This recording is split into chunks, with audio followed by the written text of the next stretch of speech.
Hello, wishing you moments of comfortable entertainment. This is an engaging audio channel exclusively dedicated to your favorite audiobooks. I walked into the kitchen of the main ranch house where Talon, his girlfriend Jade, and our sister Marjorie were sitting at the kitchen table. Our younger brother Ryan was also there. Talon raked his fingers through his dark hair. Dark circles rimmed his eyes. He looked like he hadn't slept in weeks. "I came as soon as I got your text." "Thank God you're here," Talon said. "So what's going on?" I asked. "You look like hell." "Take it easy, Joe," Ryan said. "He's freaking out." Ryan always had Talon's back. The two of them were close in a way I would never be close to my brothers. I was the oldest, the one doling out dictatorial commands when they wanted to play, and then of course there was the fact that Talon had protected Ryan the day of his abduction, a courtesy I had been unable to extend to Talon as his older brother. I spent a lot of time thinking about that, thinking I was a piece of shit. "You want some coffee, Jonah?" Jade asked. I nodded. "Don't get up, I'll get it." I helped myself to a mug, filled it, and sat down at the table with the other four. "What's going on?" Talon paced around the table, clearly agitated. "Someone's been in our house. This house." I raised my eyebrows. "What are you talking about?" Marge hunched her shoulders. "I'm terrified, Joe." Jade nodded. "It's really scary." Frigid fingers trailed up my spine. "Would somebody please tell me what the fuck this is about?" Talon looked at Jade. "You guys are well aware what happened between Jade and me a while back, when I asked her to leave the house?" He winced. "It's okay." Jade stroked his arm. He rubbed his hands together. "Evidently sometime while Jade was in the shower, someone got into the house. Again, please explain what you're talking about." My nerves were on edge, and I was growing impatient. Jade cleared her throat. "After I came out of the shower, I found this on my pillow." She opened up what appeared to be a law dictionary and pulled out a flattened red rose. "I never mentioned it because I thought Talon had left it." Marge piped in then. "Yeah, Jade told me about the rose. I thought it was kind of weird at first because we don't grow roses here on the ranch, but maybe Talon had gone into town and gotten it for her. I didn't know. Neither of us thought anything about it at the time," Jade said. Talon cleared his throat. "Then, just this morning Jade mentioned it, that I had left a red rose on her pillow, but I never left her a rose." Marge shivered, running her hands up and down her arms. "I don't feel safe here. It's a violation." Talon darted his eyes back and forth. "We need to find out who it was. I can't have Jade and Marge at risk in this house." "Absolutely, I agree," I said, my skin cold. "Have you called the cops?" Talon shook his head. "Not yet. The only evidence we have is the rose," Jade said. "And obviously it's all dried out now." "I'm glad you kept it," I said. "Maybe the cops can get prints or something." "I don't know how they'll be able to," Jade said. "I'm sure my prints are all over the stem, and getting something off the petals would be impossible." "Still," I said, "it's all we have." Talon sat down at the table, finally, and then punched the wooden surface. "Damn! Just as we'd all agreed to move forward, just when I was starting to feel like I could have a life with my family and the woman I love." Ryan turned to Talon. "You can still have that, Tal. This is just a minor setback." "A minor setback?" Talon's eyes lit with fire. "Someone was in our fucking house, Ryan. The house I now share with my girlfriend and my sister, the two most important women in my life. I will not have them in danger." "Do you think it could have been Colin?" Jade asked, referring to her ex-fiancé. "I wouldn't put it past him," Talon said. "Of course no one knows where he is," Ryan said. "He's dead," Talon said. "Larry Wade killed him." "I'm not sure he did," Jade said. "Don't get me wrong, I don't have any love lost for Larry Wade. I'm glad he's going to prison for a very long time, but when I talked to him recently, he swore up and down that he had nothing to do with Colin disappearing, that someone had planted Colin's personals on him." "Colin could definitely be the culprit," Marjorie said. "He turned out to be a bad seed. How did I spend 4 years with him at college and not realize that?"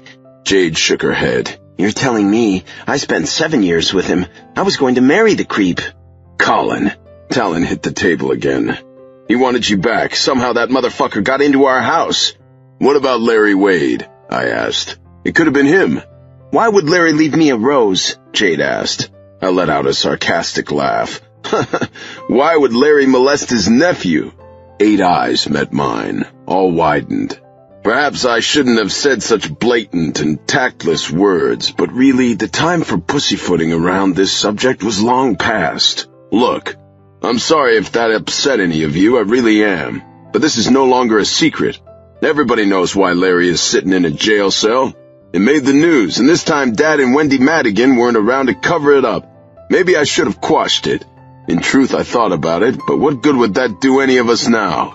I zeroed in on 2 of the eyes. Talon's. Did I do the right thing, Tal? Did I do the right thing by not covering it up?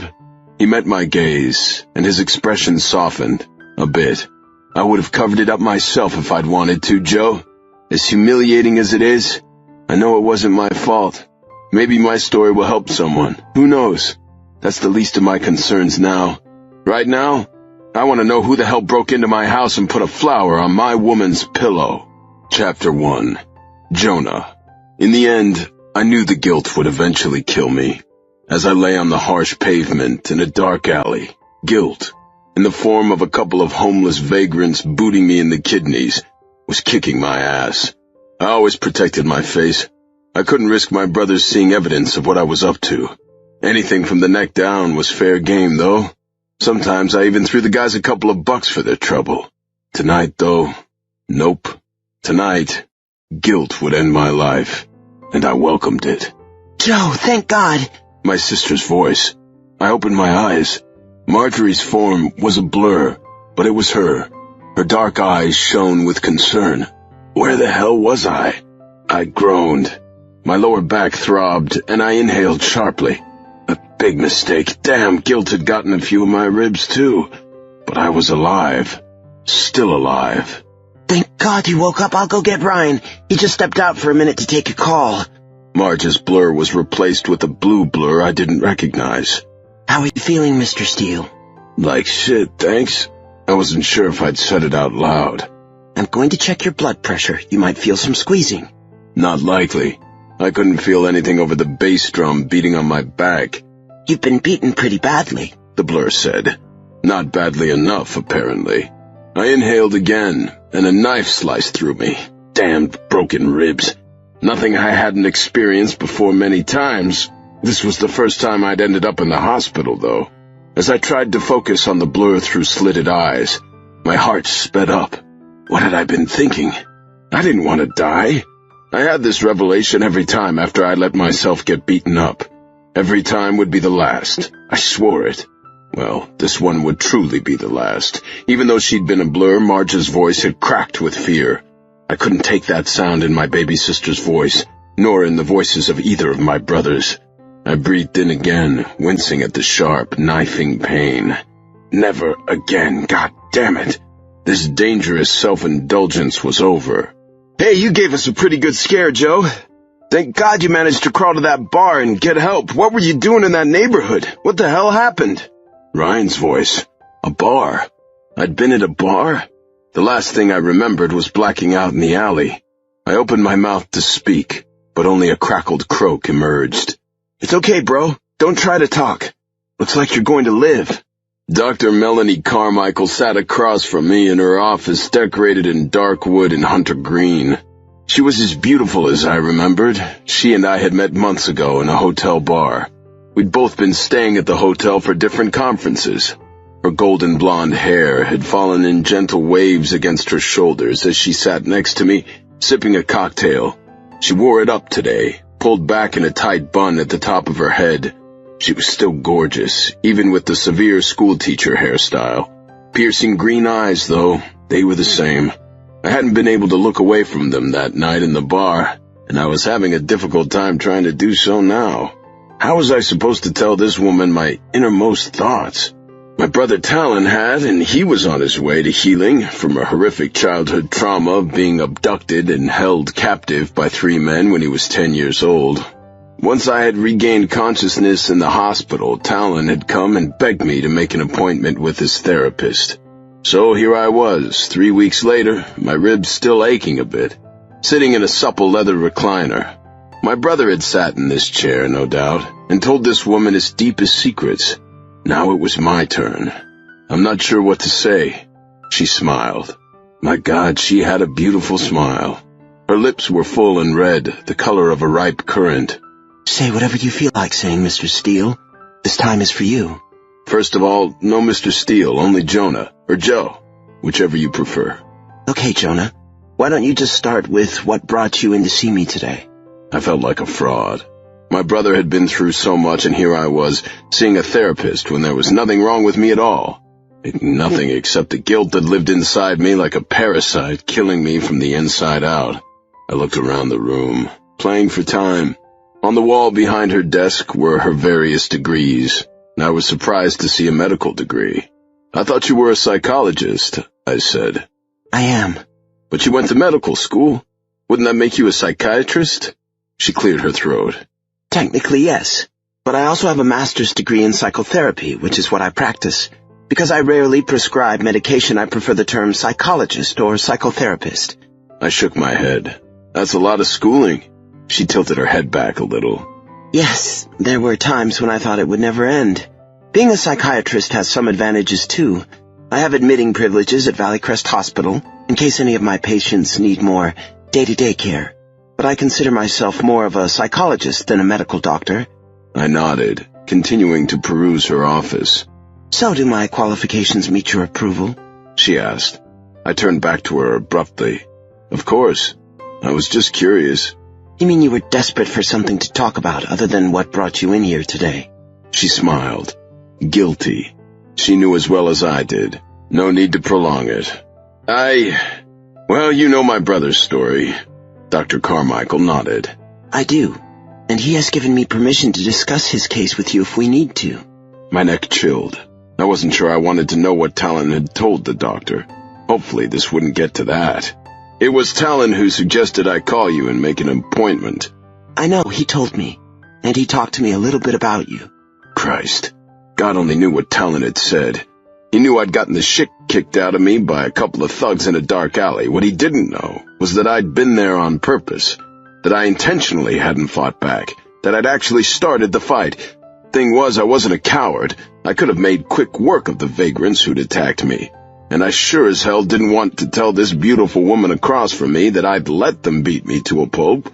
The word popped out of my mouth. Guilt. I understand, Dr. Carmichael said. You have a lot of guilt about what happened to your brother. I swallowed and nodded. Let's talk about that, she said. Why do you feel so guilty? Because I'm the older brother. I should have been able to protect him that day. I should have protected him the way he protected Ryan. But I wasn't there, and he paid the ultimate price for my failure. You do understand that Talon doesn't blame you for what happened, don't you? I understood that, all right. He'd told me enough, but that didn't seem to matter. Still, I blamed myself. I don't know, Melanie. Shit, what a blunder. I'm sorry, Dr. Carmichael. She smiled again, and my heart did a little dance. What a gorgeous smile. If you're more comfortable calling me by my first name, please feel free to do so. After all, I'm calling you Jonah. For some reason, she was Melanie to me. Maybe because we'd met before. I didn't know. All right, if you don't mind. I don't. So anyway, Melanie, I know he doesn't blame me, but I also know he resents what happened to him. He may have in the past, but he no longer feels that way. And even if he did, it was completely subconscious.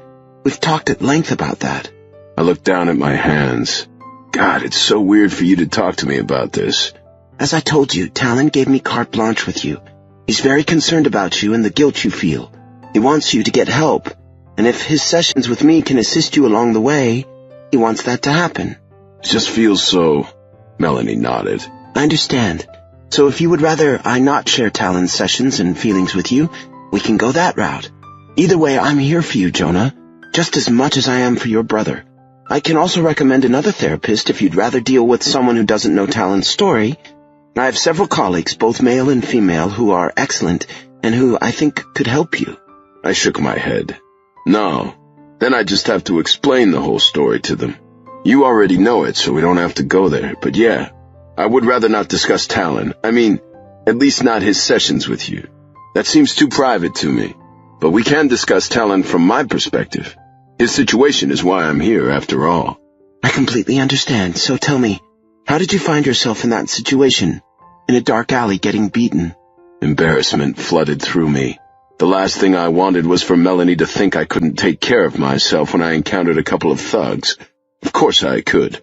I could have sent them both into tomorrow. God knew I had before when someone else was at stake. Just not me. Thing was, I knew exactly what I'd been doing. I was punishing myself. Seemed the only way to get rid of the guilt was to inflict so much physical pain on myself that I could no longer feel the emotional pain. I didn't need Melanie or any other therapist to tell me that. Sounded pretty textbook to me. Do you want to talk about something else? No, this is what I came here for. I hope you don't think I can't handle myself. Of course I don't think that. Even if I did, I'm not here to judge you, Jonah. I'm here to help you. Knife in the gut. She didn't think I could handle myself. Well, I'd have to take care of that. I just wasn't sure how to at the moment. Do you want to tell me how you got into that situation, or, like I said, we can talk about something else? Something else, if only. It's the guilt, Melanie. It's eating me alive. She nodded, her countenance grave, and something else laced her eyes. Pity. I didn't want pity in any form. I didn't deserve anyone's pity. Nothing bad had happened to me, at least nothing I hadn't walked into myself. Not like what had happened to Talon. Please, don't look at me that way. She widened her eyes. What way do you mean? With sympathy, I don't deserve it. I think you may have misread my facial expression. I'm only feeling concerned. Right. I didn't believe her for a minute. But let's attack this from a different angle, she said. How are you feeling, physically? You took a pretty bad beating, but you look great today. There's certainly no indication on your face that anything happened. Of course there wasn't. I always protected my face. I feel okay. Still a little achy where my ribs were broken. I'd taken some nasty boots to the back as well, but luckily they hadn't done any lasting internal damage. Well, that's good news. Silence reigned for what seemed like an hour. She didn't seem to know what to say to me, and I sure as hell didn't know what to say to her. Finally, I stood. I think this might have been a mistake. I'm not certain I'm ready for therapy. I'm not sure I need it. All right, but feel free to change your mind, she said. My office is open to you any time if you ever want to come back. She moved toward me, and electricity surged through my veins. She was so beautiful, and I wanted to rip her blonde hair out of that bun and watch it flow around her creamy shoulders. Of course, if I wasn't going back to therapy, what was stopping me? She wasn't going to be my therapist. I walked toward her, closing the distance, and met her emerald eyes. Her lips trembled. Such gorgeous, kissable lips. Then I turned. I walked out of her office. Chapter 2. Melanie. I stood, alone, in the middle of my office, shuddering. It was better that Jonah Steele hadn't kissed me, but for a millisecond I had been sure he was going to, and I had wanted him to. I shook my head to clear it. I'd been a practicing psychotherapist for over 10 years now, and never had I let my feelings get in the way of the doctor-patient relationship. Certainly, I'd found some of my patients attractive. Talon Steele was gorgeous, after all, but I hadn't let the attraction color my work. I had never harbored personal feelings for any of them beyond friendship. Perhaps it was best if Jonah Steele did not come back for more therapy, at least not with me. Something about him called to me. He looked a lot like his brother, same dark hair, only with a little gray at the temples. He wore a few days' growth of beard, also laced with silver. What would that stubble feel like against my cheeks? "Stop it," I said aloud. "He's a patient, nothing more." I sighed and walked over to my desk. My last appointment for the day had canceled. I logged in and checked some emails, responded to a few, and then closed up shop. I hadn't had an hour off in the afternoon for a while, so I decided to do some shopping. I locked up my office, gave my assistant Randy a quick update, and headed down the elevator to the street. I worked in downtown Grand Junction, and there were plenty of shops to choose from. So I wasn't sure why I entered the lingerie shop. A 20-something woman with bleached blonde hair came forward. "Can I help you find anything today?" I shook my head. "Thank you, just looking." For what? I didn't know. I never came into this shop. I was a cotton bikini kind of girl. Even my bras were lace and ribbon-free. No need to accentuate a B-cup. Purple. A display of purple satin and lace drew me. I rarely wore purple, so I wasn't sure why the color beckoned me. The fabric was soft and smooth beneath my fingers. "That's our new Midnight Reverie line." The blonde came up behind me. "What size are you?" My cheeks warmed. I was tall and lean, a basic size 6, with basic 36B boobs. Nothing special about me or my body. Certainly not special enough for the Midnight Reverie line. Besides, all the purple would clash horribly with my green eyes. "The color would be great on you," Blondie said. I turned toward her. "I never wear purple. It doesn't look right on me." "Are you kidding? With your skin tone and blonde hair, you'd rock purple." She eyed me up and down. "And you sure do have the body for it." Now I was really uncomfortable. She was looking me over as if I were her dessert. Why had I come in here again? "If you'll excuse me, I really must be going." Blondie was not so easily swayed. "If you open a line of credit today, I can get you 20% off. Honestly, this line is perfect for you. The man in your life would adore you in it." She had said exactly the wrong thing. I looked at her squarely. I have no man in my life. I walked swiftly out of the store. What had I been thinking going in there? I walked along, gazing in some store windows. My reflection stared back at me. My hair was a mess. A couple strands were falling out of the updo I'd worn. My body was okay. Perfect for a purple lace lingerie line? Not even. Blondie was a good salesperson. A lot of women probably fell for her line, but not me. Nope, nothing special about me or my body. Nothing special about me, period. I sighed. Why had I been looking forward to shopping? Why not just go home and take the extra time to relax?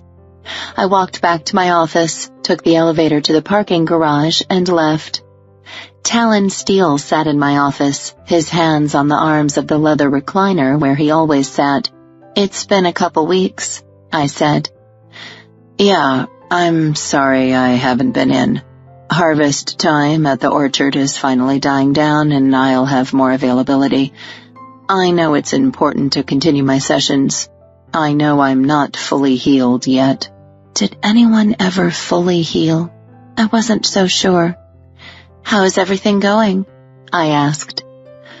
"Pretty well. I still have a dream about once a week, but they don't matter so much anymore. Jade moved back in and she shares my bedroom." I smiled. "And you no longer fear sleeping with her?" He maintained eye contact, something he'd had a hard time with at first. "No. I look back now and wonder why I ever did. I know I would never hurt her." I nodded. "I know." "How did things go with Joe the other day?" I bit my lip. I'm not at liberty to say. Although you gave me permission to share your sessions with him, he didn't give me that same permission. Sorry, I didn't think about that. There's no reason why you should have. You're just concerned about your brother. I am. It's not like my brother to get the crap kicked out of him. He's a big, strong man. He should be fine on his own. I agreed. What could I say? He has things to work through, Talon, just like you do. I just never understood why both my brothers were so affected by what happened to me. They both seem to carry a lot of baggage from it. What they're going through isn't uncommon, but you can't take on their healing as well. They have to take that initiative. I guess you're right, but it's hard, Doc, watching them struggle. I'm sure it is. I'm sure it was just as hard, maybe harder, for them to watch you struggle all those years. Talon nodded. I always forget that. I always forget that what happened to me also happened to them, but in a different way. You're absolutely right. But as I said, you can't do their healing for them. I know. I wish I could help. You can. You can take care of yourself. He pressed his lips into a slight frown. Doc, yes? How do you think I'm doing? I mean, really. I've told you before, Talon. Your progress is amazing. You're doing great. Do you think I'm ready for... What? He fidgeted, steepling his fingers. I'd like to ask Jade to be my wife. I couldn't help a broad smile. I think that's wonderful. Do you think I'm ready to make that kind of commitment? Only you can answer that question. Just that you're asking, though, is huge. Remember, when you first came in here, you weren't sure you could even have a relationship with Jade. He nodded. True. If you're considering marriage now, if you are letting yourself consider it, then yes, I think you're ready. He sighed. I really want to put a ring on her finger. I want the world to know she's mine. And I do want to get married. I want her to be the mother of my children. He shook his head. Children. Man, I never thought I wanted to bring children into this world. But now, with Jade, I do, Doc. I want children. That's wonderful. I think you'll be a great father. A wide smile spread across his handsome face. I don't know, but with Jade by my side, I feel like I can accomplish anything. You can accomplish anything. And it has nothing to do with Jade being by your side, although I know what you mean. Remember, you can do anything you set your mind to. Look how far you've come already. He looked at his watch. I have to cut our session a bit short today, Doc. I have an appointment to meet a guy. The tattoo guy I told you about. I nodded. He says he found some of his old records. I'm hoping maybe I can track down the man he did the phoenix tattoo on. I need to prove that Nico Costas was one of my abductors. Talon had already decided who two of his abductors had been. Strange thing was, he'd turned out to be right about one of them. His half-uncle, Larry Wade. What were the chances he was right about the other? Slim to none. But he knew my feelings on the matter. I wish you the best of luck. I know it's important to you that you find them. I watched as he walked out the door. Talon Steele was a handsome man, no doubt, but he didn't make my heart flutter the way his brother Jonah did. Chapter 3. Jonah. I finished a hard day on the back 40, and after I had taken a quick shower, I decided to go for a swim. I lived in my own ranch house that I had built a while ago, before my father passed away. Things had gotten pretty cozy in the main house. The house might be 5,000 square feet, but with my father, 2 brothers, and my sister, it was hard to get any alone time. God knew I needed my alone time.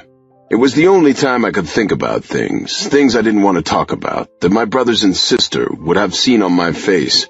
I hated them asking what was wrong all the time. I gave my golden retriever, Lucy, a quick pet, and then I dived into the cool water. I'd always loved swimming. Truth be told, I preferred swimming to horseback riding.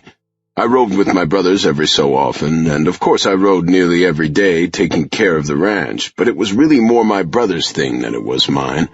I preferred being surrounded by water. Many times I'd wished I'd lived by the ocean instead of in the Rocky Mountains. Not that I would trade my life for anything. I loved working the ranch. Sometimes I wondered if I'd been some kind of sea mammal in another life. The way I loved the water so much, water took my weight away, not only physically but emotionally and mentally as well. The guilt that consumed me on land washed away in the water. I did 2 laps of freestyle and then switched to the backstroke, looking up into the sunset. Autumn was on the way now, and the days were growing shorter. I went on to the butterfly and then to the side stroke, and then I rested, doing a few laps of the elementary backstroke. I could swim forever, and I loved every minute of it. When my skin got pruny, I left the water and grabbed my towel. Melanie Carmichael popped into my mind. I wanted to see her again, and not for therapy, but she knew all about me and my fucked up life. She would never be interested in seeing someone like me socially, so there really was only one way to see her. I had to make another appointment for therapy. I'd give her a call tomorrow morning and set up an appointment. I toweled off and laid down on a chaise longue, stretching. Lucy lay down beside me. I closed my eyes. What a day. Hey, Joe, Talon said. I want to go over to the Walker Ranch and look around after school. What for? Just want to find out what happened to Luke. It's not sitting right with me. He doesn't seem like the type who would run away. Of course he would run away, I said. Those bullies are always giving him a hard time. Why would he want to stay here? Talon shook his head. Like I said, it just doesn't sit right with me. Sure, it's harder with the bullies, but he's not the type to run. He takes it, you know? You'd best go home. You'll get your ass whooped if you don't get your chores done. I'll get them done when I get home. I just want to figure this out. You don't even like the kid that much. I like him fine, and I hate what the bullies do to him. Best leave things alone, I said, shaking my head. He'll make his way home soon enough. I want you to come with me, Joe. I shook my head. Heck, I've got major work to do this afternoon at home. And homework. I can't do it. Well, I'm going anyway. Suit yourself. Our youngest brother, Ryan, tugged on Talon's hand. I'll go with you, Tal. My eyes shot open. It wasn't the first time I'd nodded off and relived that day. It wasn't a dream. It was a flashback to the day Talon had been taken, the day all our lives had changed. If only I'd gone with him. I was surprised to get your call, Melanie said. I let out a breath I hadn't realized I'd been holding. I squirmed in the leather recliner. What to say? I wanted to see you again, so I made an appointment for therapy I don't want? Nope, that wouldn't do. Again, silence. So why did you call? What would you like to talk about? Her hair was down today, falling in a silky cascade against a green satin blouse that matched her eyes. Honestly, I don't know. She smiled. Okay, why don't you tell me about yourself? What's a normal day like for you, Jonah? I wasn't sure how talking about a normal day would help me, but she was the doctor. I keep pretty busy. I'm in charge of the beef ranch. You probably know that Talon runs the orchards and Ryan the winery. She nodded. Actually, Talon and I have talked relatively little about his work, but yes, I did know that he handled the orchard. He brought me some of his luscious peaches. They were delicious. Luscious peaches. I shot my gaze to her chest without meaning to. She wasn't huge like Jade, but damn, just the size of those large peaches from our orchard, and most likely just as succulent. What might Melanie taste like? A juicy peach? Maybe not. Maybe something completely unique. Yes, unique. I guess when he came in, you knew exactly what to talk about. She chuckled. Actually, no. He didn't really know what to talk about either. What you're experiencing is completely normal. So I try to start with something familiar, like your daily life. Usually we end up where we need to be. But you didn't do that with Talon. Of course I did. I just didn't start with his daily routine. What did you start with his first time? Last time you told me you didn't want to talk about my sessions with Talon. True, I had. So why not just answer the question she asked? My life is pretty routine. I get up early, around 5 a.m., meet my foreman and several others in my office, and get a look at the day's work. Sometimes I go out into the pastures myself. Other days I'm stuck doing paperwork all day. So you guys have a pretty big operation. Yes, the most successful ranch in Colorado. We have just under 500,000 acres, and we employ hundreds. And that's not counting seasonal work. Then you have a lot of responsibilities. Yeah, I mean, I'm mainly responsible for the ranch, but... But? I stiffened. Melanie continued. But you feel responsible for everything, don't you? She was right. I did. I was the oldest, after all. If you take care of the beef, Talon takes care of the fruit, and Ryan takes care of the wine, what does your sister do? Marjorie is a lot younger than we are. Right now, she just fills in and helps where she's needed. At some point, she'll probably decide whether to stay on the ranch and help us or to leave. Her true love is gourmet cooking. But she does own a quarter of the ranch. My father left it to all of us in equal portions, so she'll always have a cut. Melanie nodded. So tell me, if your siblings own 3/4 of the operation, and you're all adults, why do you feel responsible for everything? Why did I? Because I'm the oldest, I guess. Because you're the oldest. I see. What did she see? I opened my mouth to ask the question, but she began speaking again. Jonah, you don't have to be responsible for everything. Oh, I know. My brothers both do their fair share. They work really hard, and Marge does whatever we ask her to. Whenever there's extra work to do, she's right there to lend a hand. Still, you feel responsible. She was right. I did. Because I was the oldest. My father had told me that enough. You're the oldest. You need to take care of things. Take care of your brothers and sister. I hadn't done a very good job. Tell me about your father, Melanie said. Could this woman read my mind? After all, that was her job, get inside my head. I still wasn't very comfortable with that. What does my father have to do with any of this? He's been dead for nearly 8 years.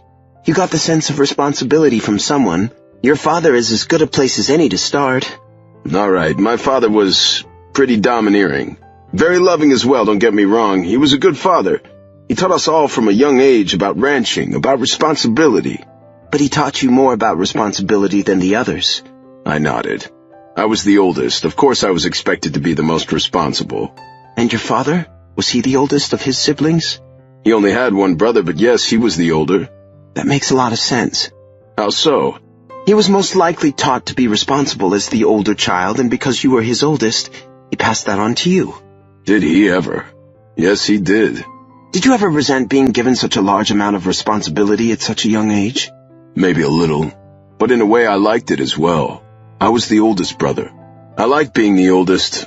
I got to learn how to ride a horse first. I got to learn how to ride a bicycle first. I got to learn how to drive a tractor, a car. I got my own room when Talon and Ryan shared one. Didn't you grow up in a large ranch house? Yeah, but the two of them liked sharing a room. At least until after... I cleared my throat.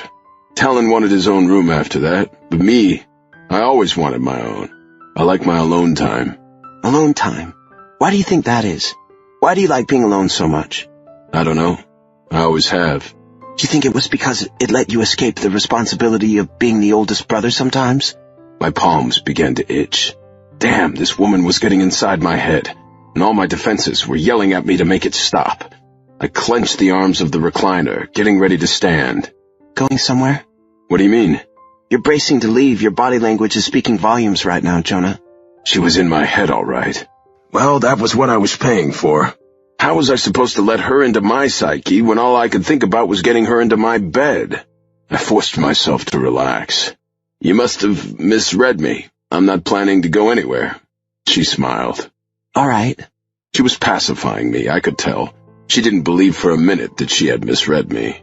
And of course, she was right. So let's get back to you and your alone time. Do you still like your alone time now? I nodded. What do you do during your alone time? Sometimes nothing, sometimes I swim. I have a lap pool at my house. I've always loved the water. I see. What is it that you love about the water? I don't know, really. I guess I just like the way it wraps itself around me. Like a shield? I don't know. Maybe. It seems to... What? It soothes me. Takes the weight away. I see. That makes a lot of sense. What else do you do while you're alone? Well, I jacked off a lot, but I sure as hell wasn't going to tell her that. It had been way too long since I'd had a woman. Even though I'd had girlfriends in the past, I'd never had what I thought was a serious relationship. Only one of us had. Before Talon and Jade, that was. Ryan had been with a woman named Anna for several years, but they'd ended up calling it off. Sometimes I read up on ranching, agriculture. She laughed softly. That's part of your work. I'm talking about your free time. Your alone time. What do you do besides swim? I honestly didn't know how to answer her. If I wasn't swimming or sleeping, I was doing something involving the ranch, whether it was reading up on new techniques, attending a conference, or talking to my brothers or my foreman. God, had I really become so involved in my work? I hang out with my brothers and sister. What about friends? What about a girlfriend? Talon has a group of guys he plays poker with. Ryan joins them sometimes. But you don't? No. I don't really believe in gambling. Why not? I just don't. Why do you think that is? I had no idea what she was driving at with this line of questioning. Isn't it better not to gamble, Melanie? I mean, it can lead to addiction, right? Do you think you have an addictive personality? This was getting way off track. Of course not. All right, I'll move on then. What about dating? Was it my imagination, or did her cheeks turn pink just a little bit at the mention of dating? I don't have time. Plus, I haven't met anyone I'm interested in. Until now, that was. Friendships? Again, I grab a drink with some of the guys on the ranch sometimes my brothers. No one else? Well, my best buddy from my childhood just came for a visit. He's actually the cousin of one of the kids who was killed back when Talon was abducted. I see. So you've spent some time with him then? Yeah, he's still here. He has a 10-month-old little boy who's really cute. How old are you, Jonah? I'm 38. How old are you? I shouldn't have asked that. I wasn't sure why it had popped out. I'm 40. I hoped my shock didn't show on my face. I'd have pegged her for much younger, but all that schooling, and she'd been in practice for a while. Of course she was older. She continued. But we're not here to talk about me, are we? I'm sorry, that was personal. No worries. I'm not one of those women who gets weird about her age. No reason you should. You look great. I'd take you for late 20s. She blushed again, this time all the way down her neck. Her skin was fair, and the rosiness erupted like pink petals against her flesh. My groin tightened. Thank you. Let's get back to your friendships. You mentioned that your friend has a little boy. Do you ever think about having a family? I tensed up. For a long time I didn't, but now I see what Talon and Jade have together, and I wonder. What do you wonder about? I wonder if there's someone like Jade out there for me, and I also wondered if she might be sitting across from me. I mean, if Talon, with all of his past, can make a relationship work, maybe there's hope for me. I think there's plenty of hope for you. She looked at the clock on her table. Our time is up for today. I want you to think about something before we meet again. Sure. What's that? I want you to think about what your responsibilities truly are. And the next time you come in, we'll talk about that. Easy. I'm responsible for everything. It's my ranch. It's 1/4 your ranch. Let your siblings do their jobs. When you come back next time, I want to know what you're truly responsible for. Not what you think you're responsible for, but what you actually are responsible for. Seemed like a simple enough question. So why did I have no idea where to start? Chapter 4. Melanie. I sat down in my chair, shaking after Jonas Steele left my office. The poor man felt the weight of the world upon his shoulders, and I wasn't sure how to help him realize that it was not his responsibility. I specialized in treating victims of childhood trauma, and in his own way, Jonah was a victim of childhood trauma, but I had the feeling that his problems went further back than Talon's abduction. Somehow he had grown to believe that he was responsible for everything in his life, and I had to figure out how to disavow him of that notion. More importantly, if I was to truly help, I had to get rid of my sweaty palms and quivering body. Jonah was the most attractive man I'd met in some time, and I didn't mean just his amazing physical looks. I was a sucker for someone like him, a man who had so much honor that it became his nemesis. Jonah wanted to protect everyone, but he couldn't. He was only one man. And 25 years ago, he was a 13-year-old boy. How I ached to help him, but I wasn't sure I was the right therapist for this job. I riffled through the papers on my desk, looking for Brad Logan's number. He might be a better fit for Jonah. For some reason, his number wasn't in my phone or in my paper Rolodex on my desk. I hadn't seen him in over a year, but he'd given me a business card then. I wouldn't have thrown it away. My desk was an infernal mess, of course. I was as disorganized as anything. It was a wonder I ever got anything accomplished. Paper after paper after paper. I'd have to have Randy go through all this stuff. Normally, my office was my sanctuary, and Randy did her work out in the reception area, but this was more than I could handle. I picked up some folders to take them out to her desk for filing, when a piece of paper slipped out of one. I glanced at the floor, and my heart sank. I knew what it was before I picked it up. The piece of stationery was pink and tear-stained. Whether they were my tears or Gina's, I wasn't sure. The pain was still new and raw. 6 months had passed, but I hadn't dealt with all these emotions. Oh, I put up a good front. I told the few who knew that I'd made peace as best I could with what had occurred, and I repeated my own advice I gave to all my patients, in my head. You have to want to heal, and you have to do it for yourself. Did I not want to heal on some subconscious level? Many times I'd thought about calling Brad for my own benefit, but I hadn't. I resisted.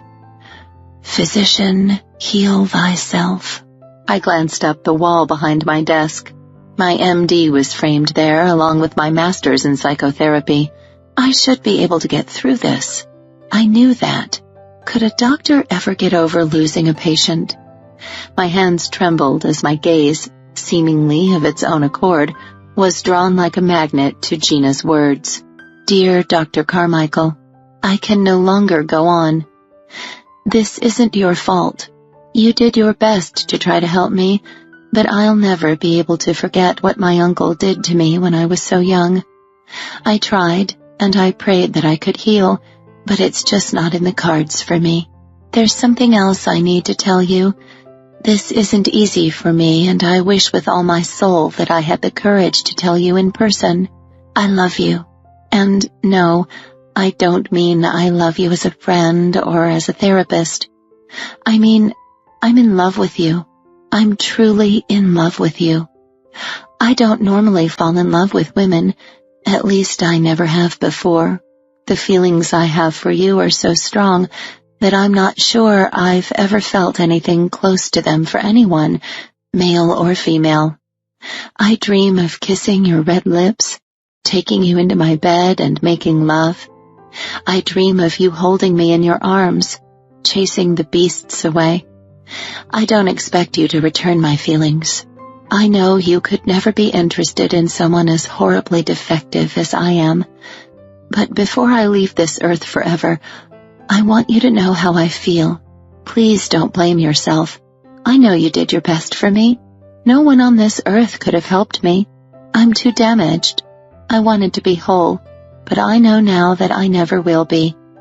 I'm not good enough for you or anyone else. You deserve so much better. That's why I must leave. Please don't worry about me.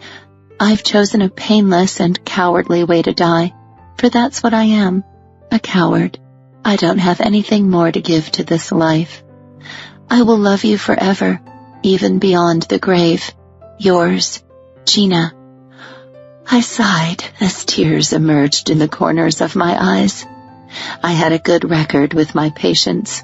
I was able to help most of them, and the few I couldn't help, I always referred to someone else. But I hadn't been able to help Gina Cates. She'd come to me about a year ago, suffering from night terrors and depression. She'd been repeatedly raped by her uncle between the ages of 8 and 13. She never told anyone about the abuse, and the uncle was now dead. However, I'd been blind to the fact that she'd fallen in love, and blind to the fact that she was suicidal. That haunted me to this day. Was it because I was a straight woman that I didn't recognize that another woman loved me? I'd been over and over it in my mind. I should have noticed. I should have had her hospitalized. I should have done a lot of things, but I hadn't. If I had, Gina might still be alive. She had closed herself in her garage, opened her car windows, and turned on the ignition. The carbon monoxide put her to sleep and killed her peacefully. She stayed in her garage for 3 days until I received the letter. I alerted her parents and the police, saying I was concerned because she'd missed an appointment, and they found her. I never told anyone about her letter. I cradled my head in my hands, sitting down in my chair at my desk. I concentrated on holding back the tears that wanted to fall until I jerked forward. Someone had knocked on my door. I grabbed a tissue and wiped my eyes and nose quickly. I cleared my throat. Yes, come on in, Randy. I stood. But it wasn't Randy who opened my door. Jonas Steele, in all his masculine glory, walked into my office. I'm sorry to bother you, but I think I left my... I ran into his arms, nearly knocking him over. The tears I'd tried so hard to hold back gushed forth, wetting his black cotton shirt. He gently stroked my hair, saying nothing. I held on to him in a fierce clench. He was so hard, so solid, like a rock in the midst of a stormy hurricane at sea. I sobbed into his shoulder, soaking him, but still he stroked my hair, murmuring gentle sounds. It's okay, he said. Whatever it is, it's okay. Oh, if he only knew. He moved backward, trying to release my hold on him. At the thought of him leaving, I grabbed him, wrapped my arms around his neck, and pulled his mouth toward mine. Unprofessional, yes, but that was my last thought when his firm lips opened beneath mine. He returned my kiss, swirling his tongue into my mouth. He tasted of sweet mint and cloves. So perfect and so right. I had dreamed of kissing him when I saw him at that hotel bar months ago. He was so out of my league, but right now he was responding to me. He pulled me closer, ground his hardness into my belly. My God, is he as attracted to me as I am to him? When I pulled away, taking a needed breath, he bit my earlobe. "I've wanted to kiss you like that since I first saw you," he whispered. "And today, sitting across from you, I could hardly think of anything else." I melted against him. He wanted me, truly wanted me the way I wanted him. No more talking. I drew in all the oxygen I needed and pressed my lips back to his. He kissed me with fervor, passion, so deeply, more deeply than anyone ever had. The kiss was trance-inducing, as if I'd never been kissed before, as if all the men who had ever kissed me were just leading up to this, the ultimate kiss, the only real kiss I'd ever been given. I poured everything inside me into the kiss, wanting desperately to escape all my troubles. Jonas Steele was alone like I was, struggling with responsibilities he felt he had neglected. But no kiss, not even one this amazing, could make up for those neglected responsibilities. I was a therapist. I knew better than to be seduced into a physical break from reality. I forced my mouth from his, whimpering at the loss. I stumbled backward, nearly losing my footing, but he caught me. I looked into his dark gaze. Fire burned within those eyes. Fire that I wanted to stoke with more kisses, more everything. "I'm so sorry." I touched my lips, so tender from his kiss. I don't know what came over me. That was completely unprofessional. Please believe me, I've never done anything like... His lips came down on mine again, and all the sense I'd just had a moment before fled out the window. Again I opened for him, and again I took his tongue into my mouth. My nipples tightened against my bra, threatening to poke through the cotton fabric. Again his hardness nudged my belly. If only this could be. If only I could take what he was offering and escape the responsibility for Gina's death and everything else that had gone wrong in my life. But again, reality prevailed. I knew better than anyone, that I couldn't run away from my problems. Still, my body was ready. I throbbed between my legs, my nerves on edge. My senses were heightened, and I inhaled. He smelled of leather and musk, a little like the outdoors. He ravaged my mouth, taking and giving, and I gave back. I poured everything into that kiss, even though I knew it was wrong. When I had to pause for another breath, he dragged me to him, whispering, "My God, Melanie, my God." "I'm so sorry," I said again. "So very sorry." He pulled back slightly again, and I met those blazing dark eyes. "Why are you sorry?" "I'm sure not." I took advantage of my position and pushed him hard, so his back hit the wall by the door to my office. I gasped. The office door was still open. Where was Randy? I looked out the door toward the reception area. "No one's out there," Jonas said. "That's why I knocked on your door. Randy had a dental appointment this afternoon. I'd forgotten." "Right. She left early." Jonas smiled at me. God, he was gorgeous. "I, for one, am glad she's not here." He came toward me. I held up my hand. "No." "Why? Aren't you enjoying it?" I'd never enjoyed a kiss more. That wasn't the point. "It's unprofessional. I'm your therapist." He smiled again, and my heart nearly melted right onto the floor. "We can take care of that. I can find another therapist." He was temptation personified. Such a beautiful man. So strong. So virile. I could have him. His erection was apparent beneath his jeans, and perspiration was slick on his skin. But I couldn't do it. I just couldn't. After this, you probably need to find another therapist regardless. This was completely unprofessional behavior on my part, and I hope— My lips trembled. My only excuse is that I was looking at papers when you came in, some papers from a former patient. I was overly emotional, and He walked forward and covered my lips with his finger. Shh, you don't need to explain anything. You're an amazing kisser, Melanie. I warmed from my scalp to my toes. I looked down.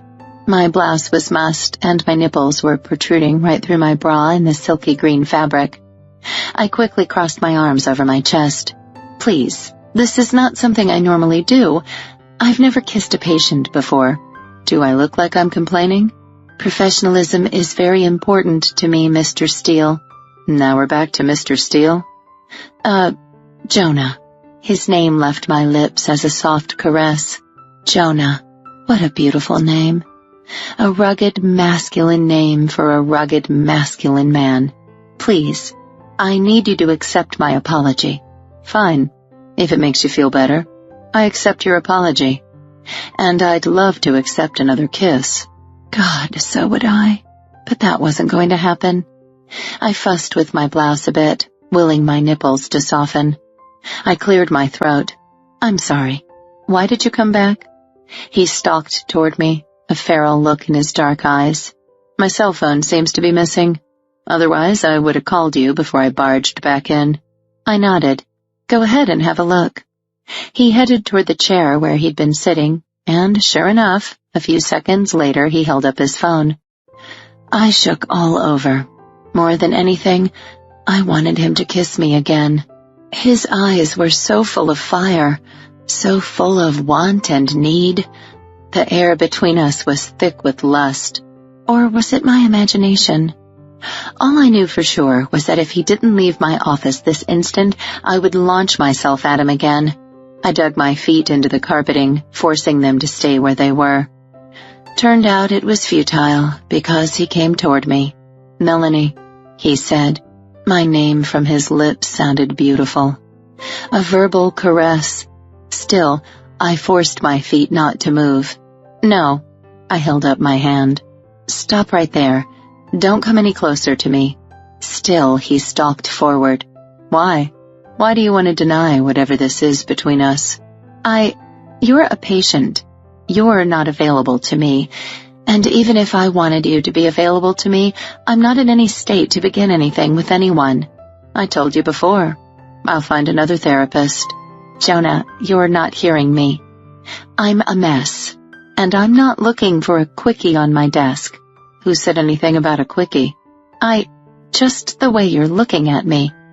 Visions of him swooshing the disorganized papers from my desk and thrusting into me atop it littered my mind. My nipples puckered, and again I throbbed between my legs. How long had it been for me? I hadn't had any kind of relationship in over 5 years, and other than a few one-night stands, which I wasn't particularly proud of, I hadn't had any sex either. A quickie with Jonah Steele wasn't the worst idea. But not now. He was a patient. His brother was a patient. It was just all too wrong. As he closed the distance between us, I crossed my arms over my chest again, wishing I formed a more imposing presence. You just stop right there. Don't come any nearer to me. I swear to God, I will scream. Chapter 5. Jonah. I stalked toward her. Who's going to hear you? You said yourself the secretary is gone for the day? There are people in the offices adjacent to mine, she said, chewing on her lip. I closed the distance between us with one more stride, grabbing her hand. I placed it on the bulge beneath my jeans. You feel that? Feel how much I want you? Her hands trembled against mine. Tell me you don't want me. Tell me you're not wet for me right now and I'll never bother you again. She shivered against me. Her nipples poked out from the green silk of her blouse. I reached toward her and fingered one. She groaned, closing her eyes. It's been a long time since I've had a woman, Melanie. A long, long time. I want you. Tell me you want me to." She shook her head, still biting her lower lip. Her skin turned that rosy pink I had seen during our session. I lowered my voice, moving to her ear. "Just tell me. Tell me you don't want me and I'll go." She pushed me backward. "I can't. Don't you understand?" "From where I'm standing, Melanie, we're both consenting adults. You told me your age, so what's so wrong about it?" I can't do this anymore." She grabbed her handbag from the corner of her desk. "Please, let yourself out." Within seconds, she was gone. I met my buddy Bryce Simpson at Murphy's Bar in Snow Creek later that evening. "Who's watching the kid tonight?" I asked, referring to his 10-month-old son, Henry. "My mom and dad. They're crazy about the little guy." "Are you still staying at the house with them?" Bryce's father was the mayor of Snow Creek. "Yeah, for now. I'm looking to find a place of my own. I think Henry and I might stay here for a while." "Really? That would be great. I was just telling—" Whoops. I had been about to say that I had told a therapist that I had very few friends, so didn't want to go there. "I was just thinking that it would be nice to have you around. I hear Talon has a girl." I took a sip of my Cap Rock martini and nodded. "Yeah, she's very nice. Young, though. Only 25, Marge's age. Wow, that is young. She doesn't seem young, though. She's the city attorney." "Yeah, I heard. That's crazy. What happened with Larry Wade?" I nodded. News travels fast. Bryce's eyes went glassy. "I'm sure sorry about what happened to Talon. I had no idea." I still didn't know how to respond to things like this. I wanted to squirm and pretend I hadn't heard Bryce. I could only imagine how uncomfortable it was for Talon. No one did. It was very hush-hush. "Why? Why didn't your parents try to find out what had happened?" "That's what we're all trying to figure out. They had their reasons for keeping quiet, I guess, but at least one of those motherfuckers will come to justice." "Pretty scary," he said. "Could have been either one of us." True that. It had haunted me since it happened 25 years ago. I swallowed the lump that had formed in my throat. Yeah, it should have happened to me. "What the heck are you talking about?" I cleared my throat. Bryce was my oldest friend. If I couldn't be honest with him, I couldn't be honest with anyone. The day Talon was taken, he went out to the Walker's ranch to look for clues. He asked me to go with him, but I refused. If you'd gone, they'd have taken both of you. I shook my head. Ryan was with him, and he got away. He got away because Talon protected him. He protected his little brother like I should have protected mine. You can't hold on to something that happened so long ago, man. If only it were that simple. But I didn't think for a minute Bryce would understand. Then again, maybe he would. Luke Walker, the boy who had been kidnapped before Talon, was Bryce's cousin. Talon had told Ryan and me what had happened to Luke Walker. 2 of the kidnappers had chopped him up into pieces while they forced my brother to watch. I chilled to the bone. I couldn't be the one who told Bryce that horror story. Still, he might understand my feelings about failing to protect Talon. "Do you ever feel guilty about what happened to Luke? He wasn't your brother, but he was your cousin." "I missed him, even though we weren't overly close. We didn't have a lot in common," he shrugged. "But guilt? Not really. Maybe I should have. It was horrible that he disappeared and was never found. I was bummed when he disappeared, but nobody knew he was taken. We all thought he'd run away at first, and that he'd eventually show up. But then Talon disappeared. But remember, none of us knew about Talon. It happened during the summer, and by the time school started up again, Talon was back. Then your parents covered it up so no one knew." He was right. But then something shot into my mind. I never thought of this before, but after Talon, no one else was taken. At least not from around here. Bryce nodded. "You're right. Larry Wade had been caught, but the other 2 hadn't. Those 2 could have kept abducting kids. My parents knew Larry Wade was one of Talon's kidnappers, and they let him get away with it. I sure as hell don't know why. Larry claims he helped Talon escape, and maybe he did, but I still don't get why my parents let him go. Have you asked Larry?" "I haven't gone to see him, only Jade has.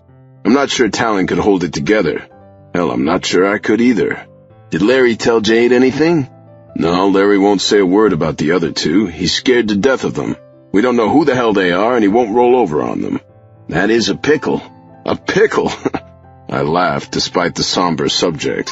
"Just a phrase my mom uses," Bryce said. "I'm sure you've heard me use it before." I shook my head. "I'm certain I'd remember that, but seriously, I don't know. Maybe I should go talk to the SOB. I can force myself to hold it together. God knows I've done it before. Nothing to lose except a couple hours of my life. I'll go with you if you want. I'd like to pick his brain about Luke. My cousin could be alive somewhere for all I know. Poor Bryce. I'd have to tell him the truth about Luke at some point, but not right now. I love the idea of him going with me, though. Facing Larry alone was more than I could stomach. Would you really go along? I'd be grateful for the company, and I can't ask one of my brothers to go with me, especially not Talon.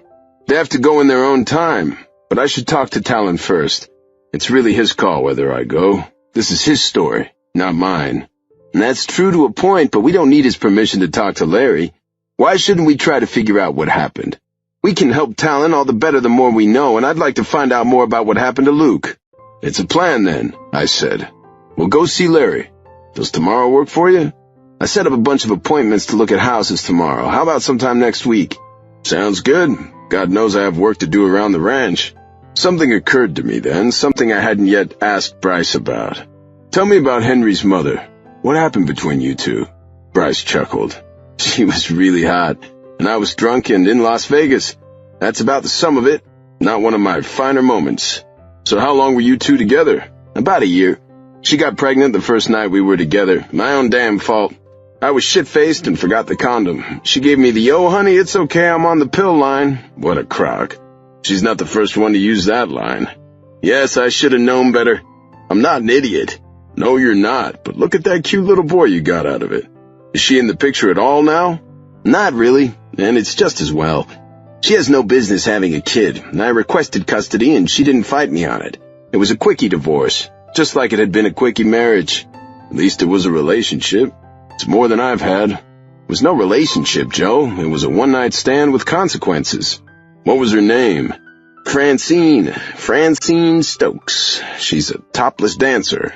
I smirked. Are you going to tell Henry about her one day? Of course I will. He has a right to know who his mother is. I nodded. I never thought about having kids, at least not until I saw you with Henry when you came back to town. Neither did I, Bryce said. But I have one now. And you know what? I'm not sure how I ever got along without the little guy. Kids change things, Joe. I can't say how much I look forward to his little smile. And my parents are having a blast. I'm no spring rooster. I wasn't sure I'd ever have a kid, but I'm sure glad I do. My parents hadn't lived to see any grandchildren, but I felt certain there would be some. Jade and Talon would probably have a child at some point. Would I? I'd have liked to think I would. Melanie Carmichael's face popped into my head. She had gotten to me the first time I saw her, and now, after that kiss, I wasn't sure how to deal with it. There wouldn't be any need to deal with it because she had called it off. She didn't want to have a relationship with me, so I had no other choice. If I wanted to see her, I had to make another appointment for therapy. Whether she would take my appointment was up in the air. Chapter 6. Melanie. Gina's parents had never contacted me. I sat in my bedroom in my loft in downtown Grand Junction, reading over Gina's file. Yes, it was self-torture, but after I had inadvertently come across her letter earlier, I couldn't help myself. This was far from the first time I had pored through the file, wondering where I had gone wrong. I'd taken copious notes after each session, just like I did with all my patients. I never took notes during the session. I liked to concentrate on the patient, but I was very detailed in my notes once the session was over. At no time during the 6 months I treated her had she given me any reason to indicate that she was suicidal. What had I missed? Had I not asked the right questions? Had I not read between the lines as I should have? And how could I have not realized she had feelings of love for me? How had I missed that? Developing feelings for one's therapist was very normal. I'd had it happen before in my career.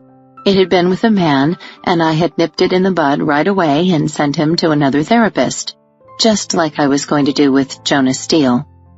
Was it because Gina was a woman that I hadn't seen it coming? And did the fact that she'd fallen in love with me have anything to do with how she presented herself? Perhaps she'd wanted to look good for me and she put on an act so I wouldn't realize she was suicidal. I sighed. Gina had been through hell, but so had Talon Steele, and he wasn't suicidal. So had most of my patients, and very few were suicidal. But Gina had been, and I hadn't seen it. A good therapist should have been able to tell. Frantically, I searched the file, looking for something, anything I had missed. I eyed the cordless phone on my night table. So many times I'd been tempted to pick it up and call Gina's parents to offer my apology. I'd tried a few days after her death, but her mother had refused to take my call, and I'd been advised by counsel not to contact them again. I had never been sued before, and I had no reason to believe I would be now. Of its own accord, my hand reached for the phone. It was 8 p.m., not too late to call. Without thinking, I dialed the number of Gina's parents in Denver. "Hello?" a masculine voice said. I quickly ended the call. What had I been thinking? I stuffed the papers back into Gina's file. I got up. Maybe a nice warm bath would help. I stripped off my clothes, put on a robe, and was heading toward my bathroom door when my phone rang. A quick look at the caller ID, and my heart sank. The number I'd just called. Shit. What had I done? I couldn't ignore the call. Well, I could, but they could easily find out who the number belonged to. No, best to deal with the consequences now. I picked up the cordless. Hello? Yes. A throat cleared. We just got a call from this number. Is this Mr. Cates? Dr. Cates. Yes. Right. He had a PhD in linguistics. I'm sorry to disturb you. This is Melanie Carmichael. I was your daughter Gina's therapist. Yes, I did try calling earlier, but the call didn't go through. I thought I would try again in the morning. I bit my lip, hoping he'd buy the lie. What is it that you want, Dr. Carmichael? I cleared my throat this time.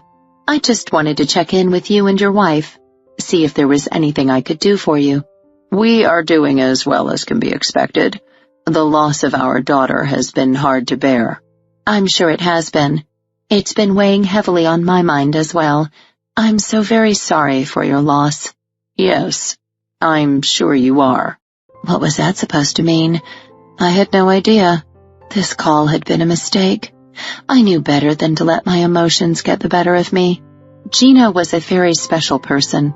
I bit my lip. I wanted to say that she was in a better place, that she was happier now, free of the burdens of this life, but I didn't know what his beliefs were, and I wasn't sure I believed that stuff myself. Instead, I said, "If there's anything I can do for you, please don't hesitate to let me know. I apologize for intruding on your evening. Good night." Dr. Cates said nothing, so I ended the call. Gina hadn't left a suicide note other than the letter she sent to me. I hadn't shared that with her parents, and they hadn't asked for anything from me. Should I have told them about the letter? It was personal, not part of the record, and I was not obligated to divulge it to them. Plus, I wasn't sure how they would feel about their daughter falling in love with her female therapist. She told me herself that she only dated men, so they probably had no idea she was gay or bisexual. If only I could go back and do something differently, Gina might be alive today. But there was no going back.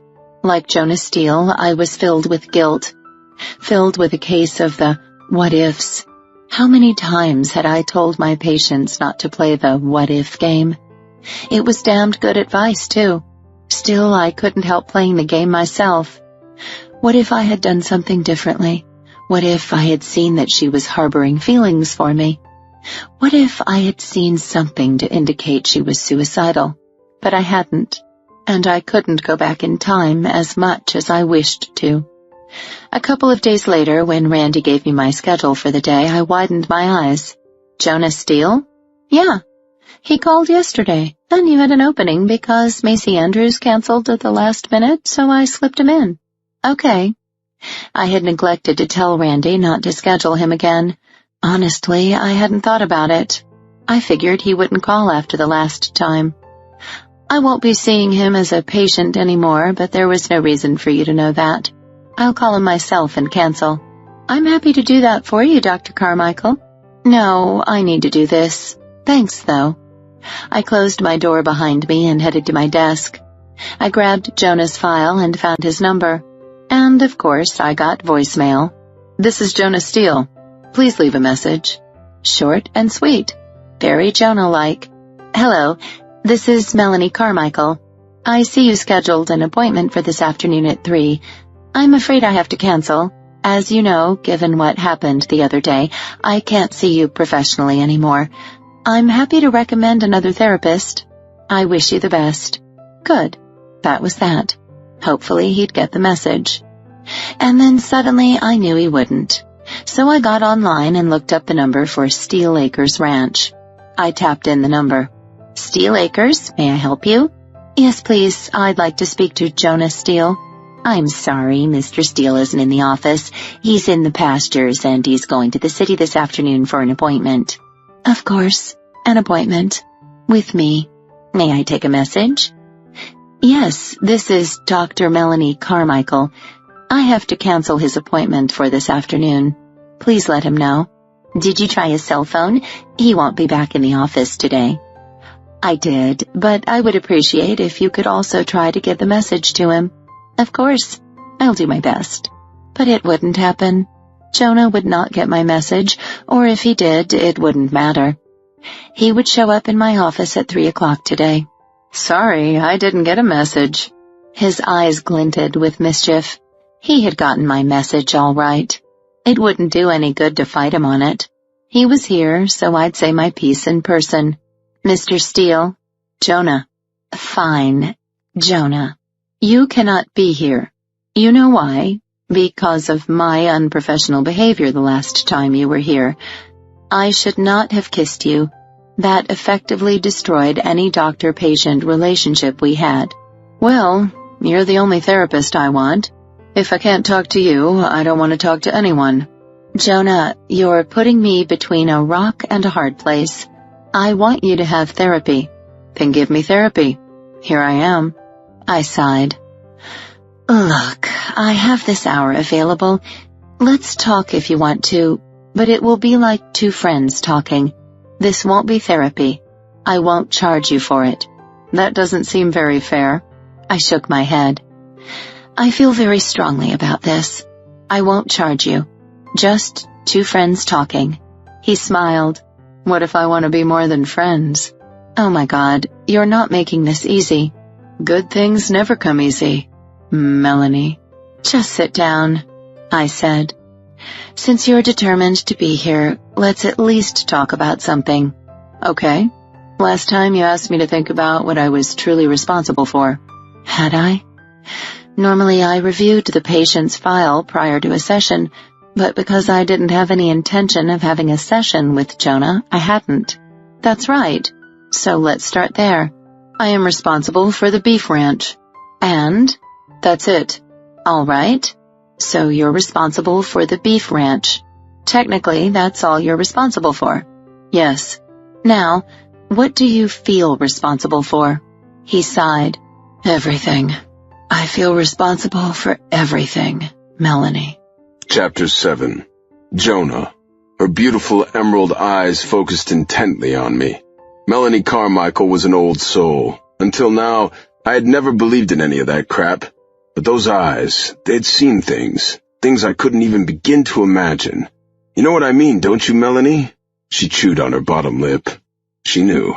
"Yes, I do know what you mean. For people in your situation, it's very common." I shook my head. "No, that's not what I mean. I mean, you know. You personally know." She said nothing, just looked down at her hands folded in her lap. "You gnaw on that lower lip of yours anymore and you're liable to draw blood." "We're not here to talk about me."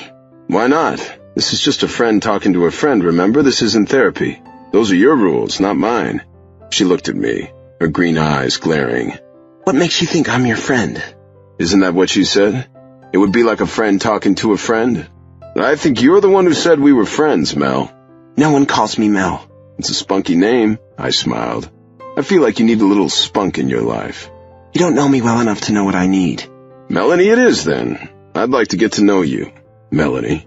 She gnawed on that lower lip again. Damn, she was sexy. Her lips were already red as currants, but when she nibbled on them like that, they turned a deeper burgundy. Melanie Carmichael had great lips. "So why do you think you're responsible for everything?" she asked. Back to that, were we? Well, I could play this game. I don't really know. Why do you think you're responsible for everything? There went the teeth on the lip again.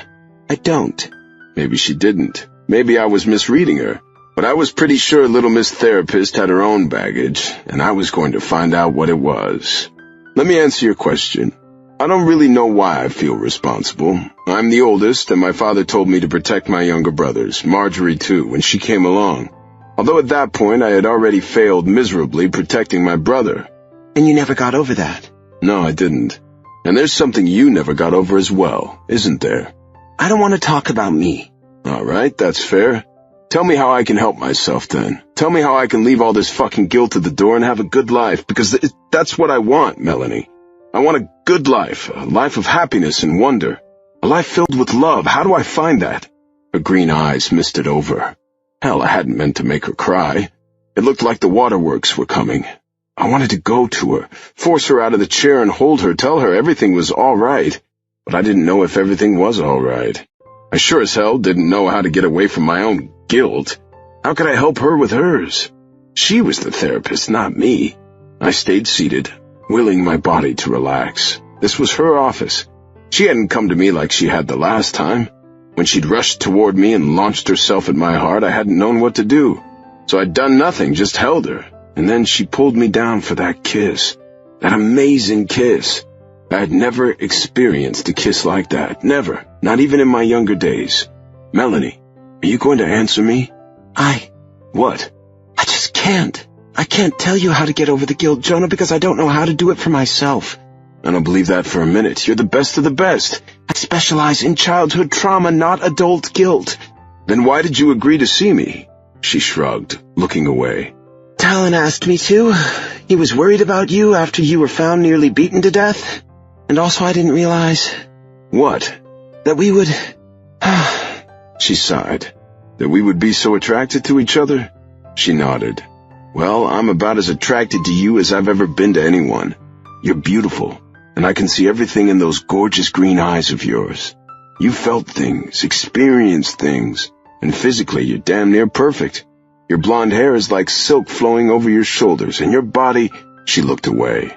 There's nothing special about my body, nothing special at all. Well, I haven't had the pleasure of seeing it, unclothed, that is. I think you're probably wrong about that. I'm not curvy enough. I'm too tall. You don't look too tall from where I'm standing. Most men aren't as tall as you. My sister stands near 6 feet tall. I'm used to tall women. I like tall women. She said nothing, just chewed on her bottom lip. Listen, I'm attracted to you. And I know you're attracted to me. Okay, so we both have issues. Maybe we both need some therapy. But can't we get to know each other? It's been a long time since I met a woman who I want to get to know, Melanie. I'm not who you think I am. I know you're brilliant. I know how far you brought my brother in just a few months. And I know you've done that for others as well, so you're feeling a little inadequate right now. Don't we all feel like that from time to time? I've felt inadequate for the last 25 years of my life. I have no business being in a relationship with you or anyone. Fine.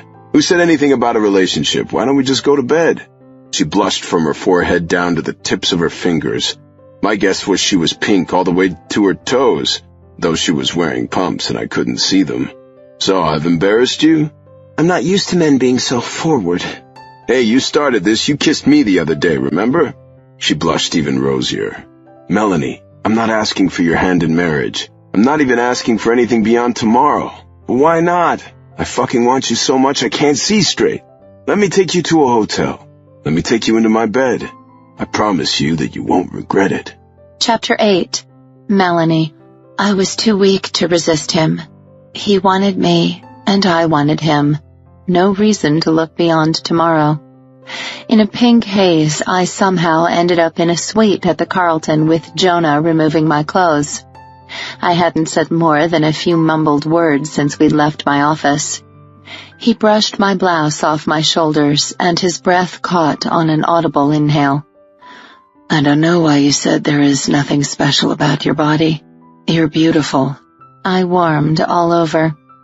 With my pale skin, I easily colored like a raspberry. He unhooked my bra, and my perfectly average breasts tumbled free. Again, I heard his breath. My God, he sighed. So fucking beautiful. He sat me down on the bed. Then he lifted my hips and pulled my stretch pants and beige panties over them, down my legs and off. I sat there, naked, forcing myself not to cover my chest with my arms.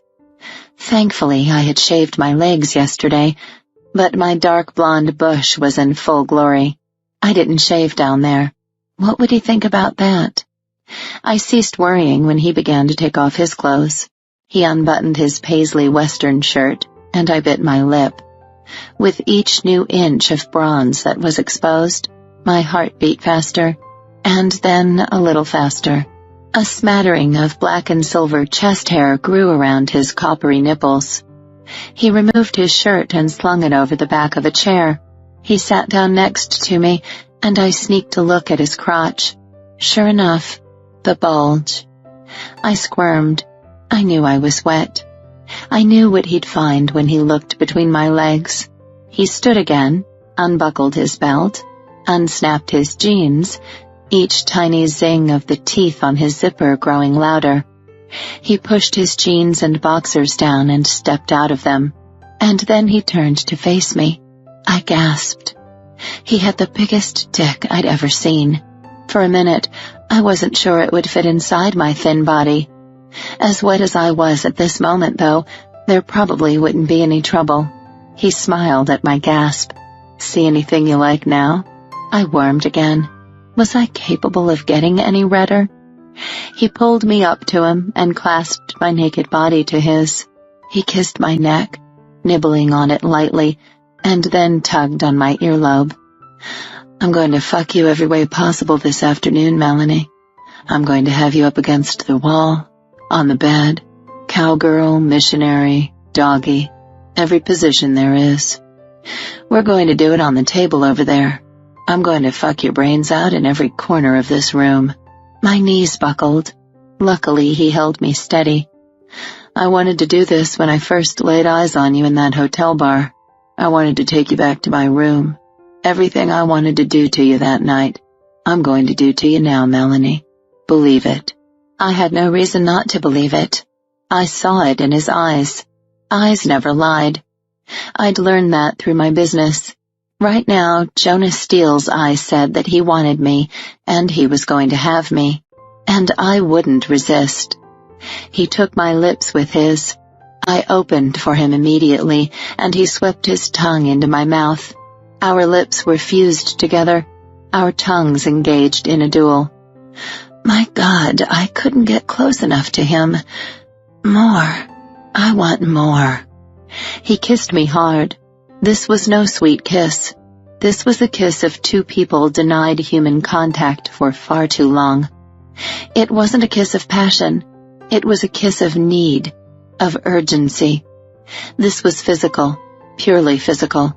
We didn't know each other well enough for it to be anything else. As a professional, I knew that. This was chemical and nothing more, but that didn't stop me from melting into his kiss. My nipples hardened, poking into his chest.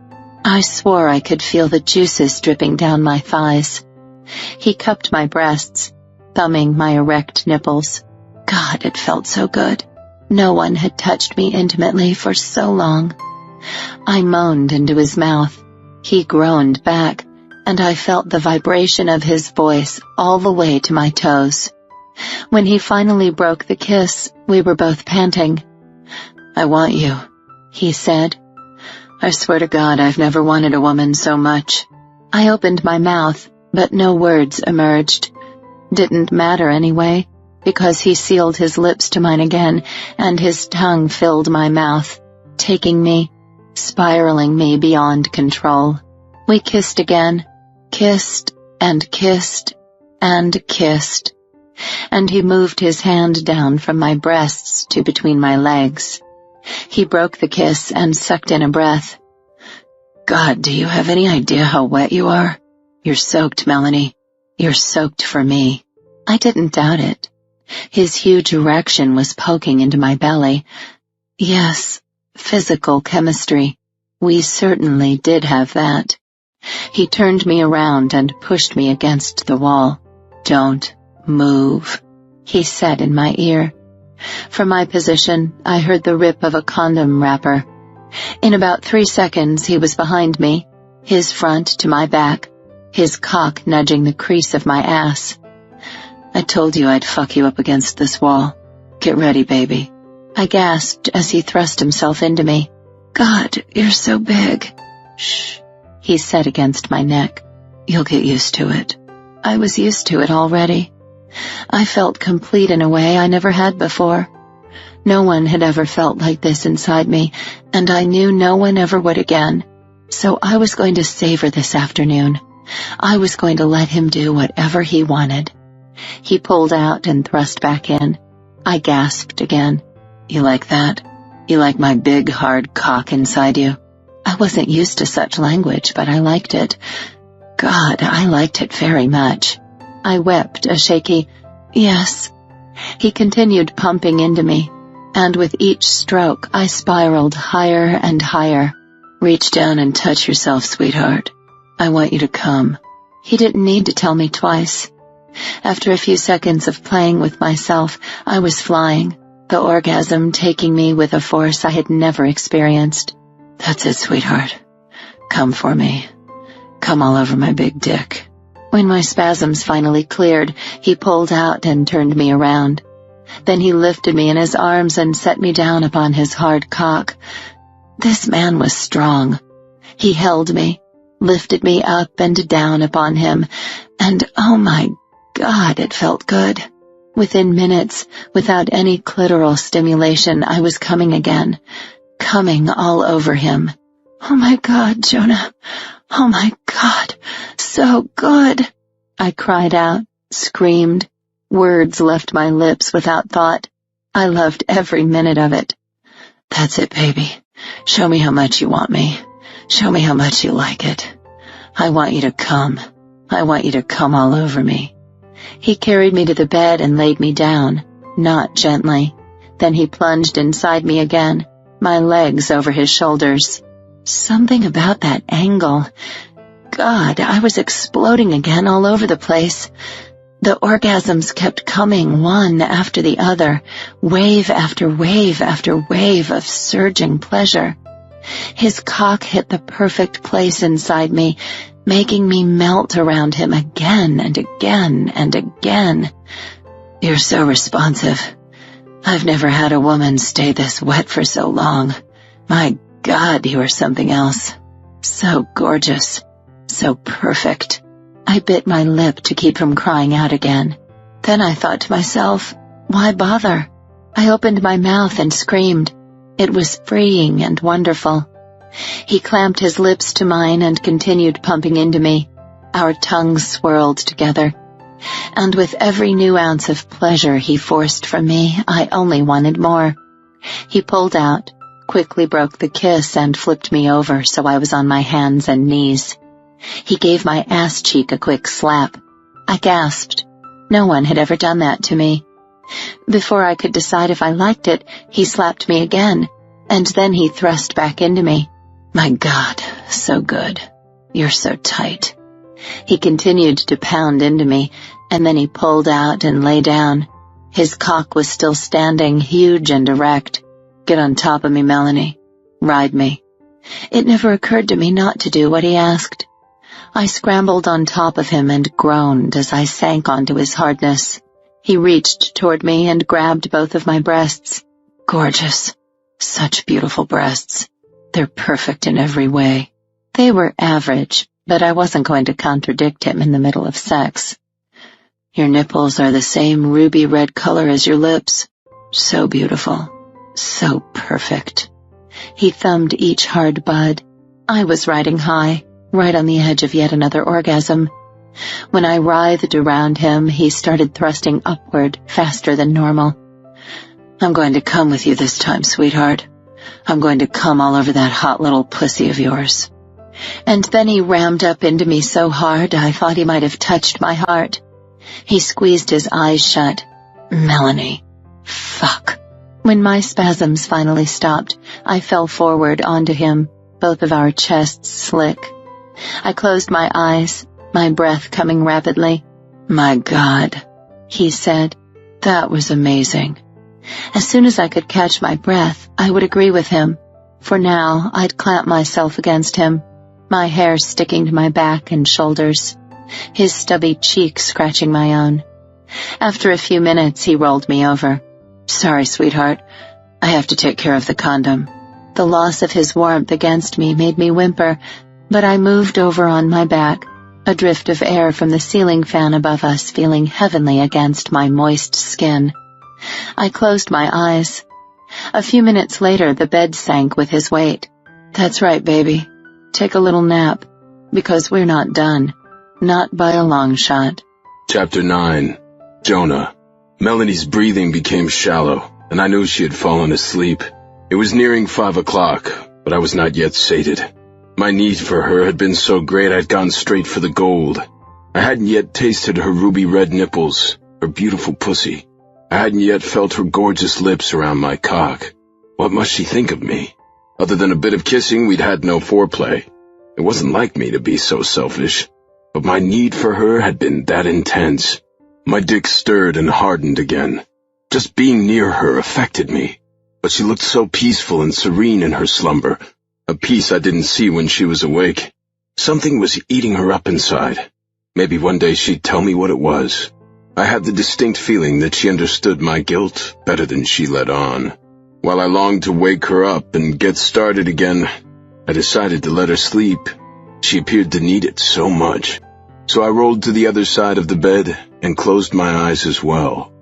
Big mistake. When I woke up, she was gone. I left several messages for Melanie after we'd been together, but she hadn't returned any of my calls. I couldn't think about it today, though, because I sat with Bryce, waiting for the prison guard to bring Larry Wade out to talk to us. We weren't separated by glass, since we had come during regular visiting hours, and there were 2 of us. We sat at a round table in the visiting area. The guard watched Larry closely. Larry sat down. "Jonah Steele," he said. "To what do I owe this pleasure?" "Hello, Uncle," I said with sarcasm. I was hardly in the mood to be cordial, but I had to introduce Bryce. "This is my friend Bryce Simpson, Tom Simpson's son." "The mayor? Sure. Good man." I wasn't sure what to make of his sardonic tone. It had been Mayor Simpson, after all, who had appointed Larry as city attorney when he came back to town a few years ago.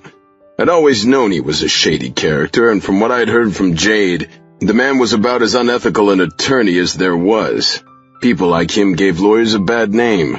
Of course, bending ethics as an attorney was the least of Larry Wade's crimes. "Hello, Mr. Wade," Bryce said. Larry groaned. "So, what do you 2 want?" "Answers," I said. "Ask away. I'm pretty sure I don't have any." "You can start by telling me why you left a red rose on Jade's pillow a few months ago." He rolled his eyes. "I don't know what you're talking about." "Quit playing dumb, Uncle Larry. We all know what kind of man you are, the kind of man that kidnaps and fucks little boys. Pretty sick. Also, you killed Colin Morse." "Hey, I had nothing to do with that." "Whatever. So if you're that kind of guy already, breaking and entering and leaving an ominous rose on a woman's pillow would be nothing to you." "I said I don't know what you're talking about." I couldn't read him. Jade had said he had a champion poker face. She was right. Larry turned to Bryce. "To what do I owe the pleasure of the mayor's son's company?" "My cousin Luke was one of the other kids who was taken 25 years ago," Bryce said. "So I'm as involved in this as Joe is." "Great." Larry rolled his eyes yet again. "You might want to try being a little less of an asshat," I said. "You know we can make or break you." "Are you kidding me? My fate is sealed. Don't try to work some deal with me, Steele. I'm headed up the river and we all know that." "Well, you should be. But we have some business to discuss. You're gonna tell us who the other 2 men are who took Talon." "Nope." Larry crossed his arms over his chest. "I ain't talking. Period." "You need to change your tune. The prosecution will be a lot easier on you if you cooperate." "I know my rights, and I know what the prosecution will and won't do, but I will not talk. I can't." "Why can't you?" Bryce asked. "Because they'll fucking kill me." "You're in prison, for God's sake. No one from the outside can get to you in here. Why not do yourself a favor and make your life a little bit easier?" I said. "I'll make it worth your while." Are you offering me money, Steele? What good would money do me now? Well, you can hire yourself a decent lawyer rather than the public defender you've got right now. Larry licked his lips. God, he was a snake. Was he considering my offer? I couldn't tell. That's interesting. How much are you offering? I'd say 200 grand could buy you some decent representation. That's it? Everyone knows you're worth way more than that, Steele.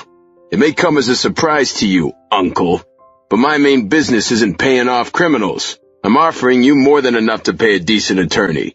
Larry shook his head, laughing. It's still pennies to you. I tensed. Bryce nudged my arm. Don't let him get to you, Joe. I had no intention of anything getting to me. If he wasn't talking, I'd take the money off the table. Forget the money then. Do what's right for once in your life. Do it for your nephew, whose life you made hell. Do it for your sister, my mother. No can do. Larry looked at the guard. I'm done with these people. Wait, Bryce said, standing. You can't leave yet. Oh yeah? You have money you want to throw my way? I don't have any money. Not that I'd give it to you if I had it. But I do need some information. I told you I'm not naming the others. Bryce shook his head. I get that. But I want to know something else. I want you to tell me what happened to my cousin, Luke Walker. My heart thrummed against my sternum. If Larry told Bryce, I should have seen this coming. I had to be the one to tell Bryce about Luke, not this degenerate. I should have told him before we came. Instead, I'd taken the easy way out, putting off the unpleasant. Hell, unpleasant was stating it mildly, until later. One thing was for sure, I couldn't let Larry tell him. I opened my mouth to put an end to Bryce's question, but Larry spoke first, his eyes wide. Come again? You heard what I said. What happened to my cousin? Larry erupted in laughter. Evil laughter.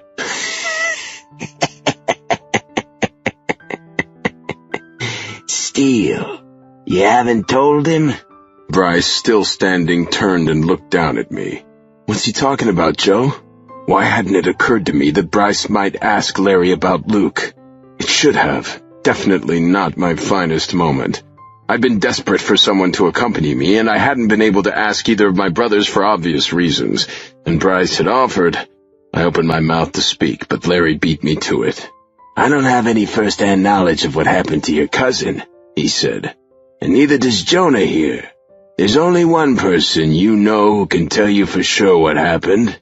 He cocked his head. Actually, there are two people. One was Talon. Who was the other he was talking about? Who else would be able to tell Bryce? The only other people who knew were the other two abductors. Larry was insinuating that Bryce might know one of them. I stood and addressed the guard. Get this piece of shit out of my sight. What was he talking about, Joe? Bryce asked after the guard had led Larry away. What happened to Luke? I didn't relish this moment. How exactly was I supposed to tell my oldest friend in the world that his cousin had been killed, chopped into pieces and stuffed inside a garbage bag? Let's find a bar and get a drink, I said, nearly choking, and I'll tell you everything. How could you keep this from me? Bryce took a long drink of his beer. I thought we were friends, Joe. We are friends. I only just found out about this a couple weeks ago myself. What would you have done in my place? I haven't seen you in years, and first thing I tell you is that your cousin was chopped up while my brother was forced to watch? Why did you want me to go see Larry with you? Surely you knew I'd ask about Luke. I sighed. I probably did know in the back of my mind. I just wanted the company. And you do have a stake in this as well. Luke was your cousin. Bryce shook his head. Damn, he said. 25 years. I haven't given this a thought in over a decade at least. Now all of a sudden, why is it so damned raw? I didn't know how to answer, my friend. Yes, 25 years had passed, and it had been raw for me the whole time. Bryce didn't know how lucky he was. It's raw because it's heinous. It's unthinkable, inhumane, unbelievable that people like those three exist in the world. I wish I knew what to tell you. But just remember that it was 25 years ago. Luke is long gone. He was dead before they took Talon. Bryce finished his beer and signaled the waitress. You want another? He asked me. No. Beer wasn't my drink, and I was nursing the martini I'd ordered. Look, I was going to tell you. I just didn't know how. He nodded. I understand, man. Not exactly news anyone wants to reveal. He was taking this better than I expected, and for that I was very grateful. I'm really sorry I didn't tell you before we saw Larry. That was an idiot move on my part. I won't disagree, but I get where you're coming from. I know you didn't want to see the guy alone, and you couldn't ask your brothers to go with you. I took a long drink from my gin infusion. Good stuff. I still felt like shit, though. There's one more thing we have to think about, Bryce. What's that? Larry said something that stuck with me. He said there were only 2 people that you knew who had first-hand knowledge of what happened to Luke. Yeah, the 2 other kidnappers, I guess. I shook my head. That's not what he meant. He said specifically that there were 2 people you knew. One of the people he was talking about was Talon, I'm sure of it. I think he gave us a clue about who the other kidnapper is. What clue? That you know him, Bryce. You know one of the other men who took Talon. Chapter 10. Melanie. Sitting across from Talon Steele in a session wasn't easy. I had the eerie feeling that he could tell what I had just done with his brother a few days prior. But I was still Talon's therapist, and he had made much progress, so I needed to continue his sessions. Knowing that I was helping Talon and my other patients was the only way I felt a little bit better about what had happened to Gina. He hadn't asked Jade to marry him yet. So what's stopping you? I asked. Well, Jade's mom, Brooke Bailey, moved in with us.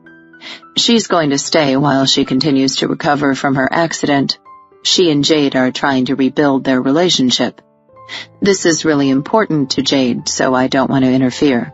And you think proposing marriage would interfere? He chuckled. Not interfere so much.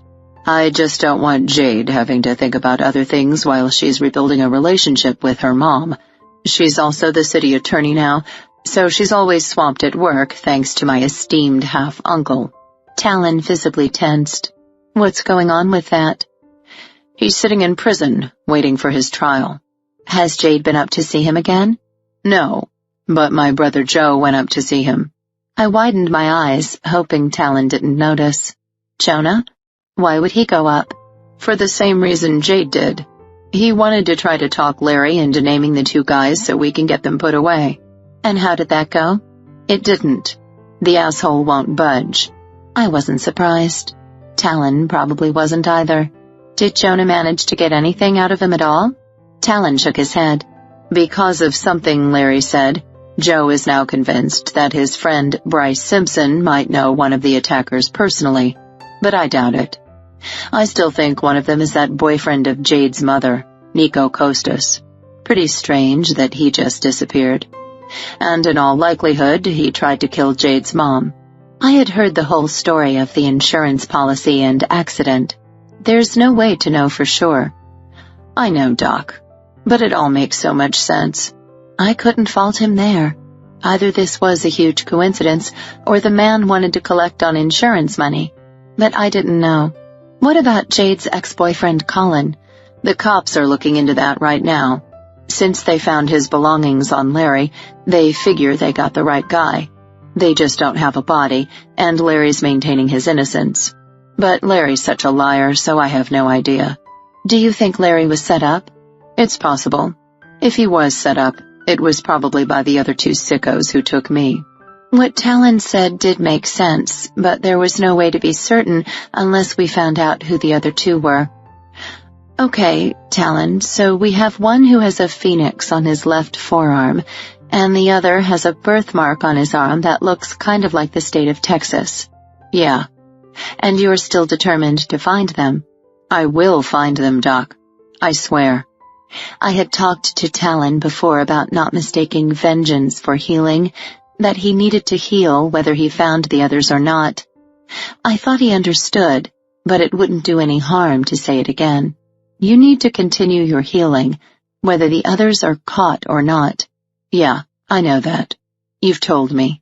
I don't mean to repeat myself, but sometimes I think you get so caught up in finding the others that you put that goal over your own healing. You've come so far already, and I'd hate to see you slide backward. Revenge is not healing. Talon leaned forward. I do hear what you're saying. I really do. I know you think I'm looking for a needle in a haystack. And maybe I am. I promise. I am healing. I'm sleeping in the same bed with Jade every night now, and I don't fear I'm going to hurt her. I know I would never hurt her. And my dreams, well, they haven't disappeared altogether, but they are lessening. I nodded. It had been a while since Talon had told me about a dream. When was the last time you had a dream? He shook his head. Wow, I think it's been about a week at least. That's good. Do you remember what you dreamed about? No, I normally don't, unless I wake up right in the middle of it. Usually what happens is I wake up agitated and I know I had one, but I don't remember the content. Then I look next to me and I see Jade sleeping peacefully. I caress her soft shoulder, maybe give her a kiss on the cheek, and I go back to sleep. That's great. Really. Thanks. So how are things going at home? I mean, with Jade's mom being there. He rolled his eyes. I don't like to say this, but she's kind of a diva. She keeps Felicia running, and Jade, when she's there. She doesn't ask me for much of anything. I gave Felicia a significant raise for dealing with her. I smiled. That's generous of you. No, not generous. Believe me, Felicia earns it. I don't doubt it. What do you think of Jade's mother, other than she's a diva? I only really know what Jade and her father have said. She does seem to want to make amends with Jade, and I appreciate that. I don't want Jade to have any bad feelings in her life. And Jade? How is she doing? There are days when she wants to strangle her mother. I try to talk her down from it, and I'm usually successful. But it's important to her that Brooke be there, and that we help her. A nurse comes in once a day for a few hours to check on her, do some PT, give her meds, and the nurse also takes her into the city overnight for more therapy once a week. It's great for Jade to get that time off from Brooke. And what will happen when Brooke is ready to live on her own? Talon sighed.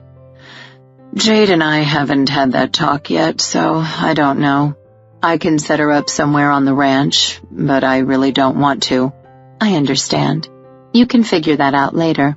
Yeah, she's getting better. Although I wouldn't put it past her to hold on to being taken care of for as long as she can. I smiled. Some people are like that. I'll tell you, Doc. Jade and her mom both have those gorgeous, steely blue eyes, but other than that, I can't imagine how this woman gave birth to Jade.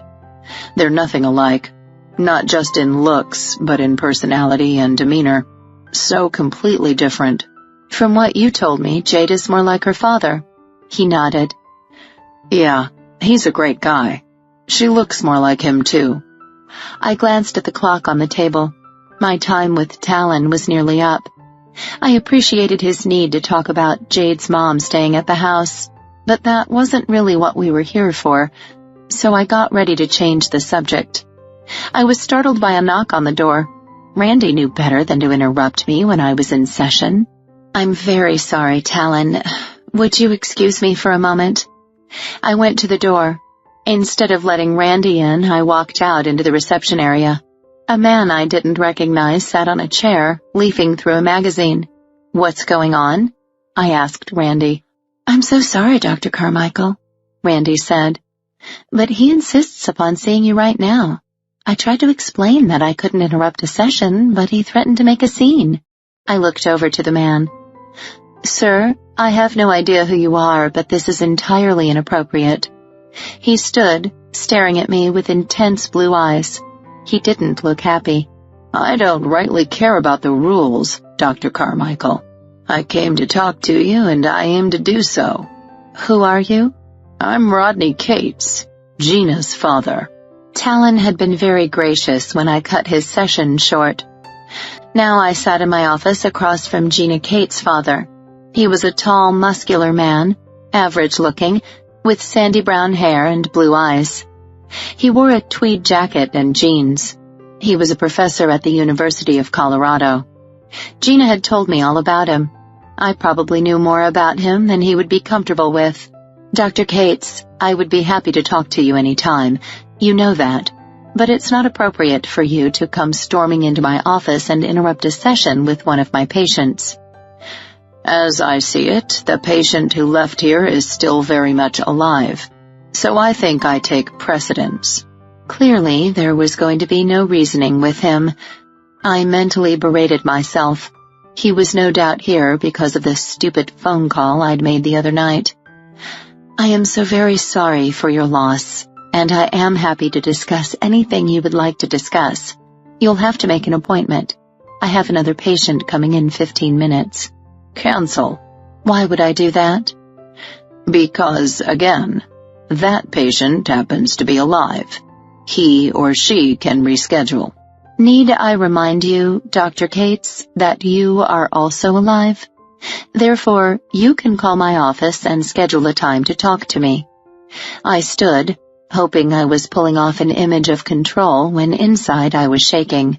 "Make sure you leave your number with Randy." He stood as well, towering over me. "I don't think you're understanding me.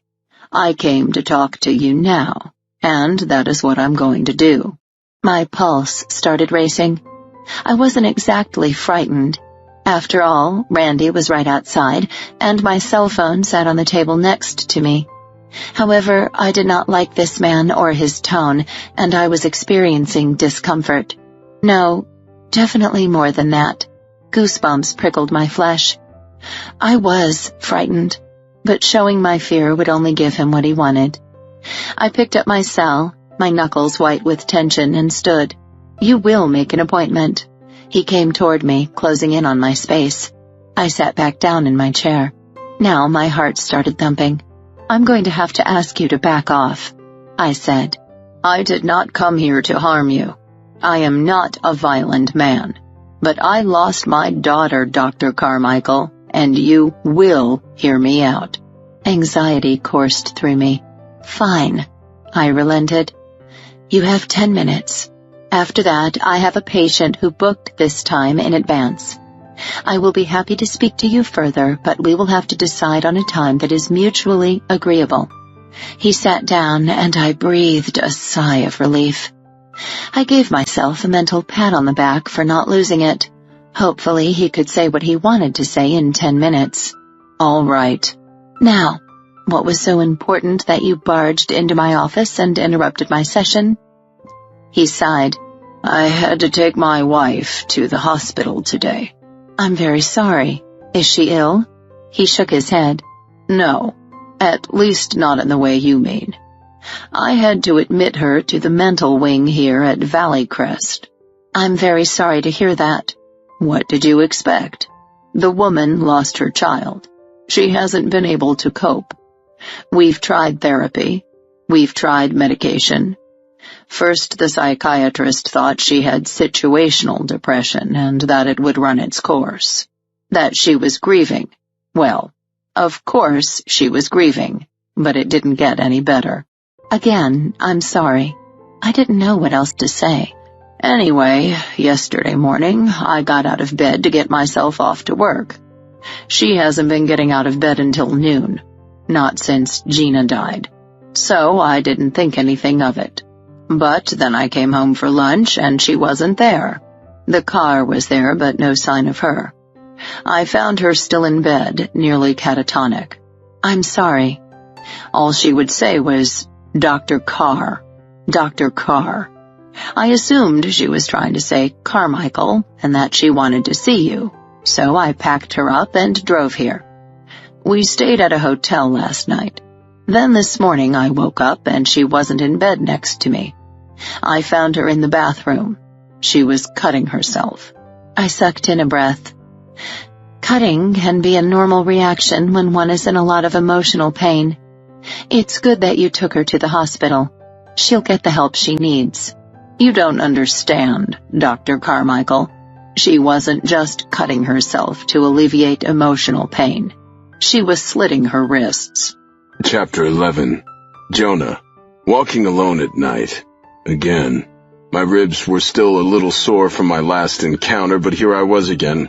Nights were growing cooler now that autumn was turning, and not as many vagrants were out in the dark alleyways. So I headed to the main street. I continued walking until I came to a bar. I walked in and sat down. The barkeep sidled up to me. "What'll it be?" A Caprock martini. What the hell is a Caprock martini? A martini made with Caprock gin? Never heard of it. It's organic gin made here in Colorado. The barkeep let out a guffaw. Organic? You gotta be kidding me. We've got our basic well stuff and no vermouth. I can give you well gin in a martini glass. He smiled. He was missing one of his cuspids. Sure. What the hell? The old guy a couple seats away was eyeing me. I turned to him. You got a problem? He shook his head, smiling. Nope. No problems. You just look a little familiar to me. He stood and closed the gap between us, sitting on the stool next to me. He held out his hand. Name is Mike. Jonah Steele. Met another Steele in here a while back. Funny name, too. Funny name. Talon Steele? Yep, that's the one. Guy was dressed a lot like you. Expensive boots and all. He's my brother. Nice guy. Had a big chip on his shoulder. Something was eating him, but good. The geezer had no idea. Good man, though. He sent me a case of this great bourbon called Peach Street. This guy must be something else if Talon had sent him a case of his favorite whiskey. If you've got a case of that at home, what are you doing in this dump? Oh, this place gets to be home when you come in enough. You never know who you're meeting here. I come in about once a week and let Lucky over there pour me a glass of rotgut. And I watch the people coming in and out of this place. You'd be surprised who ducks through that door. Someone like me, you mean? He nodded. I haven't seen boots like those in here since your brother. But believe it or not, we get a wide variety of different people in this little dive. It's nice to have someone to talk to. I've been widowed now for a while. I'm sorry to hear that. Here, let me buy you another drink. I'd be obliged, he signaled to Lucky. I'll have another. Lucky sent a drink sliding across the bar. Then he set my martini in front of me. Take it slow, he said. Shit's a little rough around the edges. I took a sip. Stung my throat. Smooth, this was not. So if my brother sent you a case of Peach Street, he must have done something pretty amazing to earn it. Mike shook his head, laughing. Nope. Just talked to him. He was going through a rough patch. Rough patch? Seemed to belittle what my brother had been through, but I didn't know exactly what he'd told Mike, and I sure as hell wasn't going to elaborate. He's doing better now, I said. Good to hear. Ever hook up with the girl he talked about? If you mean Jade, then yes, he did. I'm not sure he gave me her name. Good for him. A good woman is a man's better half, I've always said. I sure do miss my Melanie. My heart thumped. Melanie? Yep. My wife's name was Melanie. Melanie Rose Mitchell before she met me. The prettiest thing around. I sure do miss her. Melanie, I said again. Yep, that was her name. Beautiful name. For a beautiful woman. Never met a woman with a bigger heart either. We never had much. I wish I'd been able to provide for her better. But even with as little as we had, she was always ready to lend a hand. Always willing to give to someone who had less. Woman was a saint. She sounds wonderful. Yeah, she was. I know a woman named Melanie. Do you now? She sounds a lot like your Melanie. She helps people. Is she yours? How I wished she were. But that wouldn't happen. No, I'm not that lucky. I don't have a woman right now. So why'd you walk in here? Jonah, did you say? Yeah, you can call me Joe. So why'd you walk in here, Joe? Should I tell him I'd been skulking around trying to find someone to kick my ass? All the times I'd been down here, and never once had I stopped in this little bar. What had led me here tonight? I took a drink of my gin, not Caprock by a long shot, and looked Mike in his roomy eyes. If I could tell you, I would, but I don't have a fucking clue why I'm here. Mike chuckled. You sure do remind me of your brother. How can you say that? You only met him once. Well, you probably heard this before, but you look a lot like him. The two of you could be, well, brothers. That got a smile out of me. This guy was all right. Yeah, we do look alike. We have a younger brother, too. He looks a lot like both of us. We all favor our dad. He must be a good-looking man. He was. He passed away a while ago. I'm sure sorry to hear that. Mike had no idea. If my dad were still alive, we might be able to get some real answers about what had happened to Talon. Like why the hell our father had swept it under the rug for so long. But nope, we were stuck figuring it out on our own. And I was stuck trying to figure myself out on my own. I had effectively screwed up the doctor-patient relationship with Melanie. Not that I regretted sleeping with her. I hadn't had anyone like her for a long time. I wasn't sure if I ever had. And that was bullshit. I had never had a woman like her. And I never would again. Hey, people die. I took another sip of rot-gut gin. Mike sighed. That they do. I sure miss my Melanie. You ever think of dating again? He laughed so hard I thought he might choke. An old coat like me, who would be interested? I couldn't help but smile. A woman your age, maybe. You seem like a nice enough guy. No, I'm good by myself these days. No one could ever replace Melanie. I'm not looking for advice on my life. I'd rather go about giving advice to people who need it. Like you. What do you think I need advice about? Well, when I said you reminded me of your brother, I didn't just mean in looks. Although you do look just like him. He ended up here one day not too long ago, and I asked him point blank what the hell he was doing hanging out down here when he could obviously afford a better place. And now here you are. What the hell are you doing out here, son? Just came in for a drink. There are plenty of other places in the city where you could get that first-class gin you're looking for. I looked down at the martini glass in front of me. I downed the rest of it and stood, pulling my wallet out of my pocket and throwing a 20 on the counter. I looked over at Mike again and threw another 20 down. Buy Mike here a couple more drinks if he wants them, I said to Lucky. Didn't mean to chase you out of here, Mike said. You didn't. I just have no business being here. See, I didn't come down here to stop in the bar. Yeah, I was pretty sure you hadn't. Why did you come here? I wasn't going to tell Mike about my penchant for getting my ass whooped. And hey, didn't the fact that I stopped this time count for something? An empty alley wouldn't have stopped me before. I'd have just kept walking until I found someone to pick a fight with. I needed to see Melanie. I wanted to discuss this with her. Maybe she couldn't be my therapist anymore, but I felt an overwhelming urge to open up to her. I didn't relish telling her that I got my ass beaten on purpose, but she was a trained professional. She would understand, even when I didn't quite understand myself. But even then, no matter how much I yearned to open up, I knew I wouldn't tell her. At least not yet. I don't know, Mike. I really don't know. Sit back down for a while. Maybe I can help. No one can help me. I've tried. I gave him a pat on the back and walked out. Chapter 12. Melanie. My phone buzzed once again while I was waiting to be taken in to see Erica Cates, Gina's mother. It was Jonah again. He'd called several times during my walk to Valley Crest Hospital, but I hadn't picked up. I sighed. Sooner or later I'd have to deal with Jonah Steele, but right now all I could think about was Gina's mother, here in the mental wing of Valley Crest. I wasn't sure coming to see her was a good idea, but I had to know that she was okay, that she would live. I had privileges at Valley Crest, so I figured it wouldn't be any problem to get in to see Mrs. Cates. Because of the nature of the situation, though, I had to jump through a few hoops. Dr. Cates had said his wife had been repeating my name, or what he thought was my name. Did that mean she wanted to see me, or did it mean something else? One of my favorite nurses, Beth, walked toward me. Dr. Carmichael, she does agree to see you, but I need to stay with you while you visit her.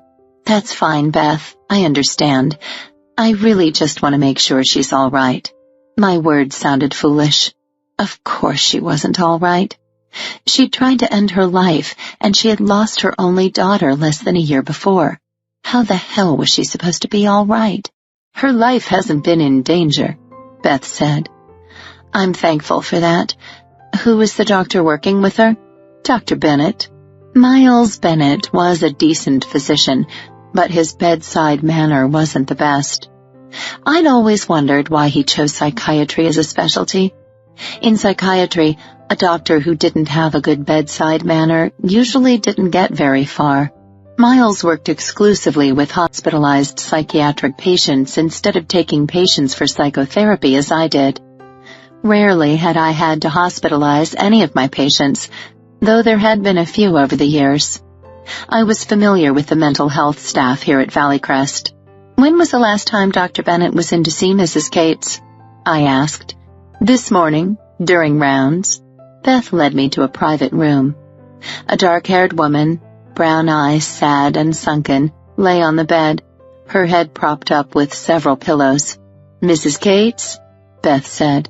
"This is Dr. Carmichael." "Hello, Mrs. Cates," I said. The woman did not turn toward me. "Hello," she replied. "Thank you for allowing me to see you." "It doesn't matter." I sat down in the chair next to her bed. "I understand you're seeing Dr. Bennett. He's excellent." This time she turned toward me. "What would you know about excellent? You couldn't save my daughter." A dagger sliced into my gut. I opened my mouth, but no words came out. "Dr. Bennett is a very good doctor," Beth said, "and so is Dr. Carmichael." I appreciated Beth's confidence in me, but I wasn't sure now was the right time for her to voice it. "Mrs. Cates, I'm so very sorry about what happened to Gina."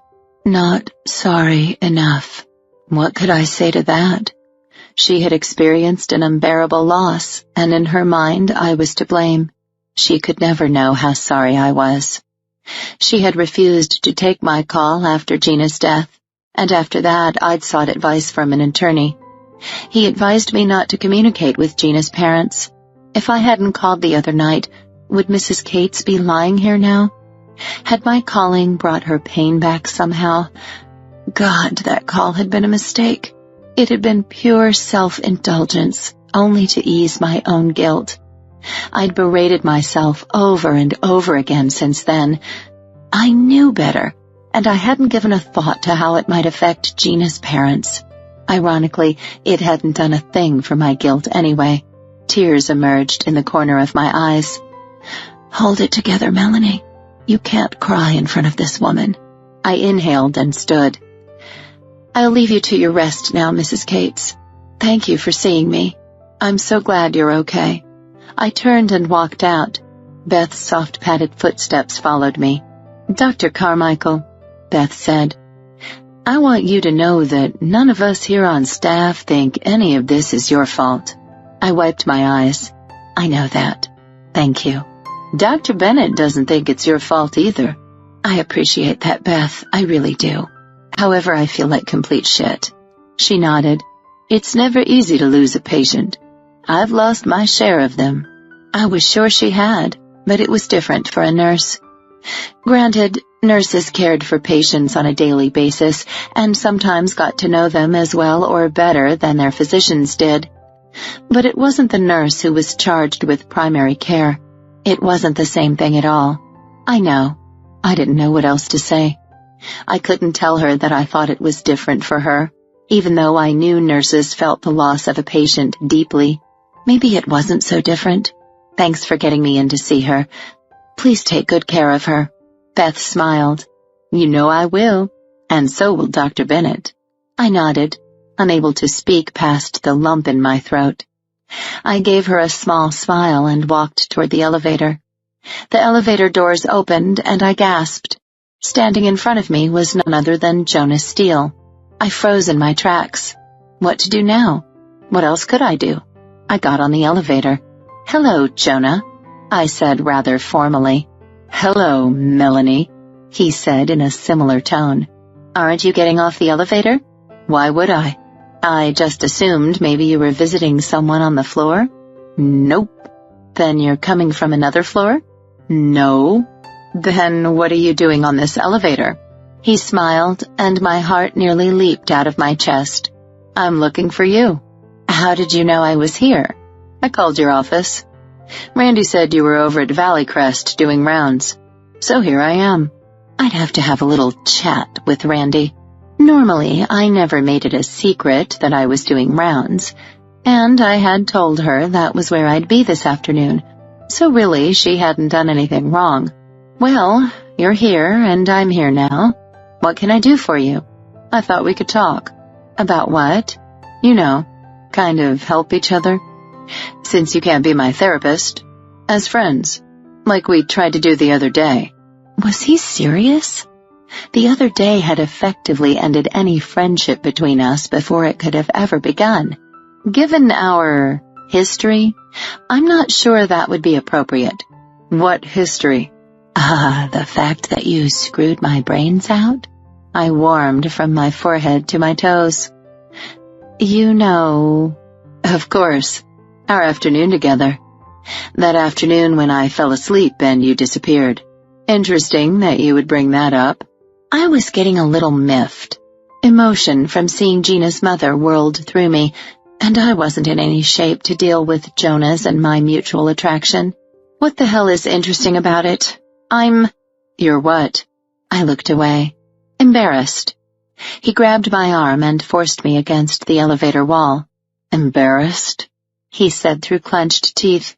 You're embarrassed that we had amazing, mind-blowing sex for an hour? I cleared my throat. I don't regret it or anything. You don't regret it?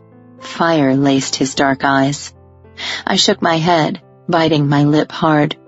He let go of me and quickly pushed the emergency stop button on the elevator. I gasped. What are you doing? This. He smashed his lips to mine.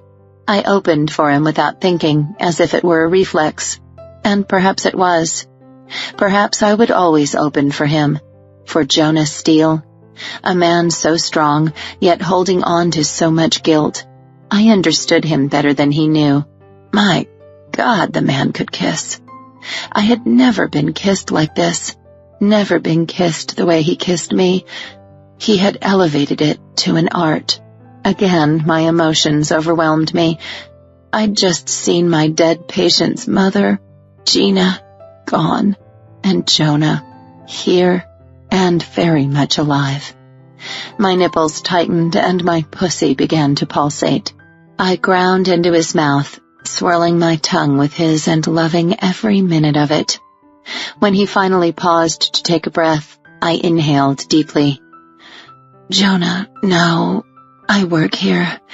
Everyone knows me at the hospital. He smiled. Fine. I'll let you go. If we continue this, at your place. I gulped and nodded. I'd have been happy to continue here, if it were any other building. Finally, he let go of me and pushed the button on the elevator, so we resumed our downward ride. What must I look like? I walked out of the elevator nodding to a few people, and then there was a monstrously handsome man with his arm on my back. What would everyone think? Where's your place? He asked. A couple blocks from here, a downtown loft. You have a car? I shook my head. I walked. We'll take mine. Jonah kissed me breathless in the car at my building.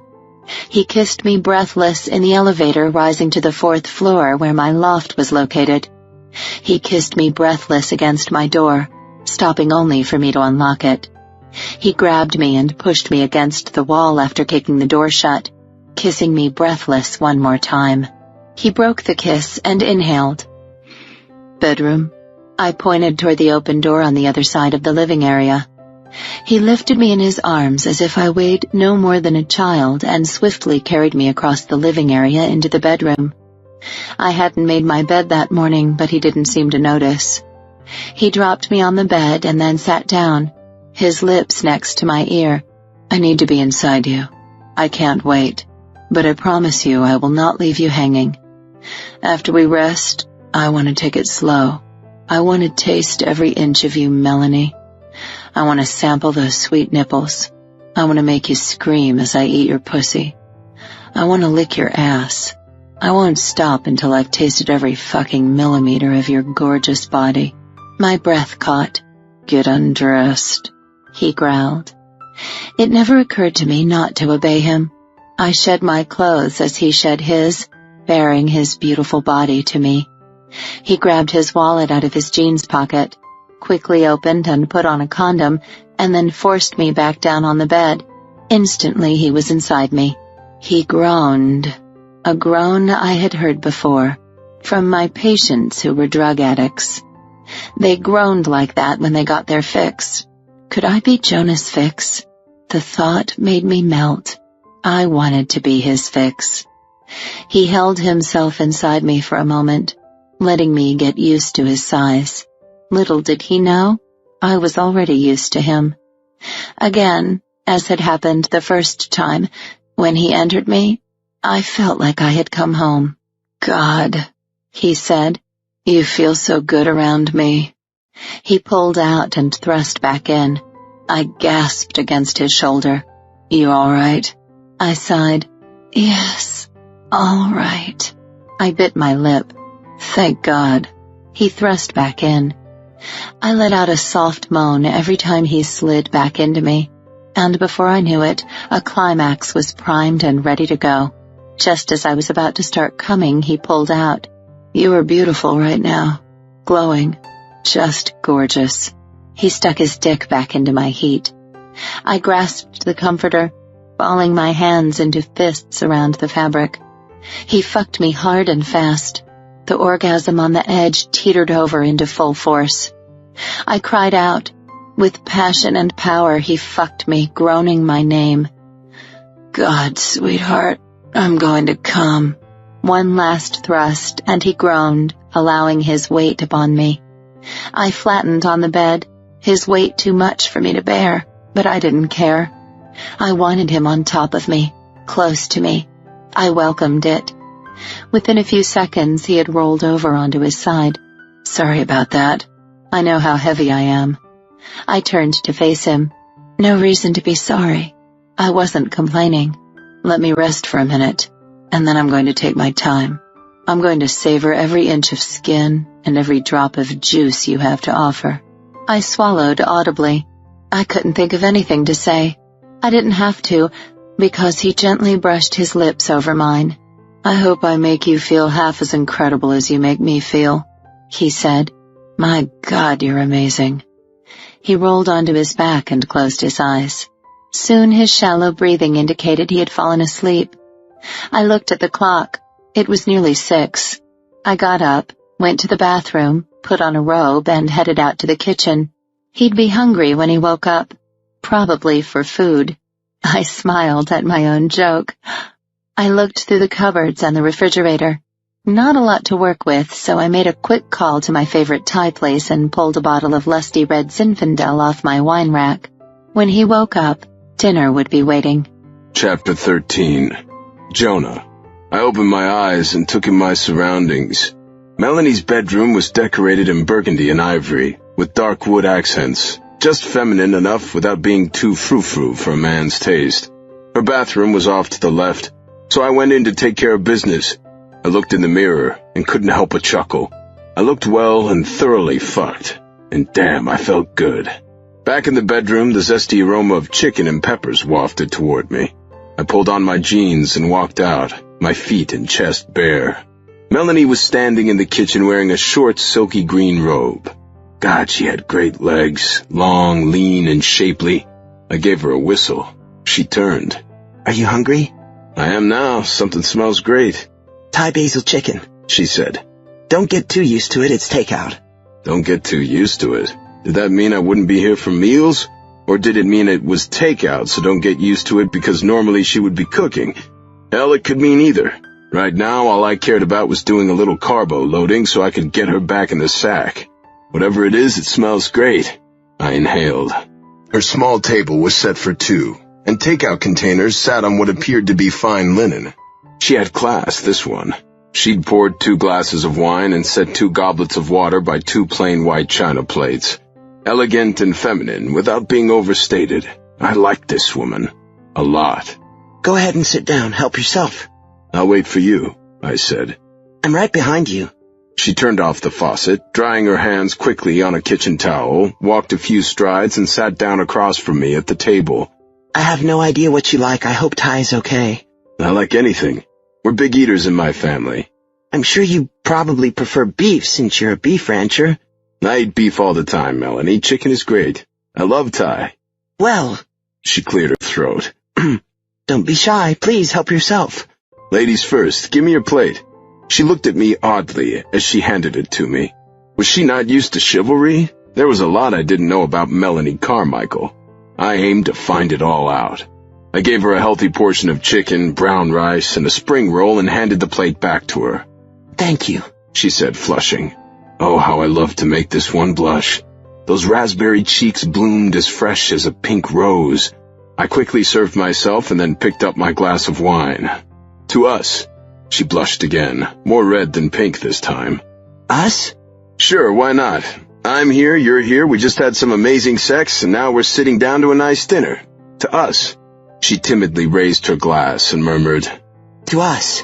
Not quite looking me in the eye. I took a sip of the wine. Zinfandel? I asked. Well, yeah. She smiled. It's sitting right there on the table. I haven't looked at the bottle yet. I pulled it toward me and turned it to read the label. So I got it right. Ryan would be proud of me.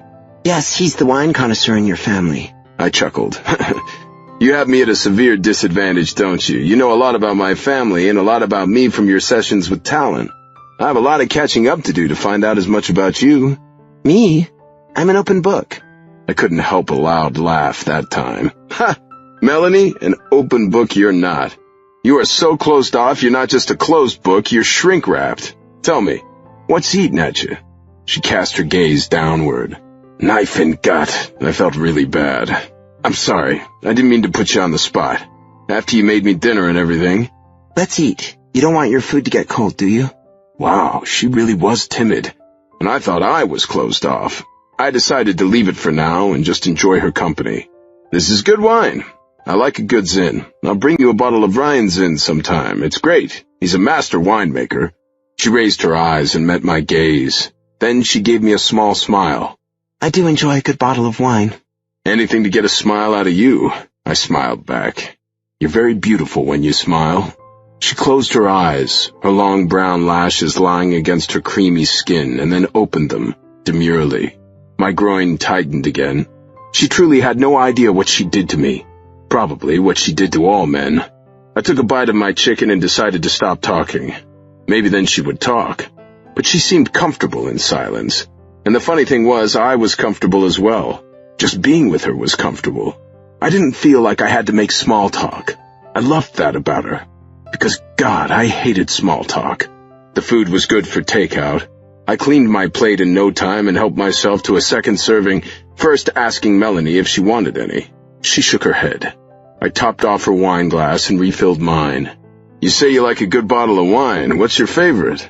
I like all of it. Red and white. I guess I prefer red over white if I have to choose, but I like it all. My favorite of all is a good aged Cabernet Sauvignon. I nodded. Yeah, Cab is great. I like wine too, but my drink of choice is a martini. She widened her eyes. Surely a martini couldn't be that surprising. I cocked my head at her. That's my drink of choice too, a martini. I mean a real martini made with gin. I smiled. A woman after my own heart. A vodka martini isn't a martini. A broad grin split her face. That's exactly what I always say. Well, Dr. Carmichael, I think we finally found something we have in common, other than amazing sex. She blushed again. God, she was adorable. You know what I think? I said. What? I'm willing to bet we have even more in common, and I'm going to ferret everything out of you until I know you like the back of my hand and I can read you like a book. She cast her green gaze downward once more. She was so easy to embarrass. It had almost become a game with me. What could I do to embarrass her more? She fidgeted with her napkin. Are you still hungry? I have some chocolate ice cream in the freezer. I rose and stalked toward her, took her hand and pulled her up. I'm still hungry, but not for food. I clasped her lithe body to mine and took her lips. She sighed beneath me. I broke the kiss and gazed into her emerald eyes. Do you like kissing me, Melanie? Because I sure as hell like kissing you. Her answer was a moan, and I took her lips again. She tasted of the spicy wine and the zesty food we had just eaten, and she tasted of Melanie, sweet and succulent. Without breaking the kiss, I backed her toward her bedroom door, into the room and to the bed. Again, without breaking the kiss, I spread the sides of her robe, brushed the satin fabric over her shoulders. My dick was hard against the denim of my jeans. I wanted her again. I had promised to go slow the next time, to savor every inch of her. I hadn't yet tasted her most secret places, but I couldn't wait. I needed her now, needed to be inside that hot little cunt. I reached into my pocket for my wallet. Thank God I normally carried 2 condoms and that I had resupplied after our first encounter at the hotel. She looked into my eyes. I'm on the pill. I have been forever, and I'm clean, I swear it. I flashed back to my conversation with Bryce earlier, how his Vegas showgirl had assured him he was on the pill, but Melanie didn't strike me as the lying type. You don't want me to wear a condom? I'm saying you don't need to if you're clean. My heart nearly burst. To actually feel her silkiness with no barrier would be nirvana. I swear, Melanie, I'm clean too. That was for sure. I hadn't had a woman in so long I was surprised sex hadn't changed. I shed my jeans quickly and my cock stood straight out. I knew I was large, even larger than what was normally considered large. She'd been able to take me. She fit me perfectly. I couldn't wait to feel every tiny ridge inside her sweet channel. I pushed her onto the bed and touched her between her legs. Wet and silky. She was ready for me. I sank into her. Fuck. She felt amazing. I thrust into her again. Bliss. Had I ever used that word before in my life? Now was a good time to start. I had just had her an hour ago, and already I was prepared to spill. This time, without the restriction of the latex barrier between us, I felt every crevice, ridge, every bit of soft suction, and I couldn't help myself. My balls bunched up, and the tiny seizures started low. I'm so sorry, baby. I wish I could last longer, but oh my God! I thrust into her with one powerful plunge, spilling into her deepest recess. She exhaled beneath me, her forehead beaded with sweat. She hadn't had an orgasm. I'd been so selfish. Again. Sweetheart, thank you for indulging me. And now, I licked my lips. I'm going to make it up to you. Chapter 14. Melanie. Jonah's cock was soft against my thigh. He moved toward me and kissed me. A gentle kiss this time, not the frantic, ferocious kiss he usually gave me. Now that he'd taken his sexual edge off, maybe he truly did want to see to my pleasure, and I would let him. He broke the kiss and inhaled, looking down at me. His eyes were nearly black and full of fire. My God, you're beautiful, Melanie. You look like an angel. An angel I was not, but I didn't want to ruin this moment. And you look like the devil, I said. He raised his eyebrows. I mean that in a good way. There's a darkness in you, Jonah. A darkness I seem to be drawn to that I can't say no to. He smiled then. As long as you can't say no. He trailed kisses across my cheek to my earlobe, where he nibbled, and then he thrust his tongue into my ear canal. I shivered all over, oozing between my legs. Then he trailed his tongue down my neck and inhaled. You always smell like lavender. Lavender was my favorite fragrance and flower. Perhaps he hadn't noticed the lavender plant on my night table. He was probably getting a good whiff from that as well. He inhaled again. I'll never get tired of your scent. He continued to trail his lips down, over my shoulders, down my arms. He kissed each fingertip of my left hand and then went back up my arm. He kissed my chest and then stopped for a moment and cupped my breasts. I'd always felt woefully inadequate in that area, but he eyed them lasciviously, licking his lips. I can't tell you how long I've wanted to taste those red nipples. He gave my left breast a slap. I gasped. It didn't hurt, actually. It just felt different, and I was very afraid of different. Melanie Carmichael was a good girl. I grabbed his hand. What? I'd rather you not do that. No one's ever done that to me during sex. You don't like it? I couldn't say I disliked it. I just wasn't sure how I felt about it. Mostly just uncomfortable. But how could I explain that to him? I just would rather you not slap me. Period. On my breasts, my butt, anywhere. All right, Melanie. Now I felt terrible. I know a lot of women like it, but for now, please, just don't. He rolled over onto his back. Shit. Now I'd done it. He wouldn't want me anymore. Well, if he couldn't have sex without a slap, maybe we weren't meant to be together. We hardly knew each other after all. I looked over at him. Are you all right? I'm fine. I just like that. That's all. I know. That's obvious. I just don't have any experience with that kind of sex, and I'd rather not do it. At least, not right now. You want me to leave? He asked. Of course not. I want you to stay.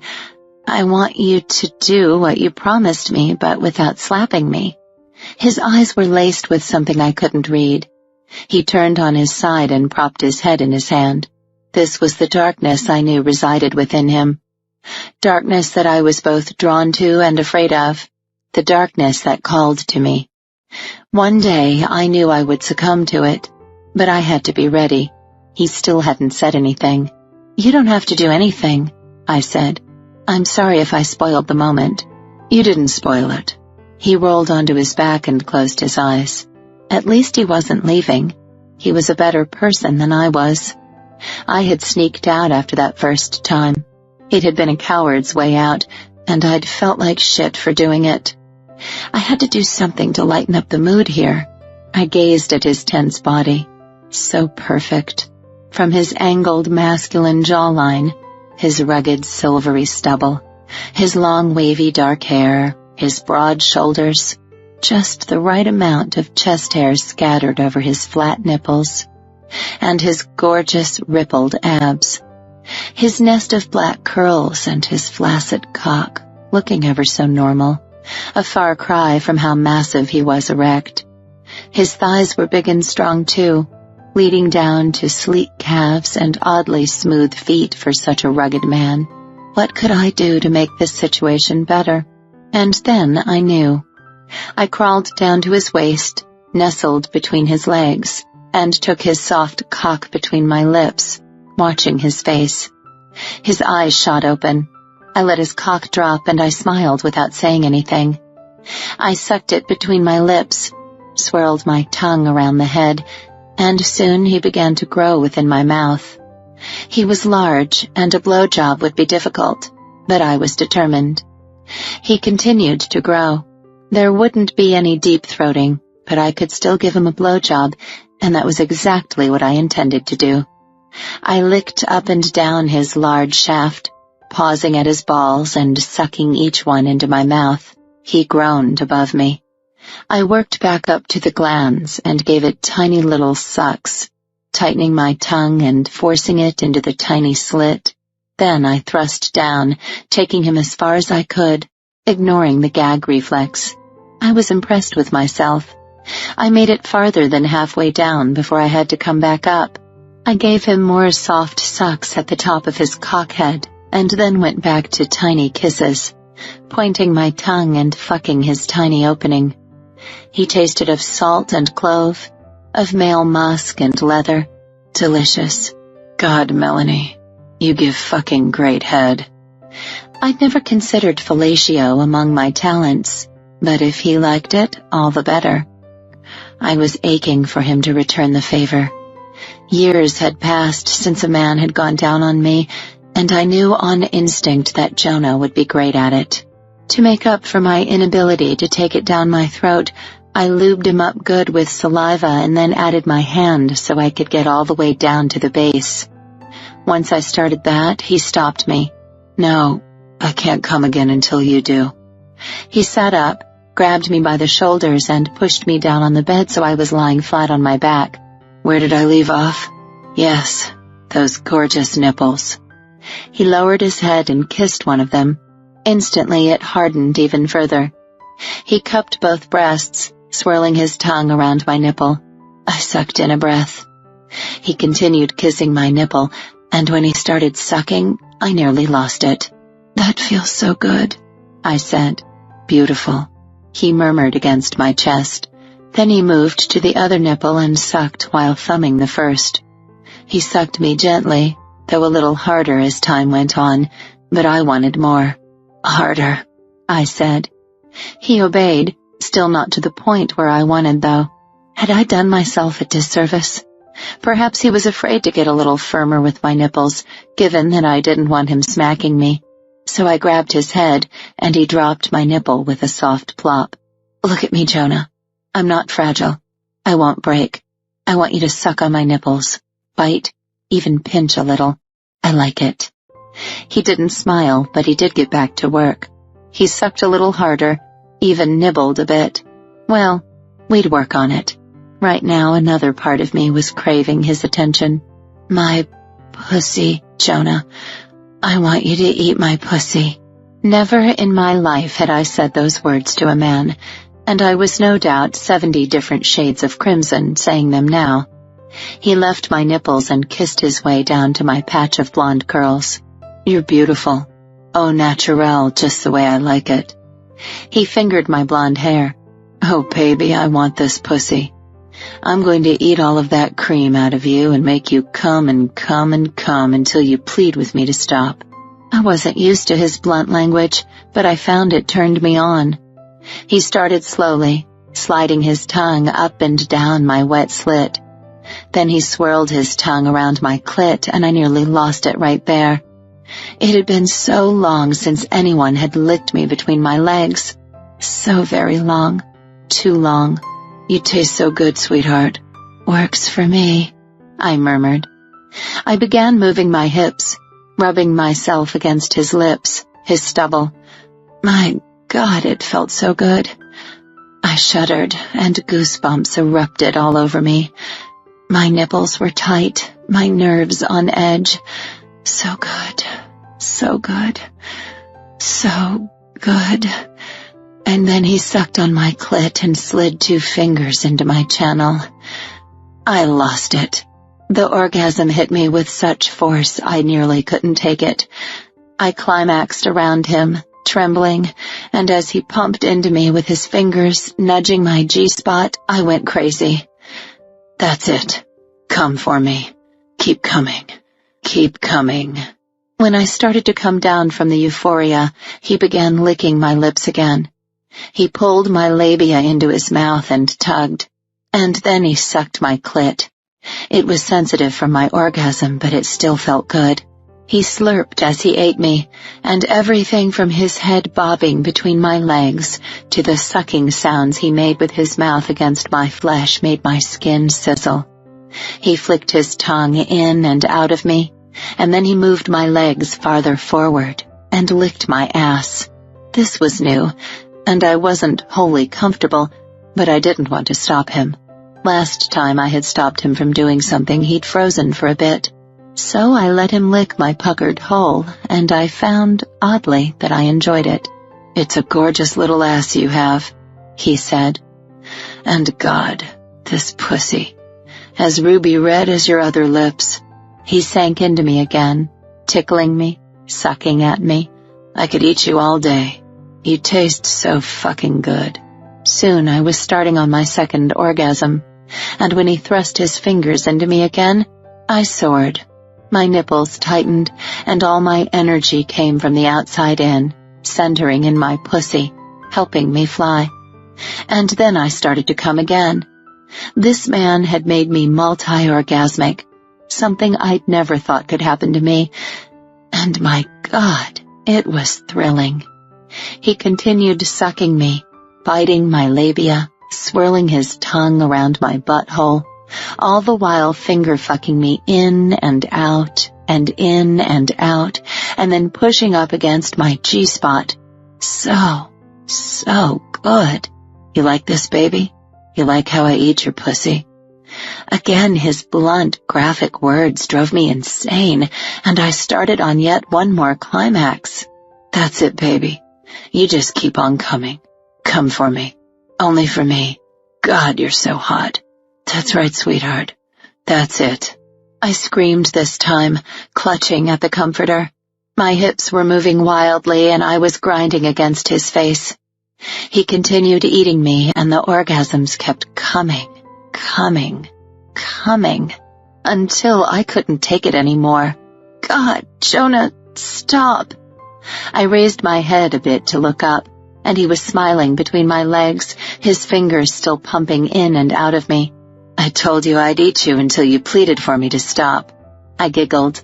"Yes, you did say that." "I'm hard as a rock right now, Melanie. I need you. Soon.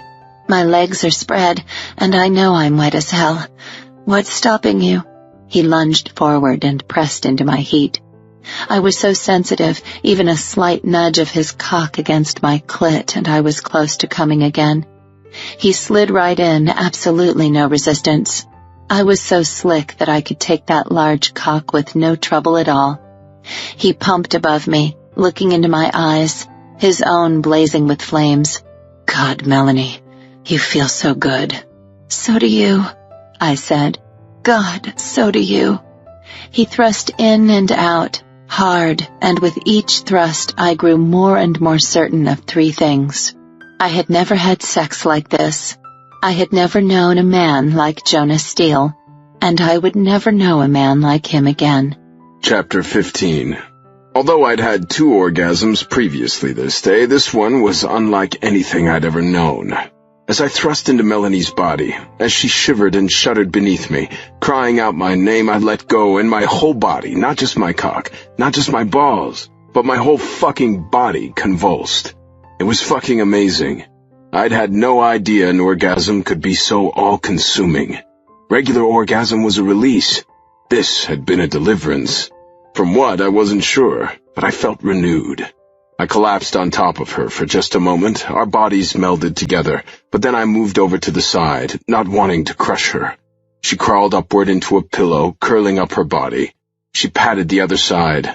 I moved there and watched her fall into slumber. And then I left. It was late when I got back to the ranch. The lights were on in the main house, so I figured I'd stop and see if Talon wanted to have a drink. I let myself in and gave his mutt Roger a pat on the head. No one was in the living area or the kitchen, but light was coming from under the door of Talon's office. I walked toward the room and knocked. "Yeah, come in." Talon sat at his desk, typing on the computer. He looked up. "Oh, hey, Joe. What are you doing over here at this hour?" "I just got back from the city. I saw your light and thought I'd stop by and see if you want to have a drink or something." Talon raked his fingers through his hair. "Yeah, sure. I could use one." "What are you working on?" "Well, I started going over some of the orchard accounts, but I ended up looking for information on Jade's ex, Colin Morse." "Why are you looking for information on him? He's dead." "I'm not so sure he is. He's mixed up in all this somehow. I can feel it." He stood and walked around his desk. I followed him out into the family room. I sat down on a leather couch while Talon played bartender. "I ran into a guy the other day," I said. "Said he knew you." "Yeah?" Talon raised his eyebrows. "Who?" "An old guy named Mike. Met him in an old dive bar around Skid Row in Grand Junction." "What the hell were you doing down there?" "I could ask you the same thing." "I asked you first." "I'm the older brother. You need to answer me first." Talon shook his head. "Oh, hell no. You're not going to pull rank on me. Those days are long gone." True, they were.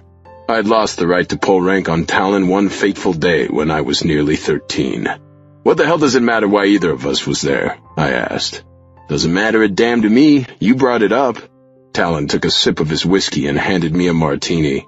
I accepted the drink gladly and took a long sip. Mother's milk. Definitely time to change the subject. "Why are you researching Colin?" "Jade says Larry's claiming his innocence regarding Colin. Not that I take Larry's word for anything, but the shit it is." "But remember a few weeks ago when Jade got a call from Colin's phone?" "Yeah. It just doesn't sit right with me. Larry had disappeared, and if he had Colin's phone, why the hell would he call Jade with it?" "I don't know. She was his assistant city attorney. Maybe he was calling to check up on things." "Then why didn't he say something? And if he cared about how things were going at the city attorney's office, why did he disappear in the first place?" "I don't know, Talon. None of this makes any sense at all. Why is Colin even an issue? He certainly wasn't one of your abductors. He would have been about a year old at most." Talon rubbed his jawline. "He hates me. 1, for taking Jade from him, although he dumped her first, and 2, for kicking the shit out of him. He's involved in this somehow. How else would his phone and wallet get into Larry's possession?" "Easy. Larry offs him, and he takes his phone and wallet. It makes perfect sense to me." "Come on, Joe. You're smarter than that. Dig a little deeper." "Talon, did it ever occur to you that maybe you weren't meant to figure this all out? Maybe you should just concentrate on healing?" "God, you sound like Dr. Carmichael." I stiffened, hoping Talon didn't notice. "What makes you say that?" "She says I should concentrate on healing because whether these guys are ever caught won't help me either way." "She's a smart lady. You should probably listen to her." By the way, how's it going with you and her? My cheeks warmed. What do you mean? I mean your therapy, dumbass. What'd you think I meant? Of course he meant my therapy. He didn't know about the other stuff. I sure as hell couldn't tell him about the sex. I also couldn't tell him that I was no longer seeing her for therapy, because then he would ask why, and I would have to tell him something, anything, and I hadn't a clue what that would be. I had no idea what was going on with Melanie. It was the best sex I'd ever had, and I couldn't deny the attraction between us. But we wanted different things. She'd freaked out when I slapped her. I would never hurt her, of course, but I liked to play rough during sex. I was a natural dominant, and I'd never had anyone complain about it before. Then again, she'd given me the best blowjob of my life, and she had the sweetest little pussy I'd ever tasted. Therapy is going fine. She's good, isn't she? Oh yeah, she's good. Of course, I wasn't talking about therapy. Are you figuring things out? Sure. I wasn't convinced I was telling the truth to my brother, but the last time I'd skulked around in the alleyways, I'd stopped before finding someone to pummel me. That had to say something. I sure as hell wasn't ready to tell Talon about my secret pastime. Funny thing was, I hadn't done it for several years, until Talon started healing through therapy. That had brought the whole thing back to the front of my mind, reviving the guilt. It clutched at me like sharp hooks, refusing to let me go. I wasn't going to do it again. No more trips to Skid Row for me. I was going to figure this out. I'd prefer to do it with Melanie, but if she couldn't help me, I would do it alone. Hell, I did everything else alone. No, that wasn't fair. I didn't run this ranch alone. My brothers and all the other employees helped. So why did I always feel responsible for everything? Logically, I knew I wasn't. I had to figure that out. I took another sip of my martini. Good stuff. Then I turned the tables on my brother. So, how's your therapy going? It's going well. Dr. Carmichael thinks I'm making great progress. I didn't need my brother to tell me that. Just looking at him, I could see what a changed man he was. Was it from therapy? Jade? Himself? Probably a combination of all three, but Jade had no doubt been the catalyst. I had never believed a woman could change anything. I still didn't. But I couldn't lessen what Talon and Jade shared. It was beautiful to watch them together. Anything new on the rose on the pillow? I had Steve Dugan come over to dust for prints around Jade's room where the rose was left. He didn't get anything, and we didn't get anything off the rose itself. Well, it was a while ago, I said. I changed all the locks on the doors, of course, and changed the security system, too. Who the hell could have gotten in here? I shook my head. I sure don't know. Makes me cringe thinking about it. You're telling me. I was here. I was in the fucking house. Jade was in her shower, not 15 feet away from the bed when this happened. He rubbed his eyes. I can't let myself think about it too much or I get crazy. Makes me want to pound somebody. Keep your temper in check. Oh, I'm fine. Who would I pound anyway? Larry Wade is in prison, and Colin is God knows where. That nutty boyfriend of Jade's mother is God knows where, and I don't even know who the third one is. 6 months ago, I would have found someone to pound, but not now. I lifted an eyebrow. What are you talking about? Didn't Dr. Carmichael tell you? Dr. Carmichael and I don't discuss you. I gave her permission to. I know that. She told me. But I'm not comfortable with that, so what the hell are you talking about, Talon? Talon cleared his throat. I'm not exactly proud of this, but before I started therapy, there were times when I'd go to the city on the weekends. Yes, I know that. Sometimes I'd find a girl and have meaningless sex. Other times Other times I'd walk down a dark alley on Skid Row, find someone to mug me so I could beat the crap out of him. I shot my eyes open. God, don't look at me like that. I'm sorry. I never beat someone up for the hell of it. I waited for him to try something on me. Sounds like you put yourself in danger. I was one to talk. To think my brother hung around those sleazy alleyways for the exact opposite reason I did. Him to feel more in control, me to punish myself. God, that was how we both ended up in that bar. What if we had run into each other? You don't do that anymore, I hope. Of course not. I don't feel like I need to. I look back and I wonder why I ever did it. It didn't change anything. Kicking the shit out of Colin didn't change anything either. I'm lucky I didn't get locked up, and none of it mattered anyway. I didn't change the fact that I was kidnapped and raped by 3 men. I know. I'm sorry. Ah, Christ, I didn't tell you this for you to feel bad. None of this is your fault. You know that, and I know that. I gulped. I did know. I knew it as a sane, logical person, but it wasn't my logical side that had the issue. Still, that last time I went to Skid Row myself, I hadn't done anything. That had to be a good sign.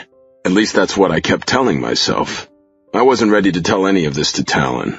I'm glad you don't feel you have to do that anymore. You could have gotten yourself into big trouble. I know. Believe me, I was careful. I never did any lasting damage, and I was long gone before a cop would have gotten there. But none of that makes it right. I was wrong to do those things. Like I said, it didn't end up making me feel any better. The only way it would have made me feel better is if I'd met one of my abductors in a fucking alleyway. But I never found a guy with a missing toe, or a guy with a phoenix tattoo, or a guy with a birthmark the shape of Texas. My heart dropped to my stomach. What are you talking about? A birthmark shaped like Texas? Jesus, Bryce had said his father had a birthmark with that shape. Of course he hadn't said where the birthmark was. I thought you only remembered something about 2 of the guys. I'm sorry. I should have told you my mind has been focused on that damned rose that was left on Jade's pillow. I've spent the last several weeks trying to figure that out. But yeah, Dr. Carmichael did a guided hypnosis with me several weeks ago. She took me back to that time and that place. He visibly shuddered. You don't have to go on. I can tell this is bothering you. I'm okay. He twisted his lips, his features grim. Anyway, she took me back there. Back when they were doing it to me. It was freaky, Joe. I was there. I really was there. Anyway, I was able to look around. These guys, sometimes they wore black wife beaters. And I noticed, on the one, I remember having a low voice, that he had a birthmark on his right arm. On the underside, right under his armpit hair. It was a weird shape, and I didn't realize at the time what it was shaped like, only that I knew I'd seen the shape before. As an adult, I figured it out. It reminded me of the shape of the state of Texas. My blood ran cold. It was after midnight, and instead of going home, I drove into town, to the mayor's house, where Bryce was staying with his parents. I had tried calling his cell phone, but he didn't answer. He was probably in bed, and most likely so were his parents. I didn't righteously care. I had to know. I drove up to the mayor's house and skidded my car into park. I ran up to the door and rang the doorbell, my pulse racing. I waited. No response. I rang the doorbell again. Again, no response. So I started pounding on the door, pounding as if my life depended on it. Damn it, Bryce, I have to talk to you. No one answered. There were no lights on in the house, but the dog was barking behind the front door. Certainly they could hear me. I continued pounding on the door until finally the elderly neighbor lady looked outside the front door. What's going on over there? She yelled. Nothing, Mrs. Norris, I said. It's just me, Jonah Steele. I need to talk to Bryce. The woman walked forward in her bathrobe and slippers. For goodness sake, Jonah, stop all that racket. The Simpsons aren't home. Where the hell are they? They drove to Grand Junction to the hospital. Something was wrong with the baby.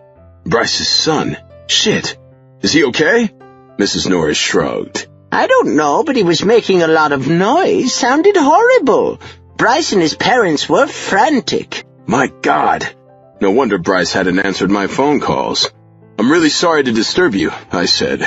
I was tempted to drive to the hospital, but I didn't know which hospital they'd gone to, and Bryce wasn't answering his phone. I called him one more time and left a voicemail, asking him to call me when he had news about Henry. Then I drove home. Damn. Chapter 16. Melanie. It had served me right. After all, I'd left him the first time we were together. Still, Jonah leaving me stuck in my craw. It hurt, and I wasn't exactly sure why. I also didn't know why I went back to the lingerie shop the next morning before my first appointment. I was fingering the silken material of the Midnight Reverie collection when the same blonde salesgirl came up to me. "That would be a great color on you," she said. "I've heard that before." "I'm not surprised. With your opalescent skin tone, purple is a no-brainer."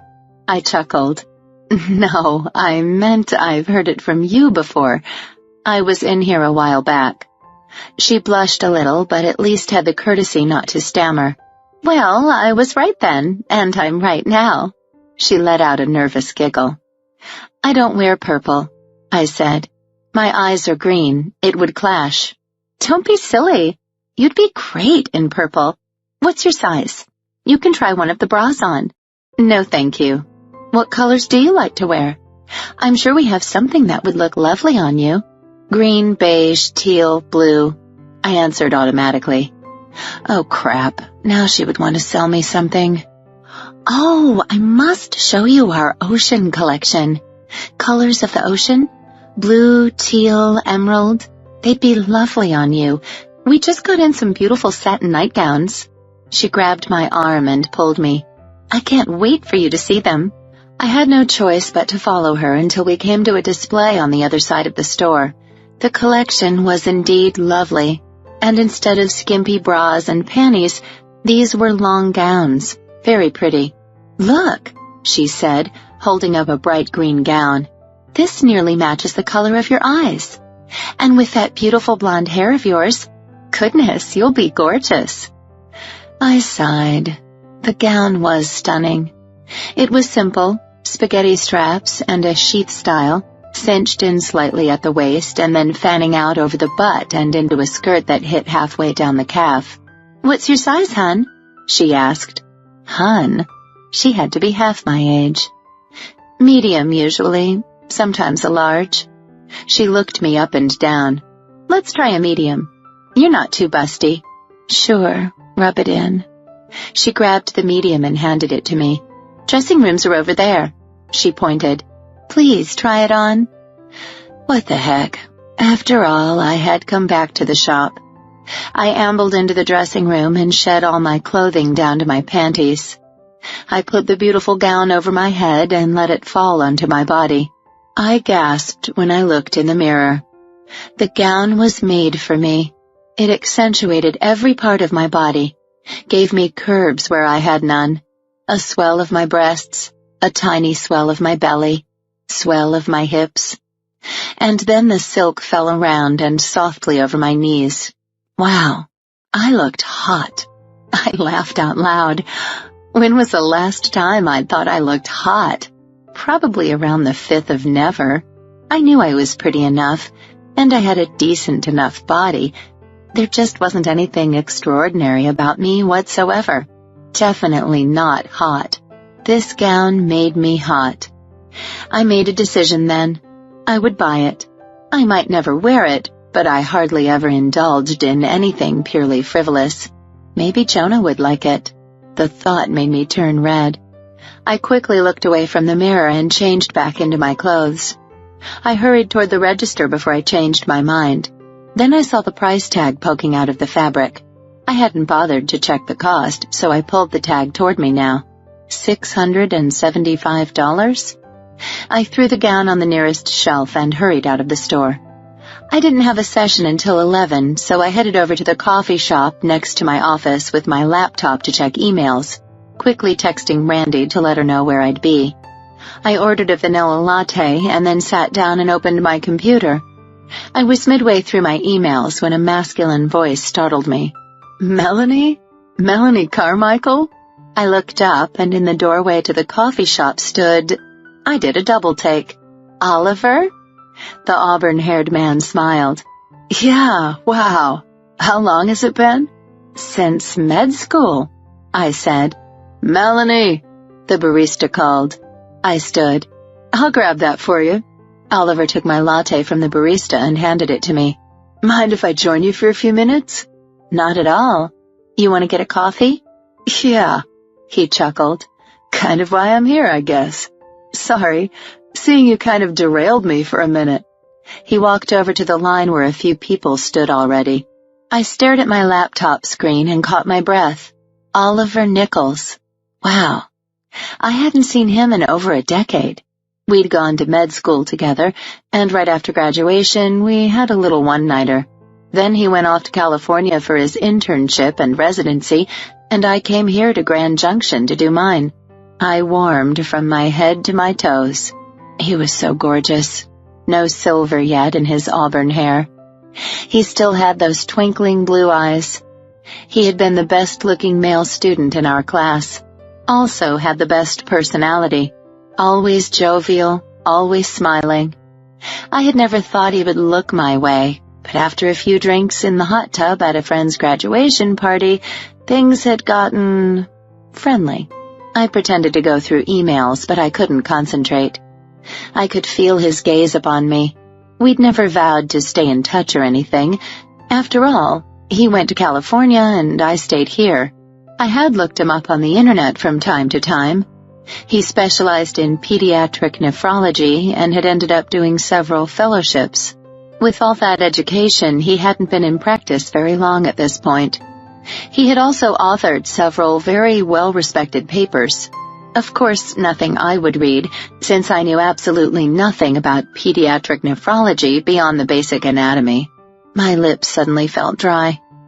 I grabbed my purse from where it was hanging on the back of my chair, pulled out some lip balm, and smoothed it over my lips. Why in the world was I so freaked out? Oliver and I had never had a relationship. He had never even looked my way most of med school. I hadn't dated anyone during those times, at least not seriously. I hadn't had the time, and once I started internship and residency, I'd had even less time. He sat back down across from me, holding a large coffee cup. I can't believe it. How are you, Melanie? I'm fine. What are you doing here? Have you left California? He nodded. I'm spearheading some research over at Valley Crest Hospital. They're setting up a pediatric nephrology unit. Impressive. Though everything Oliver Nichols did was impressive. How long will you be in town? A few months at least. It's possible they may want me to stay on, in which case I'll open a practice here. I nodded. What an incredible opportunity. You'll love it here. So what have you been up to?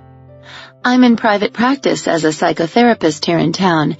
In fact, my building is right next door. I don't live too far from here either. I have a downtown loft. So you never left here after your residency? No. The city grew on me.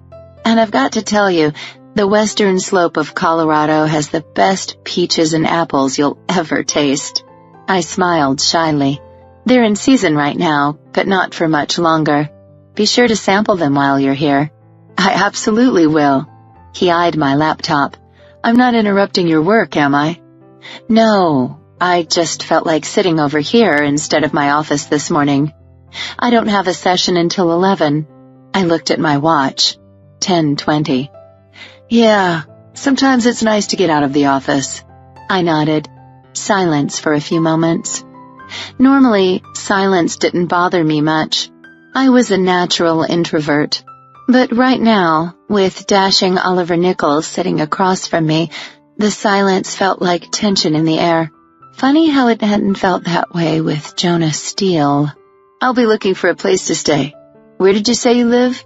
A couple blocks away. Brainbridge Lofts. Have any rentals in there? Honestly, I don't know. I own. Maybe I'll take a look over there. I'm meeting a realtor later today to help me find something for the next 6 months.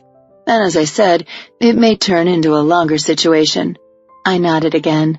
No wonder Oliver and I had only had one night. We clearly didn't have much to say to each other. So fill me in on the last 15 years or so of your life, Melanie. Are you married? Have any kids? Never been married. No kids. How about you? He took a sip of his coffee. Divorced. For 2 years now. I have a couple kids, 2 boys, ages 6 and 8. Are they still in California? Yeah. This was a tough decision coming here, but they offered me a lot of money, and the more money I make, the better college funds I can set up for Josh and Corey. I'll miss them, but I'll be flying out every other weekend to hang out with them. It'll be like a big event for them. That's nice. Inside, I was dying a little bit. Here he had 2 kids, and I hadn't had a significant relationship in God knew how long. He smiled at me as he drank. I have to tell you, Melanie, you haven't changed a bit. You look the same as you did the first year of med school, bright-eyed and ready to learn. The only difference is your hair should be flowing over your shoulders. I'd worn my hair up, as I often did for work. My cheeks warmed. Something about this felt all wrong. You look great yourself. Not a gray hair on that head of yours. Good genes. This red hair comes from my mother's side. She's Irish.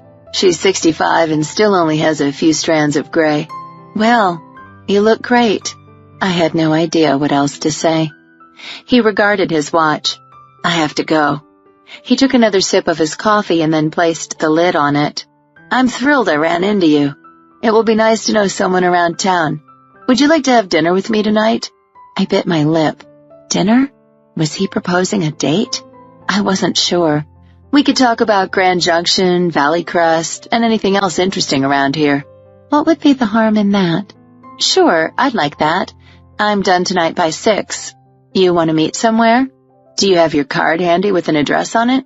I'll just pick you up there. I pulled the card out of my laptop case and handed it to him. Okay, if you're sure you don't mind. See you at 6. He smiled, his eyes twinkling. I'm looking forward to it. Chapter 17. Jonah.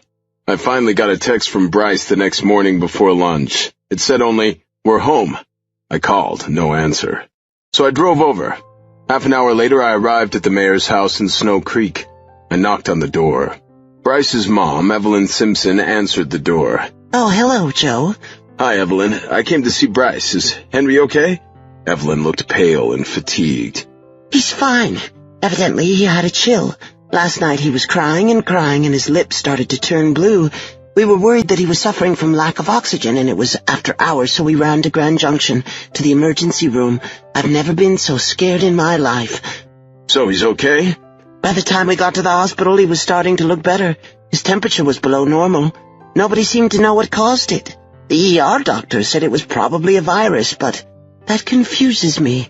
I always thought viruses were supposed to make your temperature go up, not down. I certainly don't know. He seems to be fine now. We stayed there a while, ended up being gone all night. Just got back a little while ago. Where's Bryce? Evelyn held the door open for me. He and his dad are in with the baby. Come on in. His dad. My skin tightened around me. I wasn't sure I wanted to see Tom Simpson. I walked into the house, following the sound of the baby's cries. "Bryce?" I said, standing in the door of what appeared to be a makeshift nursery. Tom Simpson was holding little Henry, rocking him in a recliner. Bryce was putting medicine into a syringe. "Hey, Joe." I cleared my throat, trying not to look at Tom. "I hear you guys had quite a night." Yeah, I'm sorry I didn't answer your calls or texts. I was freaked. "No problem, man. I understand. How's Henry?" He's got a fever now. It was the strangest thing. I seriously thought he was dying. Wow. I can't even describe how scared I was.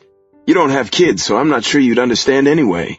I thought I'd understand just fine, but I didn't want to upset Bryce. What happened? Last night his lips and nail beds turned blue, and every book on raising a kid says that's a big danger sign. My mom and I totally freaked. Only Dad remained calm. He looked over at Tom. You'll never know how much I appreciate that, Dad. You sure know how to keep your head in a crisis. Tom smiled slightly. An eerie feeling swept through me. Remaining calm in a crisis would be a great characteristic for a criminal, a psychopath. Bryce handed the filled syringe to Tom. "Here you go, buddy," Tom said, putting the syringe to Henry's lips. "Come on, take your medicine." Tom finally got the medicine in Henry's mouth, although some of it dribbled down his chin. He wiped it up with a towel and handed Henry back to Bryce. "I had to get into the office. I haven't had any sleep, but there are a few things that can't wait." He turned to me and held out his hand. "Always good to see you, Joe." I flinched a little. I had to shake his hand. Hell, I'd shaken it hundreds of times before. I'd grown up with this guy. He was the father of my best friend. So I forced my arm out and took his hand. Again, a strange sensation surged through me, like ice-cold water trickling over my neck and chest. My stomach churned. He conveyed something to me in that handshake, whether he knew it or not. And whatever it was, I didn't like it.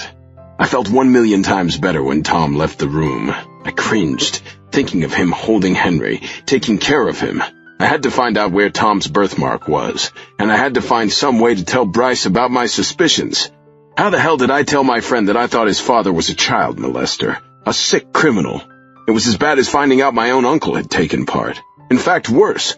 From what I knew, Larry hadn't been the one who chopped up and disposed of the bodies. If what I suspected was true, Tom Simpson had not only abused and disposed of random kids, he also did it to his own nephew, Luke Walker. Again, the icy trickles of water. Calm down, Joe.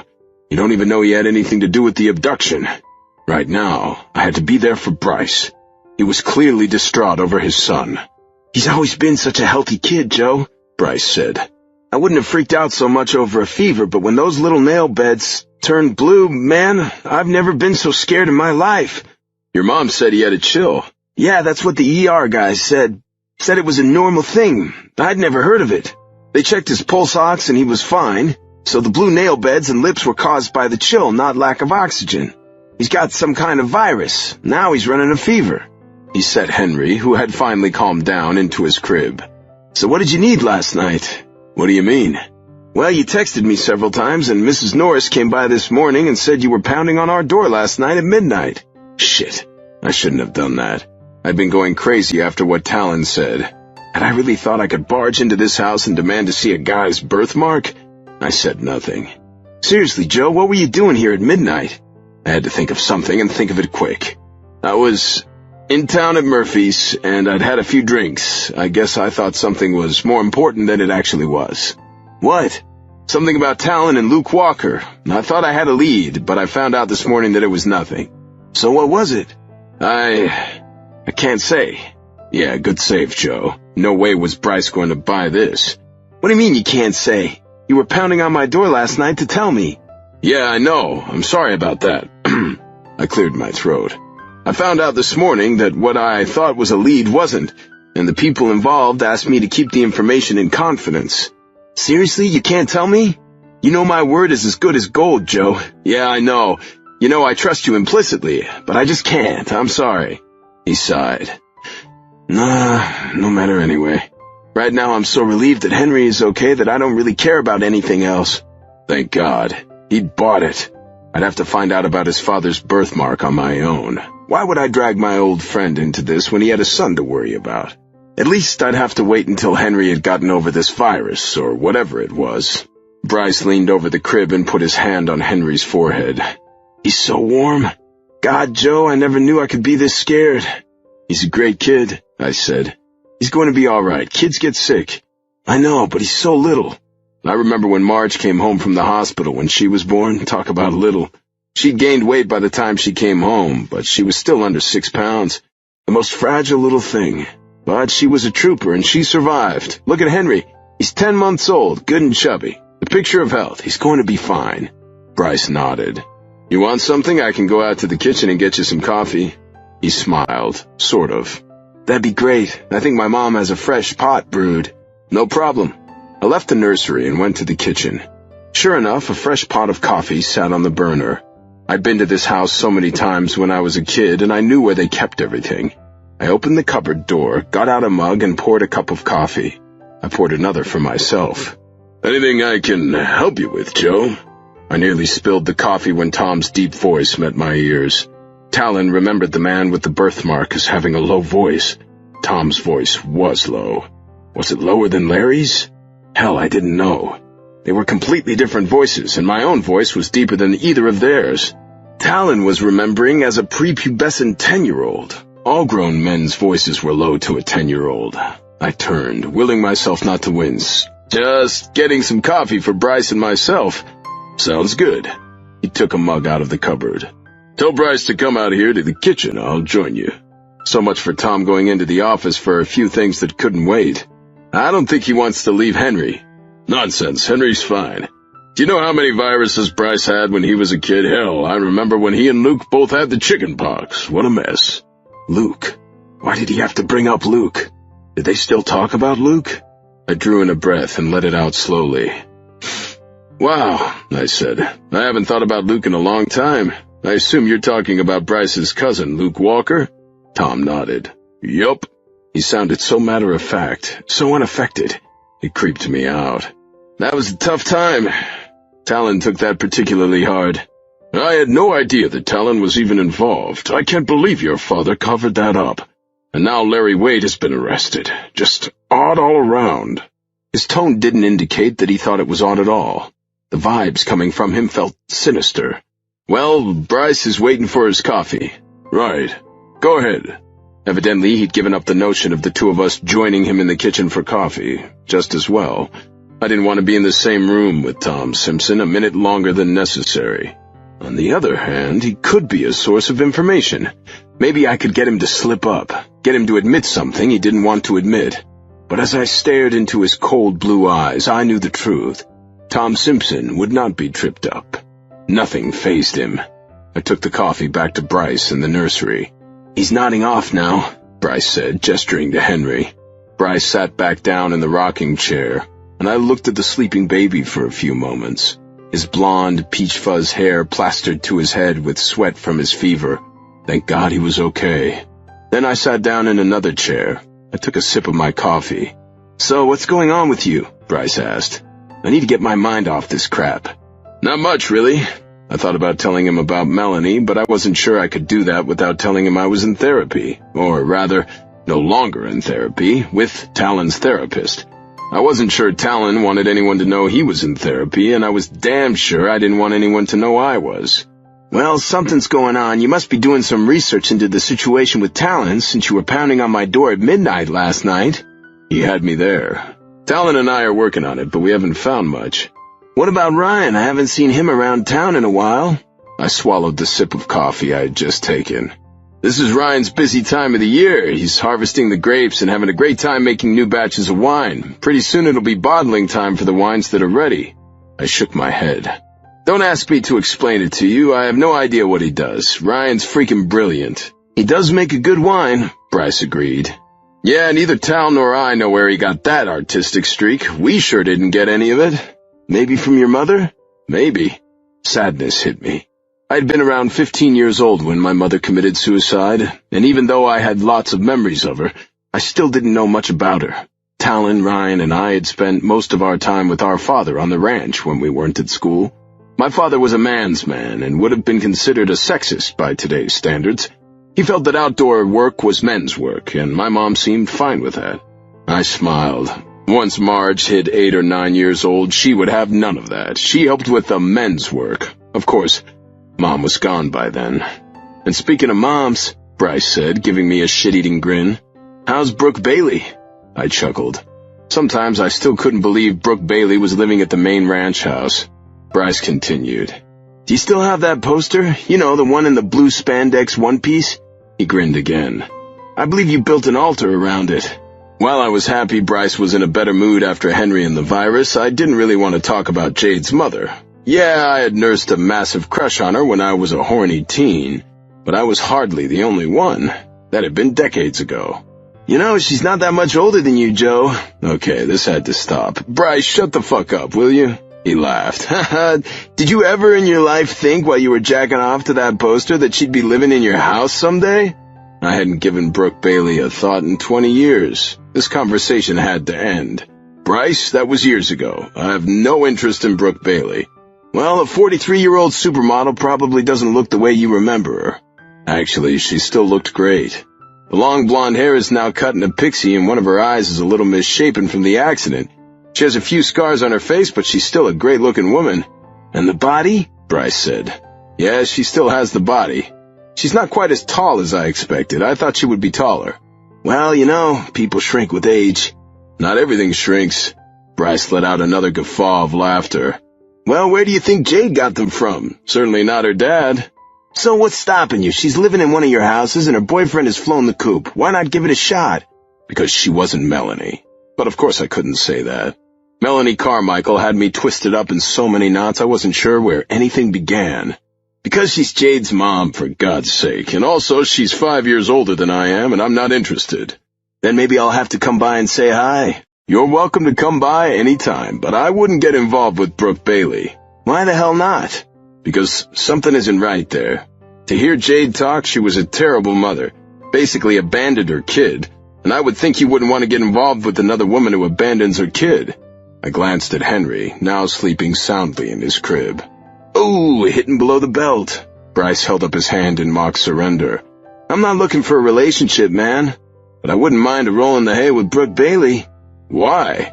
"Why else? So I could say I had a roll in the hay with Brooke Bailey." He laughed. I picked up one of Henry's stuffed animals sitting next to me and threw it at Bryce. "Oh, you're such a girl, pillow fight?" Bryce laughed. I stood. I knew he was joking, but Bryce calling me a girl rubbed me the wrong way, and I suddenly wanted to escape this house. "Listen, I'm really glad Henry is okay. I'll check in with you tonight or tomorrow. Right now, I've got to get back to the ranch." "Hey, I didn't mean to freak you out. Stay for dinner even. My mom's making meatloaf." "Meatloaf?" When I could stop by the main house and eat whatever Felicia and Marge had cooked up, not a chance. "I would, but I can't." "Why?" Oh, because I don't want to be in the same house as your father, who I think might be a child molester and murderer. Just got things to do. Thanks for the invite. Stop by any time if you want to meet Brooke. Bring Henry along. I will. And I was just kidding about the roll in the hay. I wouldn't do that to you or to Jade. I nodded. I know. See you around. I walked out of the nursery and past the kitchen. Tom was still sitting at the table. This time he had a laptop open in front of him. Evidently he'd decided to do his work from home. I walked briskly past the entry to the kitchen, not saying a word. Joe?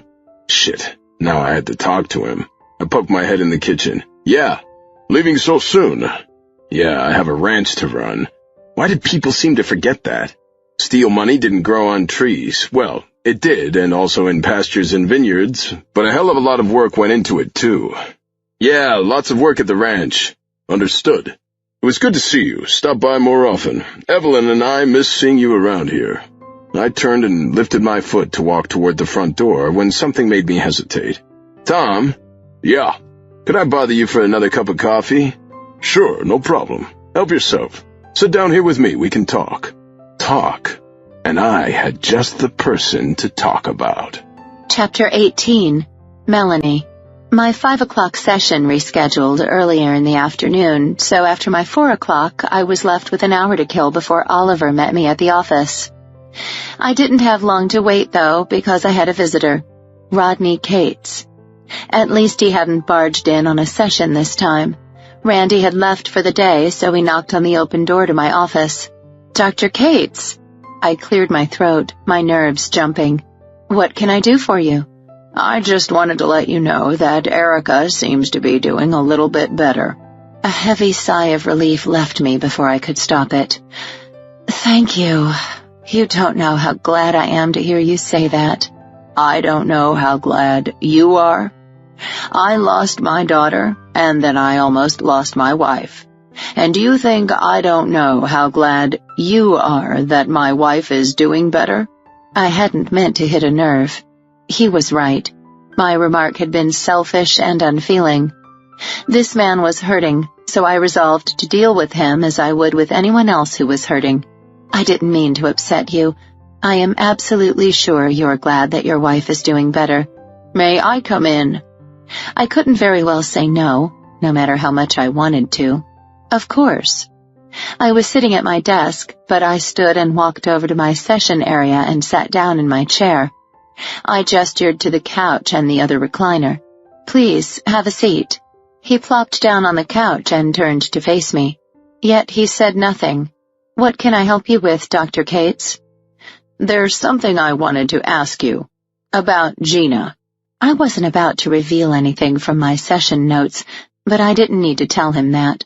Of course. What do you want to know? Did Gina say anything to you about falling in love? My throat thickened. She hadn't, at least not until the letter I got after she died. So I shook my head. Not during our sessions, no.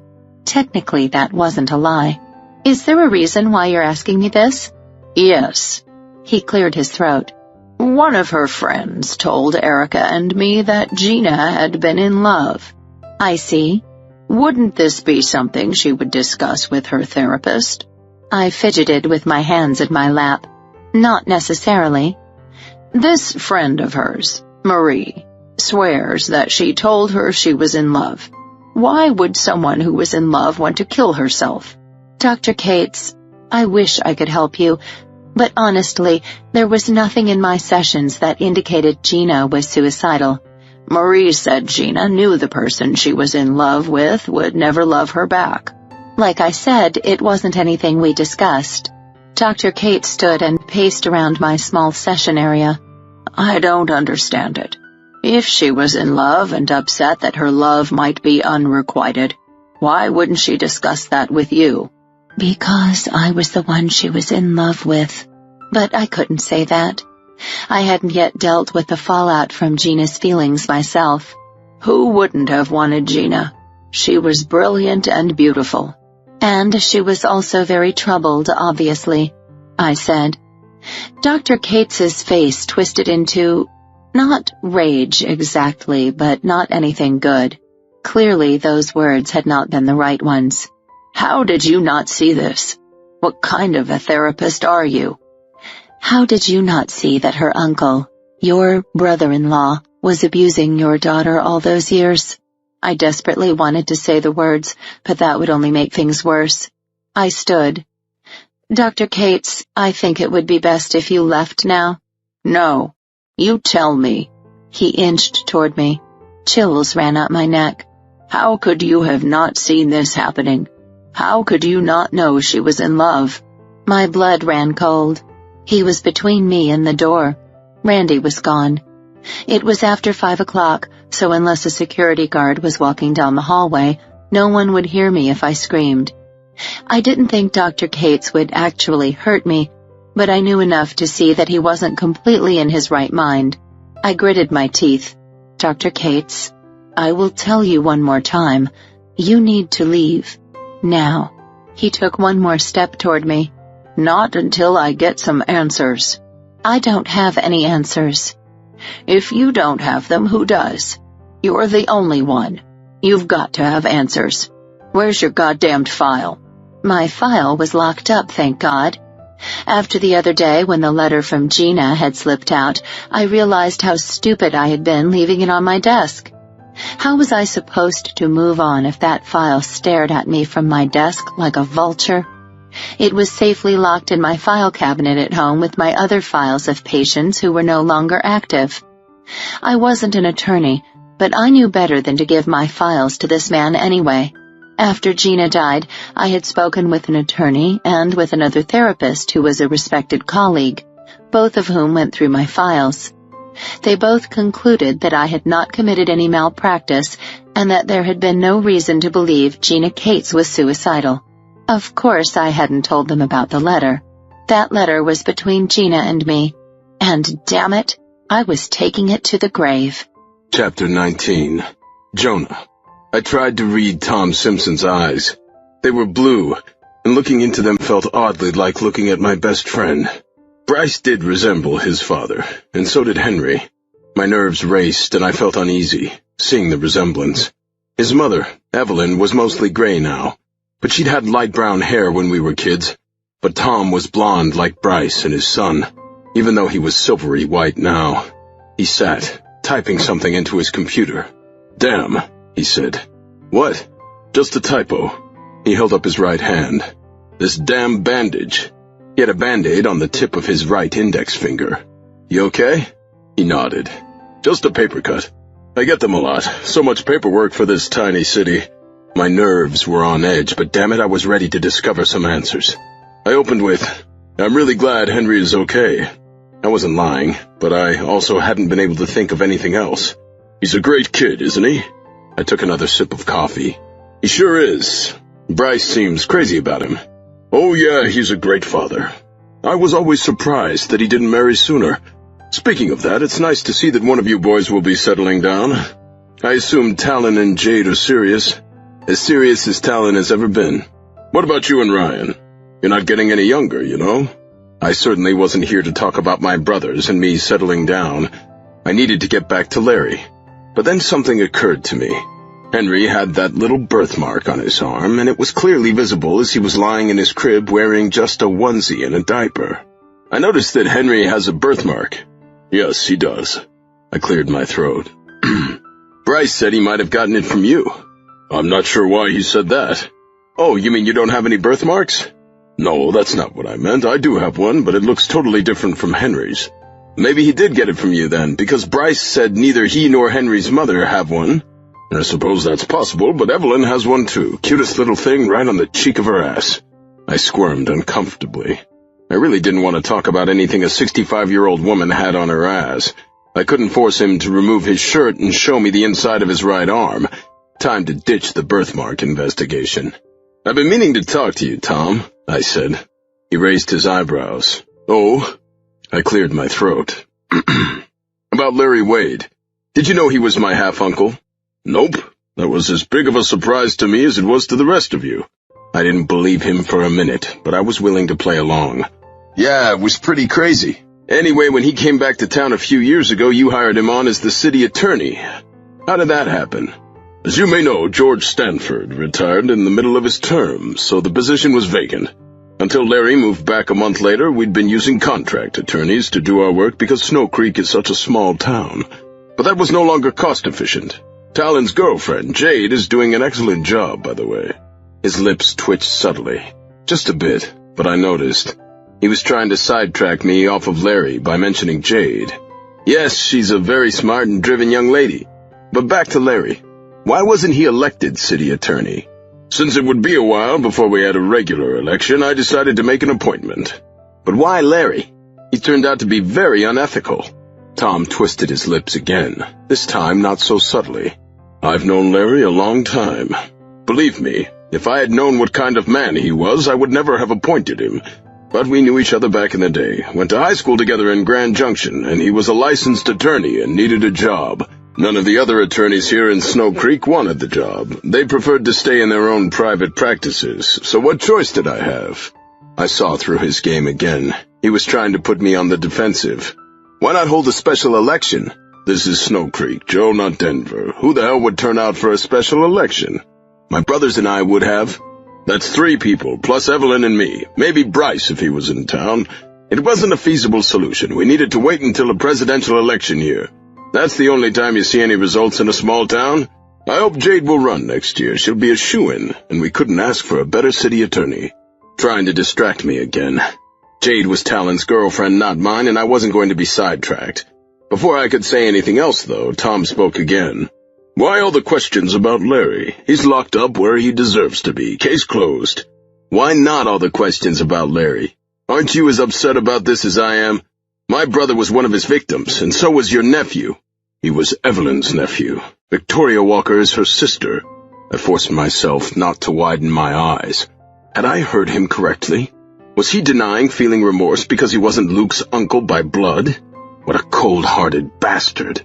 I knew then that if I stood and forced this man out of his shirt, I would see that birthmark Talon had described. I had been right in my original assessment. Larry Wade might be a psychopath, but Tom Simpson was far worse. He was an Iceman. Chapter 20. Melanie. Dr. Cates continued toward me, his right hand balled into a fist. I'm going to see that file today, Dr. Carmichael, before I leave this office. I bit my lip. The file is not here. It's in storage. What the hell kind of therapist are you? I shivered nervously. The kind who doesn't clutter up her office with obsolete records. I have followed the guidelines for storage of records for patients who are no longer active. And I couldn't let you see it even if it was here. Those records are confidential. The death of the patient ends doctor-patient confidentiality. Everyone knows that. I'm afraid you're wrong. Psychotherapy notes have special protection under HIPAA. That's ridiculous. I didn't write the Health Insurance Portability and Accountability Act, but I can assure you that I'm correct. I can't give you the file even if it was here. I'm not interested in your medical and legal jargon. He was so close to me now that only about a foot separated us. My pulse beat hard, and nausea churned in my throat. His breath stank of alcohol. So that was it. He had been drinking. I'm going to have to ask you to leave now, Dr. Cates. His blue eyes glazed over with rage and fire. I'm not sure I made myself clear. I'm not leaving without that file. And I told you... I swallowed. It's not here. He grabbed my arm and I instinctively jerked backward, hitting the wall. Don't you dare touch me, I said. Then give me the file. I do not have it here. Listen, bitch. He grabbed me by the throat. You're going to... Melanie? A soft rap on the door. Oliver, thank God. Dr. Cates removed his hand from my neck and I gasped in some air. The gasp was more from fear. He hadn't obstructed my breathing, but damn it, I was scared to death. Oliver, am I glad to see you? I smoothed out my blouse. This isn't over, Dr. Carmichael, Dr. Cates said. I will get the information one way or another. Without acknowledging Oliver, Dr. Cates stomped out of my office. I could still hear his footsteps after he left the reception area and traveled down the hall to the elevator. "Are you all right?" Oliver asked. "What was that about?" I lost my footing and he rushed toward me, catching me. He helped me to my couch and sat down next to me. "Melanie?" And the tears came. Whether they were tears for Gina or tears for the fear that had just coursed through me, I didn't know. Oliver put his arm around me. "God, what happened? Who was that guy?" I sniffled into his shirt and then looked up at him, grabbing a tissue from the box on the coffee table. I wiped my eyes and blew my nose quickly. "He was the father of a former patient of mine." "Should we call the cops?" For a second I thought he was choking you. Normally I would have said yes, but I shook my head. "I'm all right. The man has been through enough." "Are you kidding me? He just tried to strangle you. He wouldn't have done me any harm." And in my heart, I did believe that. "He's distraught.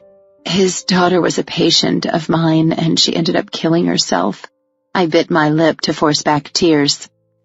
"I've been over her file time after time, Oliver, and I cannot find anything that indicated she was suicidal. What did I miss?" "He has no right to blame you." "But I must have missed something." And I had.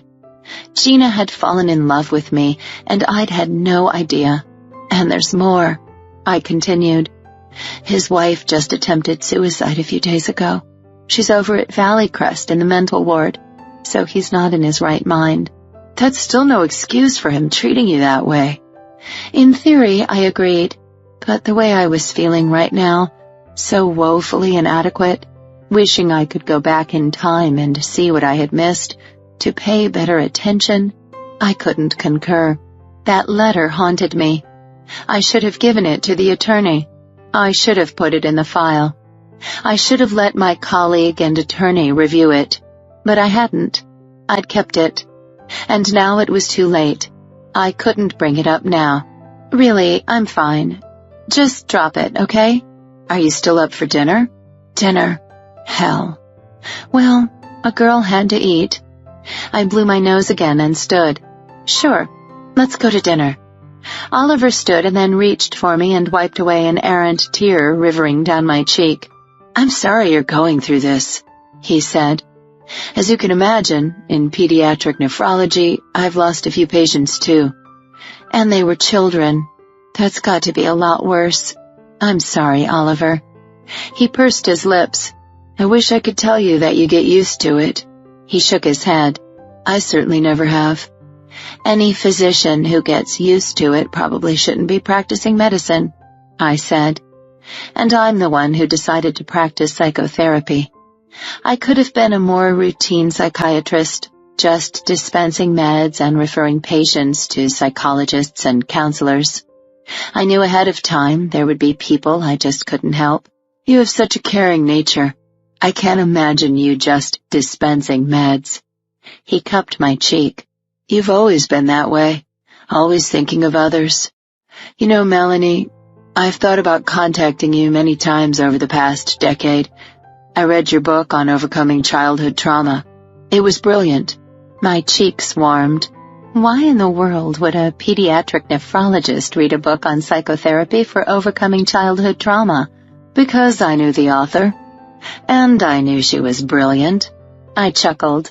"You were the one who was always at the top of all of our classes." "And you were always right behind me." Oliver smiled. "You have no idea how annoying that was," I said. "My main goal in life was to pass you up, and I never could." "Ha! The reason you were never able to do it is because I forced myself to work that much harder to stay ahead of you." I warmed again. "You're saying I was an incentive for you?" "Yes, totally. You don't know how close you came to beating me. There's a reason I didn't socialize." Oliver hadn't had a social life? He was always so jovial and good-looking, always had 2 or 3 women clinging to his every word.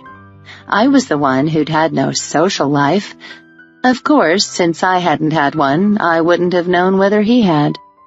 I don't think any of us did much socializing in med school, and that was nothing compared to internship and residency. You're telling me. Those hours were brutal. He caressed my cheek with his fingers. I was getting uncomfortable. I cleared my throat. What are you in the mood for? There are some great restaurants around here. There's a nice sushi place about a block over and a couple Italian places. Sushi sounds great. Let's try that. All right. Let me grab my purse out of my desk. Warmth came up behind me as I was bending to pick up my purse out of the locked drawer where I kept it. I grabbed the bag and turned around. Oliver was right behind me, and he quickly brushed his lips over mine. I jolted backward, falling into my desk chair, my ass plunking on the leather. I bit my lip. I'm sorry, he said. I just couldn't get that out of my mind. I stood nervously. I wasn't sure how I felt about the kiss. Granted, Oliver and I had been intimate long ago, but only once, and it was certainly not part of any kind of relationship. He grabbed my elbow and pulled me toward him. Let's try that again, he said. And before I could pull away, his lips were on mine once more. He ran his tongue over the seam of my lips, and although I wasn't sure, I opened to him. He slipped his tongue into my mouth. I closed my eyes, trying to concentrate on the kiss, trying to melt into him the way I had melted into. What the fuck is going on here? Chapter 21. Jonah. My body went rigid, and my hands clenched into fists. Another man had had his lips on Melanie. My Melanie. But she wasn't my Melanie. Until that moment, I hadn't known how much I wanted her to be. Instincts took over, and my hackles rose. I stepped toward her, feeling feral, primal. I grabbed the man's suit coat by the back of his neck and pulled him off her. He landed on the floor on his ass. "Hey, who are you?" he said. "What the hell do you think you're doing?" I ignored him. He wasn't the problem. The woman kissing him was. Melanie inched backward slightly, rubbing at her lips. They were red from another man's lips. Never again. "Who the hell is he? What was he doing kissing you?" He's a friend of mine from medical school. "Is that how you say hello to all your friends?" Look, Jonah, this isn't any of your— "The hell it's not!"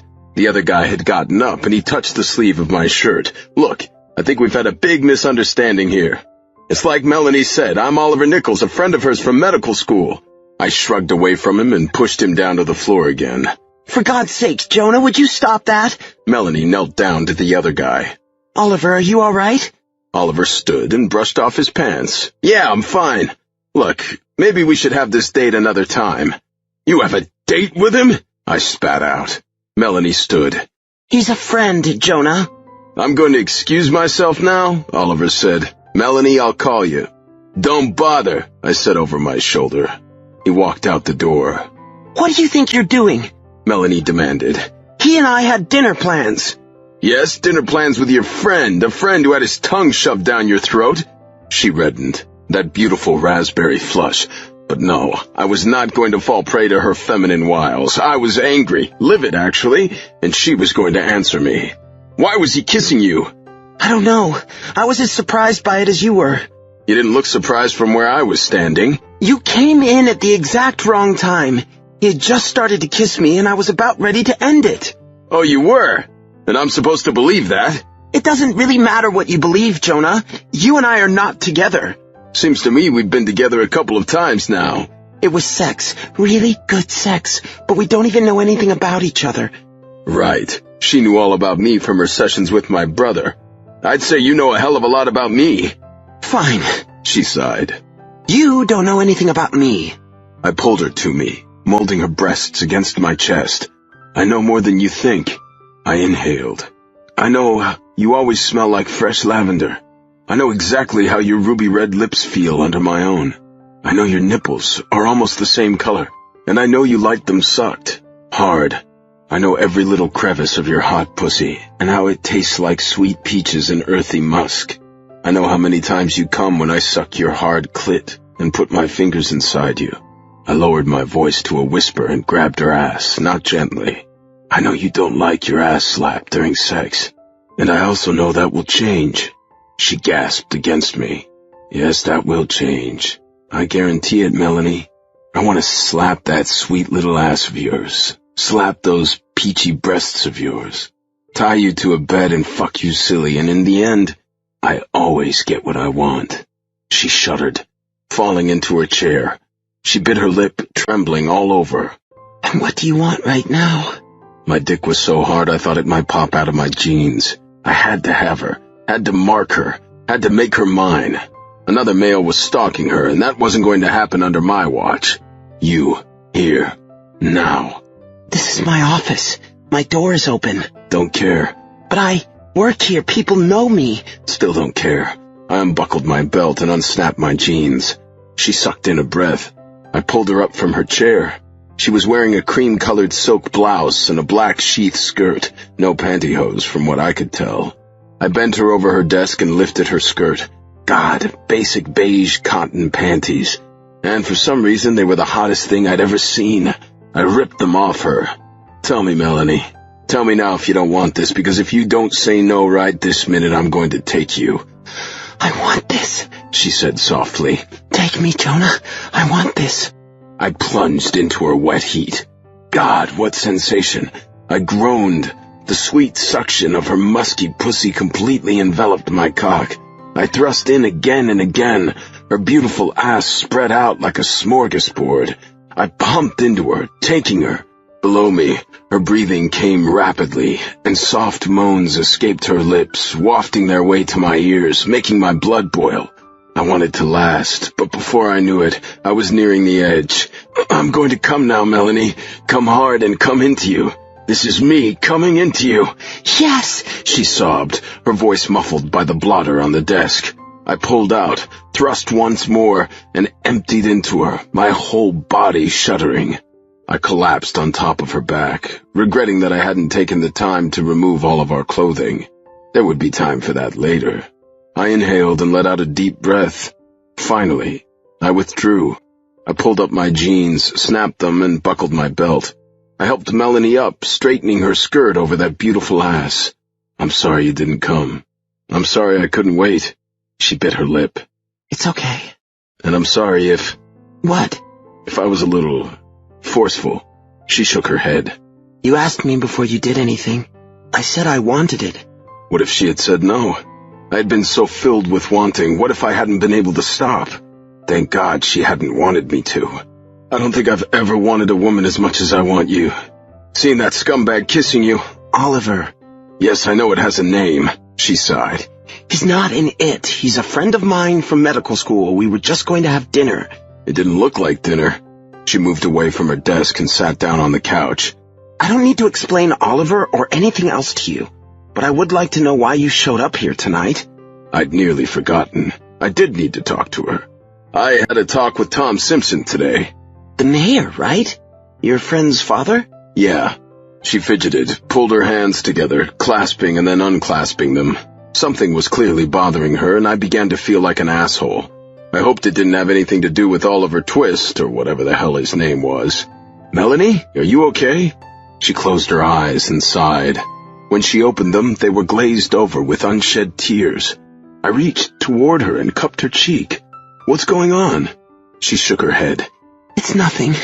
It's not nothing. Give me a break. Is it that other guy? Is he someone you wanted to be with? Is he... I couldn't bring myself to finish that sentence. Melanie Carmichael with another man wasn't a thought I could form in my head. I'm fine. It's not anything I can talk about. You can tell me. My word is as good as gold. I drew in a breath and let it out slowly. Do you want to be with him? It shouldn't matter to me, but it did. I had gone batshit crazy when I saw them together. No, believe me, it's not Oliver. I was telling the truth when I told you he was just a friend. Why the kiss then? I felt like shit as soon as I'd said it. Never mind. You don't have to answer that. If that's not the problem, what's bothering you? Let me help. I truly did want to help. The thought of Melanie being in any kind of pain or distress bothered me, disturbed me, made me want to crush whoever was making her feel this way. I know that, but I really can't talk about it. At least tell me how I can help you. She rubbed her arms. You can't. I wish you could. Oliver, your friend, was he going to help you? No, he's a friend from med school, but he's not a psychiatrist. He's a pediatric nephrologist. Nephrologist? That's kidneys, right? Yes. He just came into town to do some work here on a temporary basis. We ran into each other at the coffee shop downstairs, and he invited me to dinner. It was all very innocent. Then why the kissing? The question sat on the edge of my vocal cords, but I refrained from asking it again. She was clearly upset about something, and now that I knew it didn't have anything to do with this guy, I truly did want to help her. But she was being a closed book, as usual. Since you won't talk to me, how about this? I ruined your dinner date, so can I take you to dinner? She smiled. Oh, what a beautiful smile it was. You know, I'd like that. Where were you going to go? A sushi place a block away. Sushi? Really not my thing. I was a rancher, for God's sake. A meat and potatoes kind of guy, but for Melanie Carmichael, I'd eat raw fish. Sounds good, I said, hoping I was pulling it off. Sushi it is. She gave me another smile, and then her phone beeped. Excuse me, I just need to take care of this. She walked outside to the reception area to take the call. Within a few minutes, she was back. Her eyes were rimmed again with sadness. Or was it fear? Melanie, what is it? Nothing, but I'm afraid I can't. Oh, hell no, I said. We're having dinner, and then we're going back to your place, and you're going to tell me every little thing that you're keeping from me. In your business, you know it helps to talk to someone. I just hoped I could be there to listen, and not get so crazy that I had to fuck her brains out first. Chapter 22. Melanie. I could tell that sushi wasn't Jonah's favorite meal, but he was a trooper, and he tried everything I ordered. He actually liked the unagi, freshwater eel, quite a bit. I almost felt bad having to tell him it was cooked. We talked mainly about the food.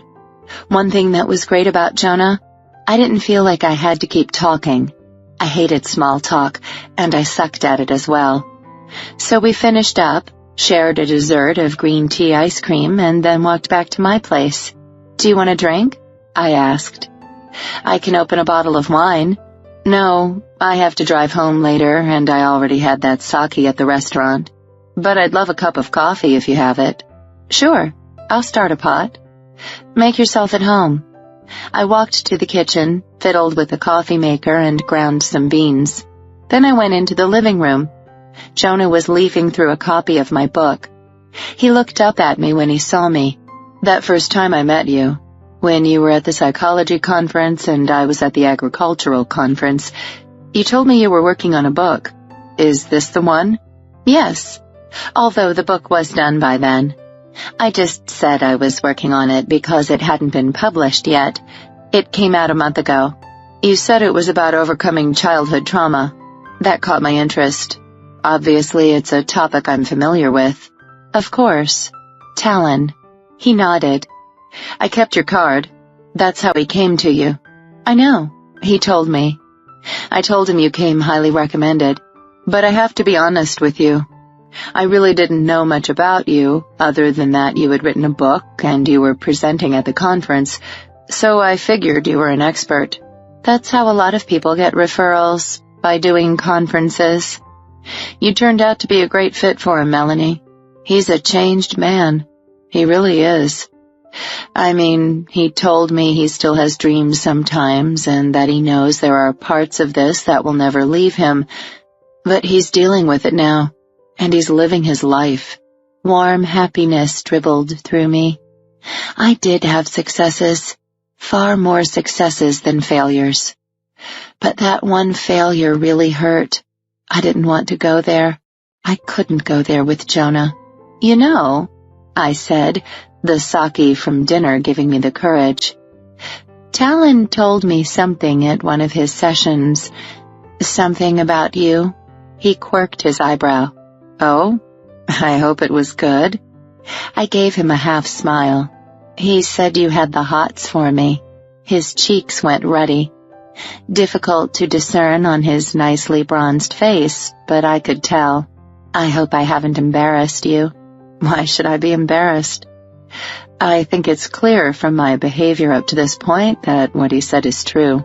I couldn't help a little laugh. Look, now there's nothing I'd like better than to take you to the bedroom, but I want you to tell me what's going on. Something scared you earlier today, and then you got that phone call. Maybe this is none of my business. In fact, I'm sure it's not. But you can tell me anything. My word is as good as gold. The second time he had used those words. I knew I could trust him. I never doubted it. And, oh, how wonderful it would be to unburden myself to someone. I had opened up a little bit to Oliver about it as another physician, but to tell Jonah? To him, I was the brilliant therapist who'd saved his brother. What would he think of me? I couldn't bear it if he thought less of me, and at this point, I didn't think much of myself. I just couldn't tell him. I can't. You can. It will help. You know it will. From the kitchen, the coffee maker dinged, telling me my pot of coffee was ready. I ignored it. There was only one way to get Jonah's mind off of what was bothering me, and I knew what that was. I sat down on him, pulling my spandex skirt up my thighs and straddling him, cupped his cheeks, and lowered my mouth onto his. It didn't take long for him to respond. His cock hardened beneath me. I ground against it, my clit tickling from the roughness of the denim enclosing him. Oh, how good it felt. He broke the kiss. My God, you're driving me fucking insane. I took his lips again. Good insane. Exactly what I wanted. I wanted to be driven insane too. I wanted to escape from the emotions overwhelming me. Escape from my patient who had taken her own life, from the love she'd hidden from me, from her father who'd threatened me. Just escape. And even though I knew it couldn't last, escape never did. What better way to escape than in the arms of the most beautiful man on the planet? For that's what Jonah Steele was. He was darker and even more rugged than his brother Talon. The silvery flecks in his stubble and in his beautiful black hair made me swoon. I unbuttoned his shirt quickly and pushed it over his shoulders. A gorgeous chest, too, adorned with just the perfect amount of black and silver chest hair. He let go of me long enough to pull his arms out, and then grabbed me, cupping my breasts. He found my nipples through my blouse and bra, and they hardened, pushing through both layers of fabric. I gasped into his mouth. He pushed me off of him and laid me on the couch, touching me between my legs. Oh my God, you're so wet for me. He pushed my skirt the rest of the way up to my waist and spread my legs. The lips of your pussy are engorged, Melanie. I'm going to eat you raw, and then I'm going to stuff my cock into you and fuck you. Fuck you all night long.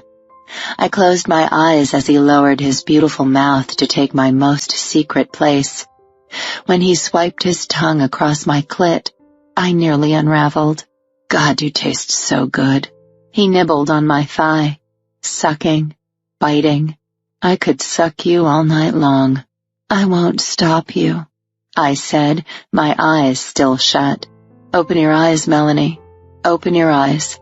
Watch me as I lick you.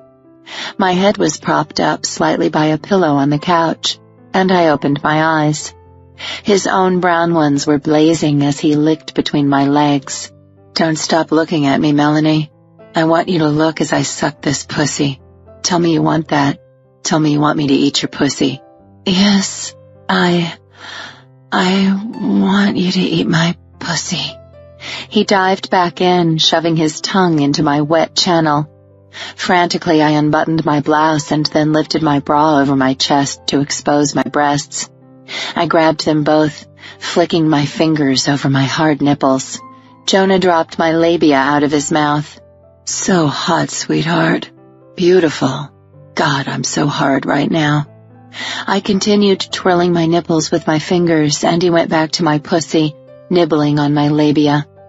I was going crazy, still playing with my nipples. I closed my eyes. He dropped my lips again. I told you to leave those eyes open. I opened them once again, and he was staring at me, his eyes alight with fire. Don't close those eyes again, Melanie, or I'll stop eating you. I panted. Oh my God, no.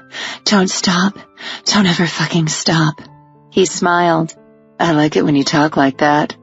I like it when you talk dirty.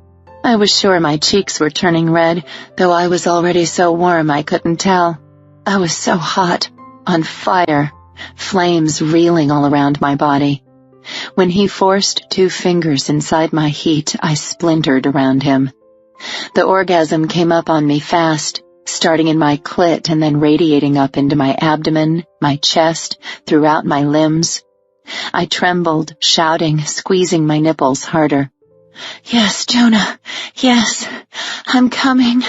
So good, so good, so fucking good." In a flash, Jonah had unbuckled his jeans, unzipped them, and pushed them and his boxers over his hips, his cock springing forward. He climbed atop me and thrust inside. "Oh, God," he moaned. Yes, you feel so good inside me." I was still on the edge of my orgasm, and I could feel my walls spasming around him. "You feel that? You feel me? I'm still coming. Still coming," he groaned. "God, yes. Amazing." He thrust and he thrust, panting against me, his chest hair abrading my bare breasts. When he finally released inside me, I came again, and together we completed our journey, panting against each other.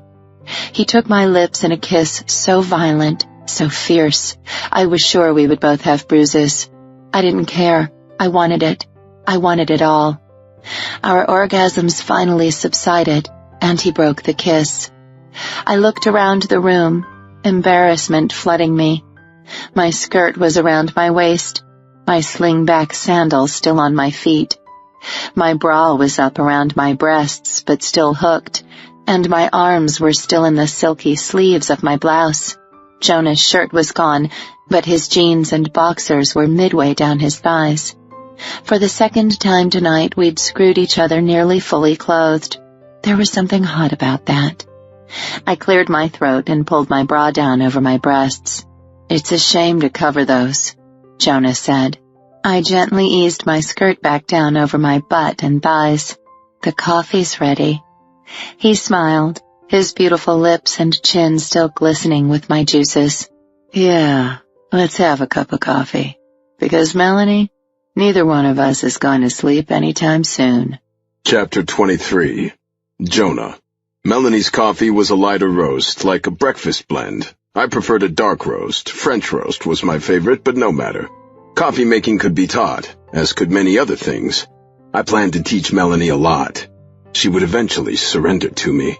But the essentials I did have to teach her, like how to kiss me like a fucking siren, how to give me head as if she were sucking a golf ball through a garden hose, how to clamp my cock in her pussy so sweetly.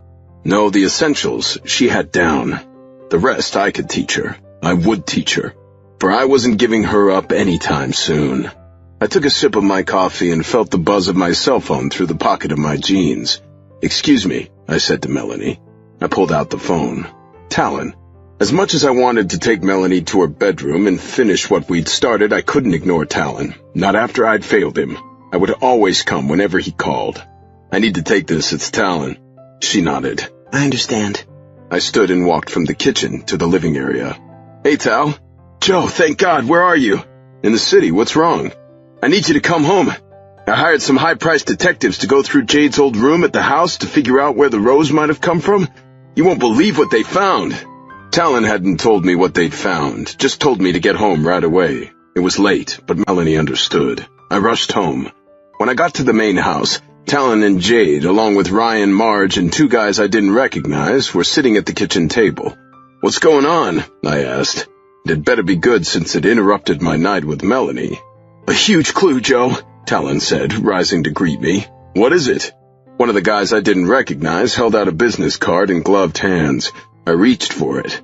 "No, don't touch it," he said. "Then why the hell did you hand it to me?" "So you could see it." "This is Trevor Mills and his partner, Johnny Johnson," Talon said.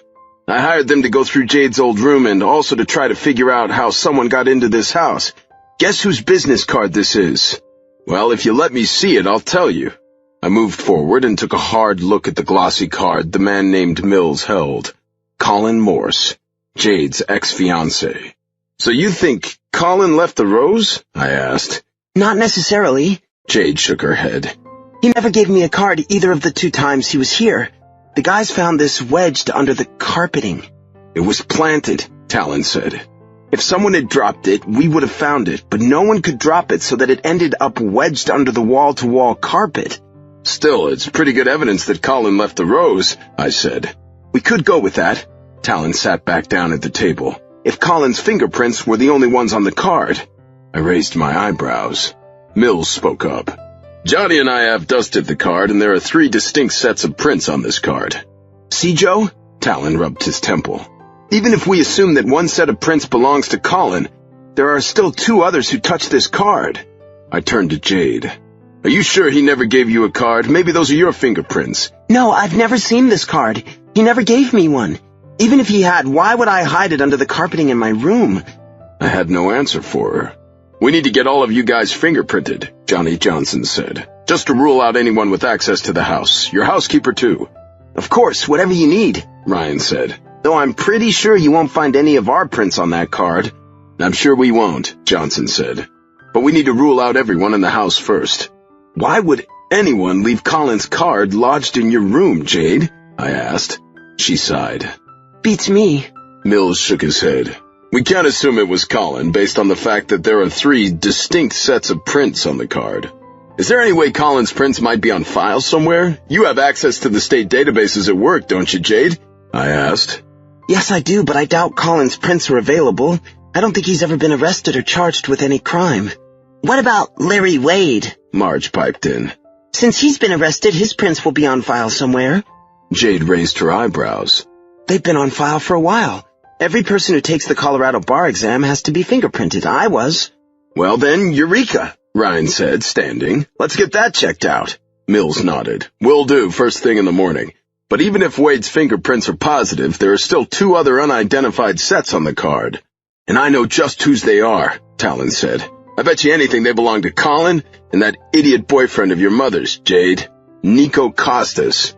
Jade shushed him. For God's sake, Talon, don't mention him. My mother's asleep. But if she hears his name, she'll wake up in a second. She's still convinced he's coming back to her. Besides, you're jumping the gun, I said to Talon. We still have no proof that Nico Costas is even involved. Talon gritted his teeth. I have all the goddamn proof I need. I wasn't so sure. I wanted to believe we were on the path to one of the other criminals as much as Talon did. But we had no idea where this Nico character was, and even if we found him, we had no proof he was guilty. Then something occurred to me. Talon was sure. I recognized that look in his eyes. It was the same look he would have seen in my own eyes when I became convinced of Tom Simpson's involvement. I had to tell Talon sooner or later of my suspicion, but now was certainly not the time. I wanted him to heal, and as long as he was hell-bent on catching these guys, he wasn't paying attention to the things that really mattered, his healing, his relationship with Jade, his relationship with the rest of us. I looked over at Jade. She was smiling up at him adoringly. Maybe their relationship was okay after all. So, tell me exactly where you found this card, I said to the 2 detectives. We can do better than that, Mills said. We can show you. I followed them down the hallway, Jade at my heels, toward the guest room Jade had used when she first came to the ranch. The room was vacant, and the carpeting had been pulled up, rolled into a cylinder, and was standing against one wall. We went through all the furniture with a fine-tooth comb, Mills said. Then we moved it to another spare room so we could take a look in all the crevices. He showed me the spot where he'd found the card, right against the wall where the foot of the bed had been. Whoever did this got in and got out quickly, Jade said. I couldn't have been in the shower for more than about 15 minutes. It wouldn't take long for someone to slide this card into the carpeting and put a rose on the pillow, Mills said. Yeah, but how the hell did he get in this house? I asked. We're still working on that, he said. We'll figure out what happened, don't you worry. There's not a case in the world Johnny and I can't solve. I hope you're right. Where did Talon find you guys? We found him. I widened my eyes. What the hell do you mean? We're friendly with the police departments around the state of Colorado. When there's a case they can't figure out, they pull us in sometimes. The city of Snow Creek has never used us before. Small towns can't usually afford our services, but they figured your brother might be able to. Okay, that still doesn't tell me who you are. You have any references? Sure, call any police department in any big city in Colorado. They'll vouch for us. I swallowed. I had no reason to think the guys weren't on the level, but the steal money was well known. They could have crawled out of the woodwork. We're on the up and up, Mr. Steele, Mills continued. We wouldn't stay in business if we weren't.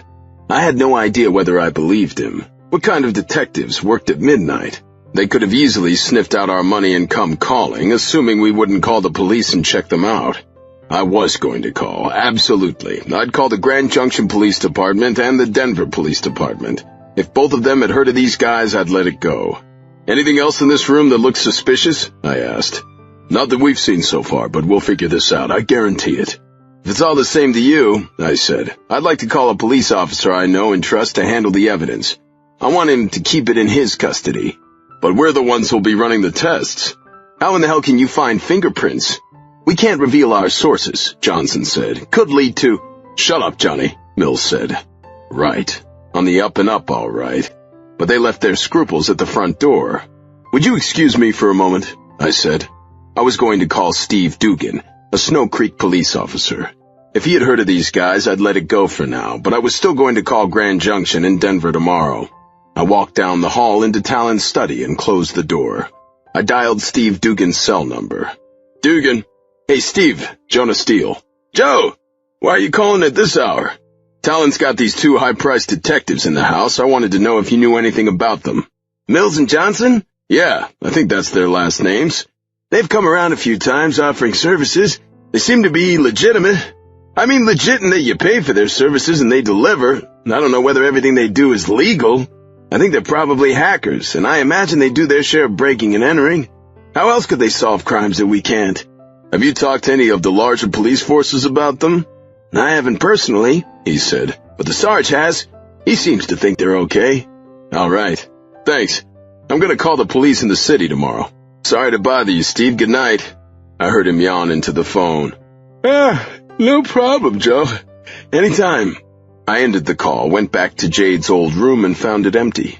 The two men had gone back to the kitchen and were talking to my brothers and sister and Jade. Johnson had sat back down at the table and was examining the card in his gloved hands through what appeared to be a jeweler's loupe. Aha, he said. What did you find, Johnny? Mills asked. There's a tiny brown smudge on the edge of this card. I didn't see it before because it's only on the edge, not on the card itself. Someone wiped the card clean, but the glossy finish doesn't extend to the edge. What is it? Talon asked. My best guess? Johnny twisted his lips. Blood. Looks like whoever had the card got a nasty paper cut. Well, that doesn't help, Talon said. This was weeks ago. Any paper cut would have healed by now. Yeah, but we can get DNA from the blood. And it hit me. The Band-Aid on Tom Simpson's right index finger.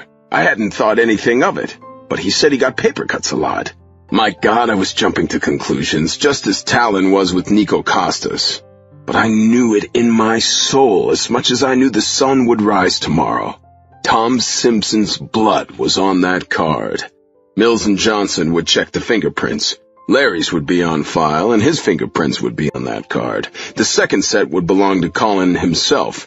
And the third set would match the blood. The blood of Tom Simpson, my best friend's father, the fucking mayor of Snow Creek. That blood was his. I just had to figure out how to prove it.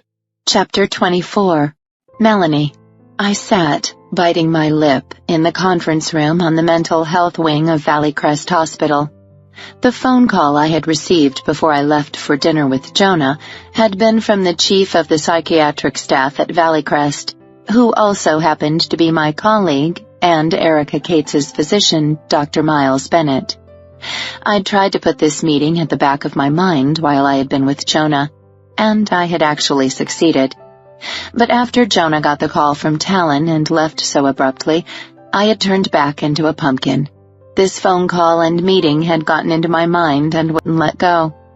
I tossed and turned all night, getting only an hour or two of sleep.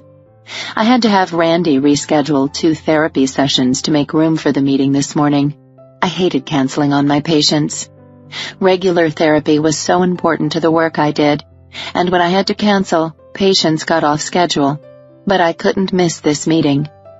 Miles sat across from me, and next to him sat a young woman who I knew as Dr. Eva Wilson, the chief psychiatry resident this year at Valleycrest. I hope you don't mind, Melanie. I've asked Eva to join us.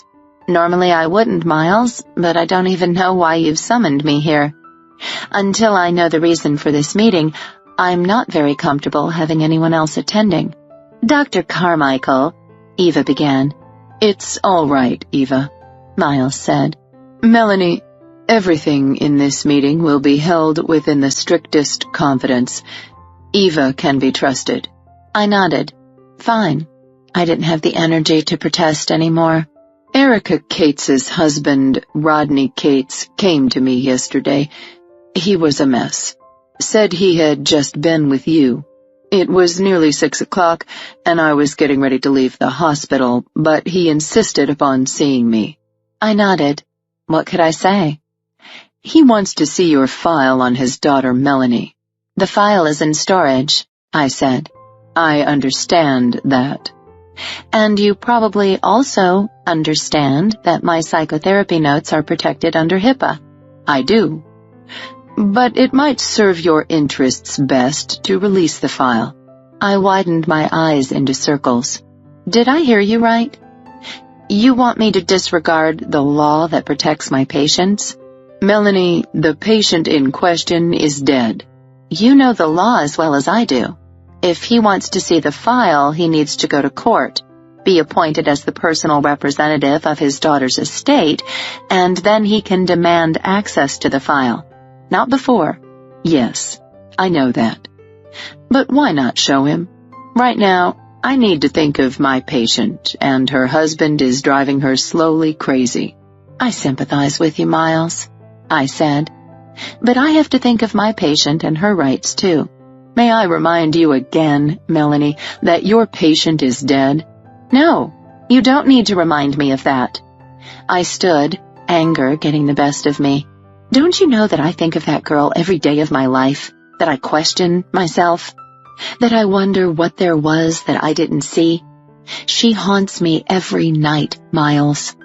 I did what I thought was best at the time, and I had an attorney and Shelley Barrett, who you yourself have said is one of the best therapists in business today, review my file after Gina's suicide. They both concluded there was nothing in the notes to indicate Gina was suicidal. I believe we're done here. Sit down, Melanie. I will not. I have nothing more to say on this matter. You may not, but I have more to say. Now please, sit. I think I'll remain standing. Have your say, Miles. This man is wreaking havoc in the hospital, Miles said. Please understand my position. As a friend and colleague, I'm asking for your cooperation. I'm sorry. I can't. Then I have no choice but to ask you to take a leave of absence from your practice. I whipped my neck around. A leave of absence? On what basis? Pending investigation of the Medical Review Board. Rodney Cates filed a complaint against you early this morning. I froze, my blood frosting in my veins. I know my rights. I am able to keep practicing medicine until the medical board tells me I can't. You know the procedures as well as I do. Don't make me suspend your privileges at this hospital.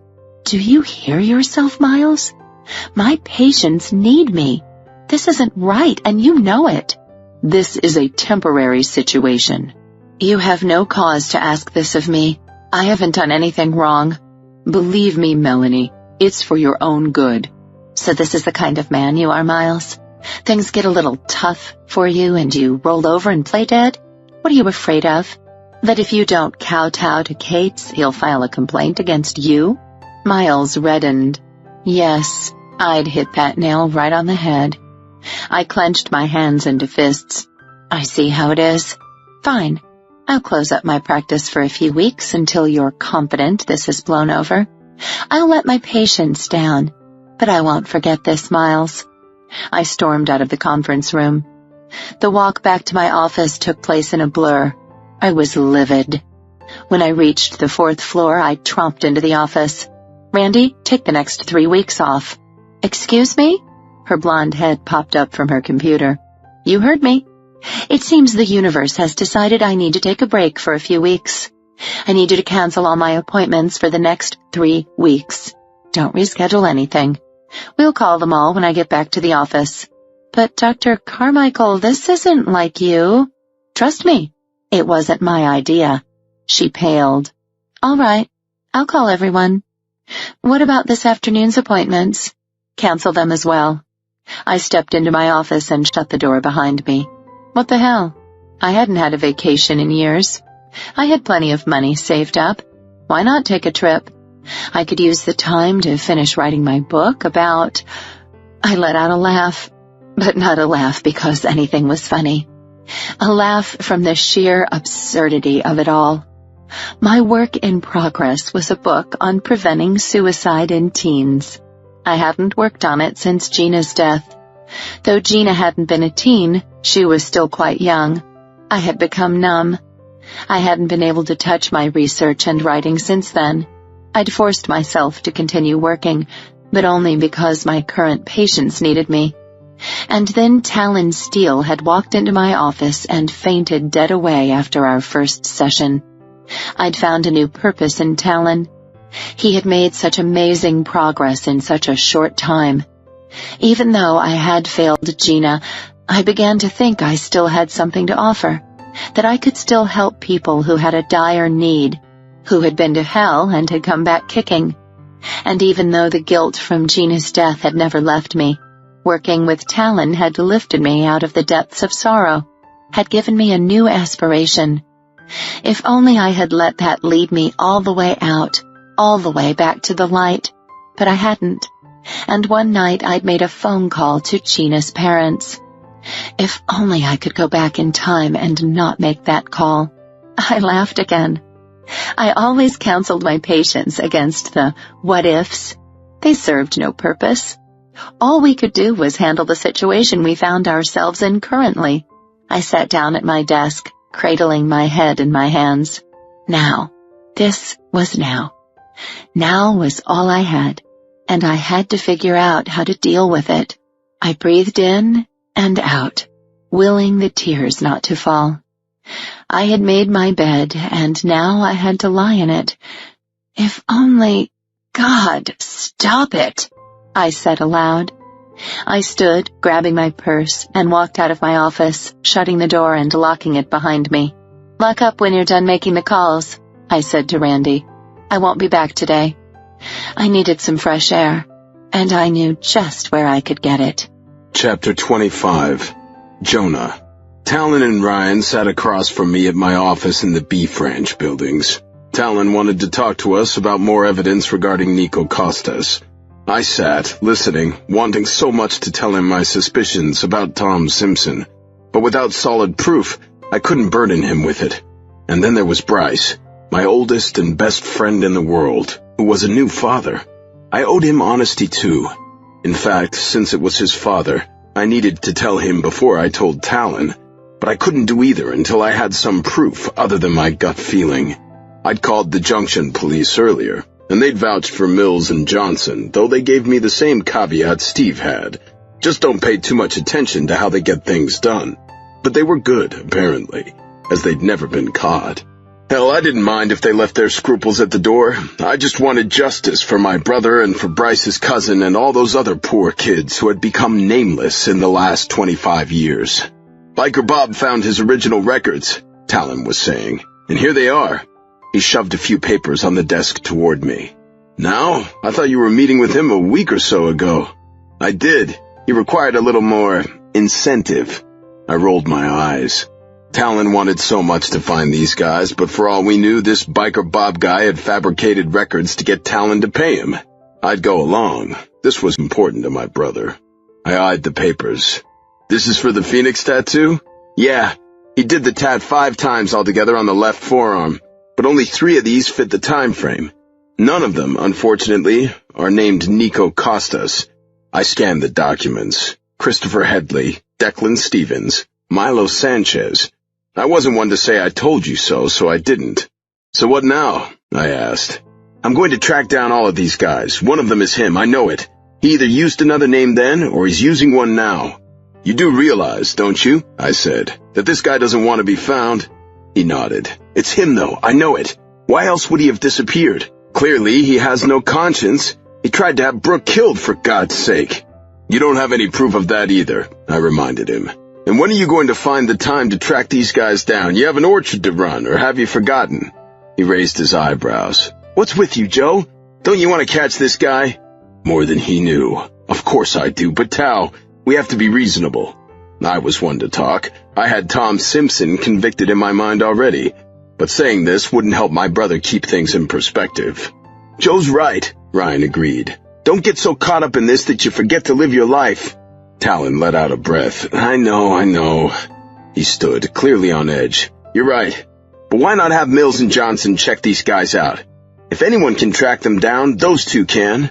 They can try, I said. And we can continue to lean on Larry to finger the other two, but that's about all we can do right now. We do have a ranch to run. Talon reddened a bit. Yes, we have a fucking ranch to run, Joe. God, you sound just like Dad. Who died and made you responsible for everything? Dad did, I said. And he had, always drumming into my head that I was the oldest, so I had to be responsible for everything. You know, Ryan and I do our share around here. I know. So you can drop the Big Brother routine. If only it were that easy. I'd dropped the Big Brother routine one faithful day 25 years ago. Unlikely I'd ever drop it again. Luckily, I was saved by my cell phone vibrating on my desk. I took a quick look and tried to disguise the happiness I felt. Melanie. Sorry, guys, I need to take this, I said. They both stood and left my office. I knew we'd be revisiting the tattoo guys later, but for now, I wanted to see what Melanie needed. Hey, I said into the phone, hoping to sound nonchalant. What's up, Melanie? Jonah, thank God, I need to see you. Her voice was scared and timid. Something was wrong. My nerves skittered under my skin. Of course, I can get away. Should I come to your office? No, not my office. I'm near you. I'm somewhere on your ranch. Where are you? You're here? Yeah, I'm sorry. I know it's forward. No, don't worry about that. I'm always glad to see you. You know that. No, I didn't know that. She let out a tiny, nervous laugh. But I'm glad to hear you say it. Tell me where you are. After figuring out where she was on the ranch, I gave her directions to my house. Meet me there, I said. I can get there in about 15 minutes. Melanie was waiting on my doorstep when I got there. I drove up in my pickup. I'd been out in the pastures earlier this morning and I was a mess. Definitely needed a shower. She looked distraught. She was wearing a tan dress and black boots, looking luscious as usual. But those beautiful green eyes were red-rimmed and sunken. She'd been crying. I walked rapidly to her. Sweetheart, what's the matter? She launched herself into my arms. Whoa, baby, tell me what's wrong. Just take me inside, Jonah, please, I need you. With one hand, I unlocked the door to my place and led her inside. She melded into me, pulled my head to hers, and kissed me. Hard. I broke the kiss quickly. Baby, I'm a mess. Let me take a shower first. I don't care. I need you. Now. She took the Stetson off my head and set it on the table in my entryway. Then she began to unbutton my shirt. I was grimy with sweat, and I didn't even want to think about what I smelled like. But nothing deterred her. When she had unfastened each button, she parted the fabric and laid her cheek against my chest. She inhaled. I love the way you smell. I chuckled. I probably smell like sweat and cattle. I don't care, it's wonderful. She inhaled again, closing her eyes. She brushed my brown shirt over my shoulders into the floor and then sprinkled a few kisses on my sweaty skin. You have the most beautiful chest. You're just so beautiful, Jonah. I pulled slightly back from her, meeting her emerald gaze. You're the one who's beautiful. Tell me what's going on, sweetheart. How can I help? You can take me to bed. I grinned. There's nothing I'd love more, but I really do need a shower. No, you don't. You're so rugged and musky right now. So manly. So very manly. She inhaled again. You're exactly what I need. All man. I wasn't sure that being sweaty and dirty made me all man, but I wasn't about to argue with her. Please, Jonah, take me to your bedroom. All right. I took her hand and began leading her down the hall, but when we got to the entryway kitchen, she stopped. I've never done it in the kitchen, she said. You haven't? She smiled timidly. I've always been kind of a bed-only person. I had never done it in my office or in my living room until you. I raised my brows without meaning to. Was she really that innocent? Of course she was. She didn't even like the occasional slap and tickle. But things could change. Things would change. "You're in luck," I said. "My housekeeper was here this morning, so everything is spick and span and sanitary. What's your pleasure?" She looked around. This is a beautiful kitchen. You must be a great cook. I laughed. "Are you kidding? Marjorie is the cook in the family. I have a personal chef who comes in once a week and prepares and freezes meals for me. I think tonight is beef stroganoff." Still, it's a gorgeous kitchen. Nothing like that tiny galley kitchen of mine. She scanned the room, zeroing in on the island. Your granite countertops are gorgeous. "You're gorgeous." I backed her up against the island, turned her around and unzipped her dress. Then I slid it over her shoulders, breasts and hips. I turned her back to face me. "Beige cotton bra and panties again, Melanie." I licked my lips. "Lace and silk certainly has its place, but nobody does cotton like you." She reddened, biting that gorgeous lower lip of hers. I guess I've just never been the extravagant type. These do the job and they're affordable. And quite frankly, they're a lot more comfortable than all that lace. I grinned from ear to ear. "My God, you're adorable." I set her up on the counter. She squealed when her thighs hit the cold granite. I relieved her of her boots and spread her legs. "You're wet. I can smell you." She reddened even further and continued to squirm. "I could rip the cotton panties off you like the other night. What a shame that would be. Then I would owe you 2 pairs of panties. And I always pay my debts." I slipped one of her bra straps off her shoulder, inhaling the lavender of her neck. "And Melanie," I whispered in her ear, "I won't be buying beige cotton. Definitely not. Satin and lace for Melanie Carmichael, green or black or, God, purple. She'd be great in purple." She moaned when I thrust my tongue into her ear canal. "You like that?" I asked. She shuddered. Oh, yes. I plunged into her ear again, letting her squirm, and then I nibbled on her earlobe, swirled my tongue over the shell of her ear. I blew on the wetness. She shuddered some more. I pulled back then, looking into her green eyes. "I'm hungry. I'm having you for lunch." I dived between her legs, finding my wet prize. She smelled and tasted sweeter than cherry wine. "God, you are so hot," I said against her thigh. I shoved my tongue into her wet heat, slurping on her, eating her cream. Then I nibbled at her clit, and she shivered, her thighs trembling against my cheek. She was ready to come, so I thrust 2 fingers into her pussy and she clamped around me. I reveled in her response, taking in every sigh, every moan, every sob.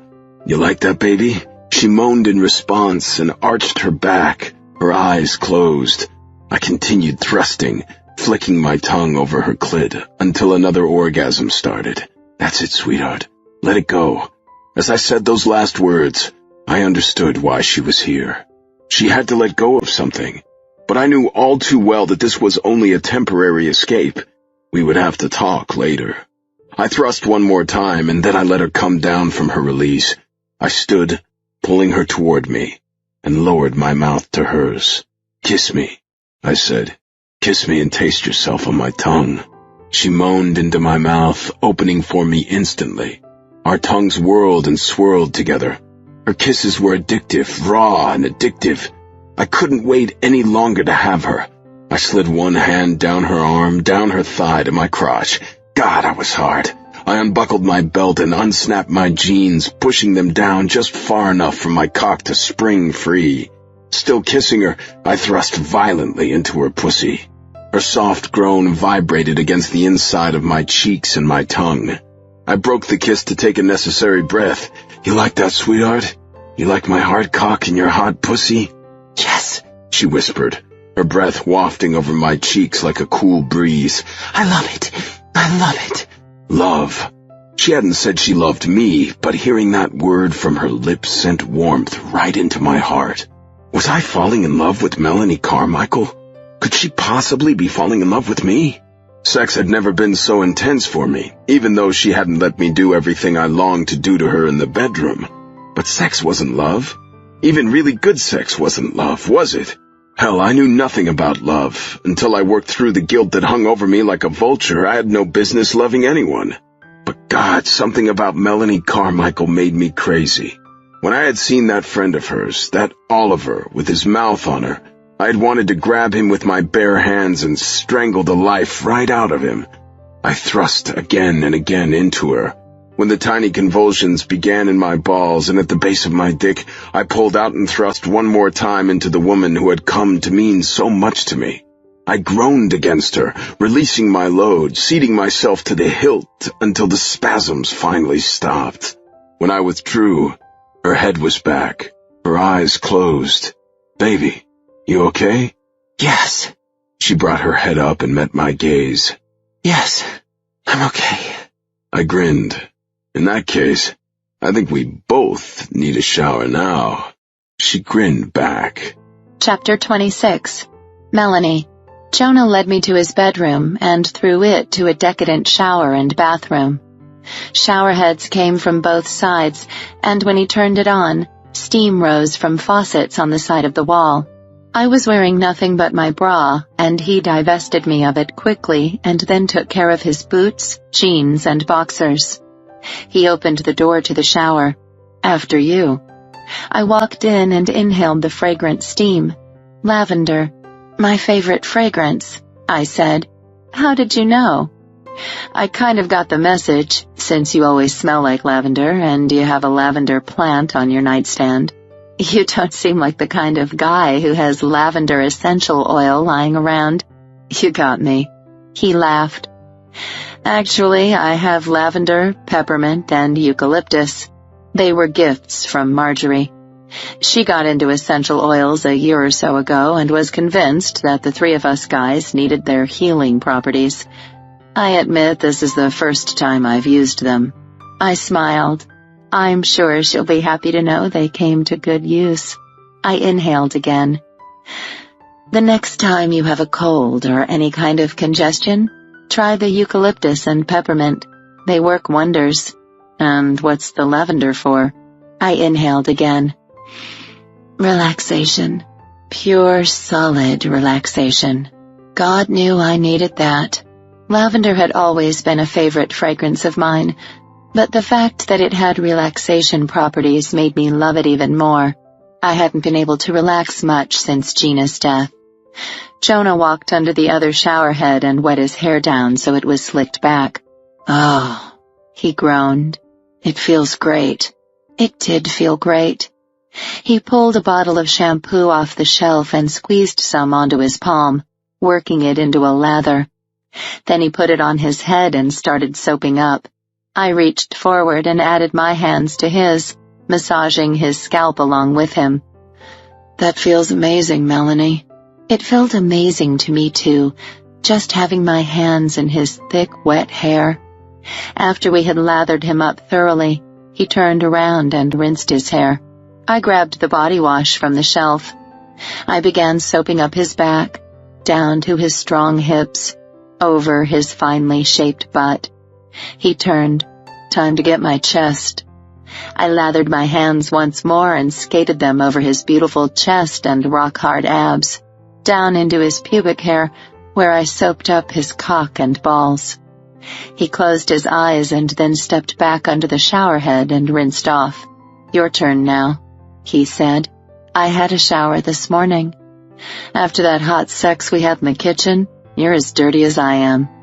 I'm going to wash you until you're squeaky clean." I closed my eyes and smiled. That sounds like heaven, to be honest. Together we washed my hair as we had washed his, and then he cleansed my body, running his strong hands over every inch of my flesh. I nearly melted. If I'd been any more relaxed, I would have swirled down the shower drain with the water. When we were done, he grabbed some towels off the rack, shut off the shower, and we dried each other. "Would you like a drink?" he asked. "Maybe just some water or iced tea, if you have it." He pulled on a pair of boxers. "I do. I'll be right back." I finished drying off and then wrapped the towel around me. I left the bathroom and looked around his bedroom. It was beautifully decorated but completely masculine. His king-size bed sported a brass headboard and footboard, and upon it sat a dark brown satin comforter with pillow shams to match. His chest and dresser were of a dark oak, complete with knots. So rustic. So Jonah. The floor was all hardwood, covered by a burgundy, hunter green, and brown oriental rug in an ornate design. A door led to a giant walk-in closet, and I couldn't help but peek in. A few rumpled shirts were strewn on the floor. He had missed the hamper that was only 2 feet away. I smiled. Typical man. I quickly deposited the errant shirts into the wooden hamper. His shirts and pants were hung up neatly. Jeans were folded nicely on the shelf, and his shoes were stacked on shelves, including oversized ones for several pairs of cowboy boots. A throat cleared behind me. I turned, embarrassed. I had been violating his personal space. I walked out of the closet. I'm sorry. For what? For nosing around your closet. I looked around the room again. This is a gorgeous bedroom. It serves its purpose, he said. How big is this house? About 3,000 square feet. I gasped. It's a lot smaller than the house where Talon and Marge live. That's the main house, where our parents lived. Where we lived when we were growing up. So why don't you live there? He shrugged. I just wanted my own place. A place where I could escape. I wanted my own pool, where I could swim whenever I wanted, even in the dead of night without anyone questioning me. That's right. You like your alone time. And you like the water. He nodded. In fact, I could go for a swim now. Would you like to join me? Is it warm enough?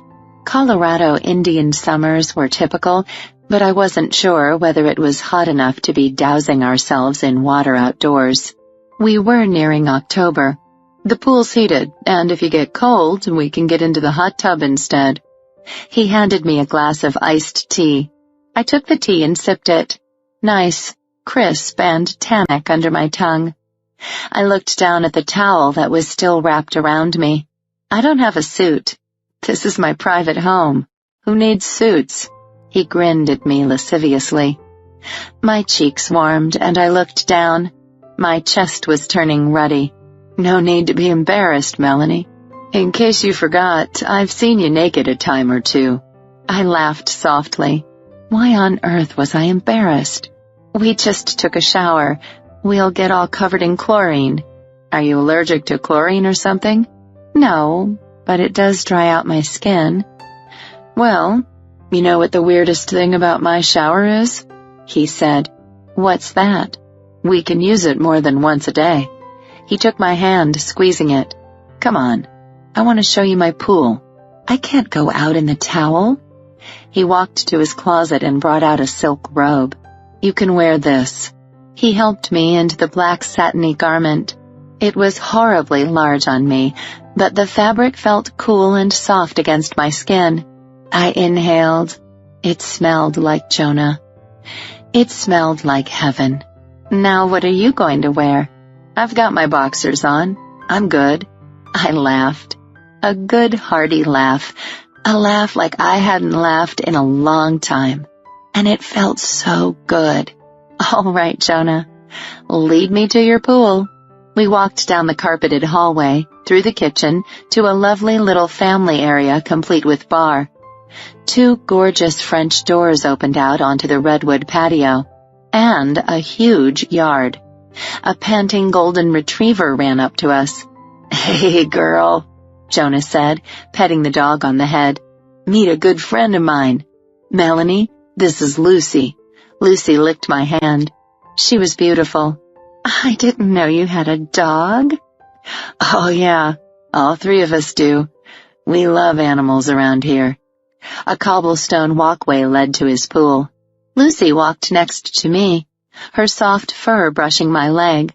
A light breeze was blowing, but I wasn't chilly. Still, I thought it might be a little too cold for swimming. As if reading my mind, Jonah said, Dip your toe in. You'll see. It's a great temperature. I did as he suggested, and sure enough, the water was pleasantly warm. I swim every morning, even in the dead of winter if I can get out here. As long as we're not snowed in, I swim. You mean the water doesn't freeze? When it gets really cold, I cover the pool at night, but remember, it's heated, so no, the water doesn't freeze. I didn't even want to think about the electric bill. But Jonah Steele wasn't the kind of man who had to worry about bills. I keep my hot tub up and running year-round as well. And Melanie, there is nothing like sitting in a hot tub with a martini while snow is falling around you. I created a visual in my mind as I looked over at the hot tub sunken into the ground next to Jonah's pool. Would I ever sit in the hot tub during a snowfall with Jonah? Right then, I wanted to more than anything in the world. So, do you feel like a swim? I'm not a great swimmer, I said. I mean, I know enough not to drown, but I won't win any medals. I mostly just splash around a little. That's absolutely fine. Here, let me help you. He untied the oversized silk robe at my waist, shoved it over my shoulders, and set it neatly on a nearby chaise longue. So is the water to your liking? Yeah, feels great. He licked his lips, grinning. Good. And he pushed me into the water. Chapter 27. Jonah. I hoped I hadn't gone too far, but within a few seconds, Melanie's blonde head bobbed up, and she had a smile on her face. I wondered then, when was the last time she'd had any fun? Real, honest-to-goodness fun. And I wondered if it had been before or after I had. We were both severely lacking fun in our lives. I'd make today about fun. I'd set aside the guilt that normally ruled my life and concentrate on Melanie and having fun with her. We could both use it. I removed my boxers quickly and dived in. When I came up, Melanie was treading water, still smiling. She moved to the pool's edge and looked to the blue sky. I can't tell you how good this feels. It's been ages since I've been swimming. Yeah, there's something about the water. It just seems to erase the stress away. What kind of swimming do you do? You said you swim every day? I do some laps. I know most of the strokes. It's pretty much what I do for exercise. Although I also get a lot of exercise around the ranch. Most days I'm out on the pastures, walking around and checking things out. Well, you look great. Obviously you're getting your exercise, she said. I stared at her soft body. I could say the same for you. What do you do for exercise? Not a lot, although I walk almost everywhere I go in the city. My office, my loft, the places where I shop, they're all within mere blocks of each other. Urban living at its finest, I said. Not that I know anything about that.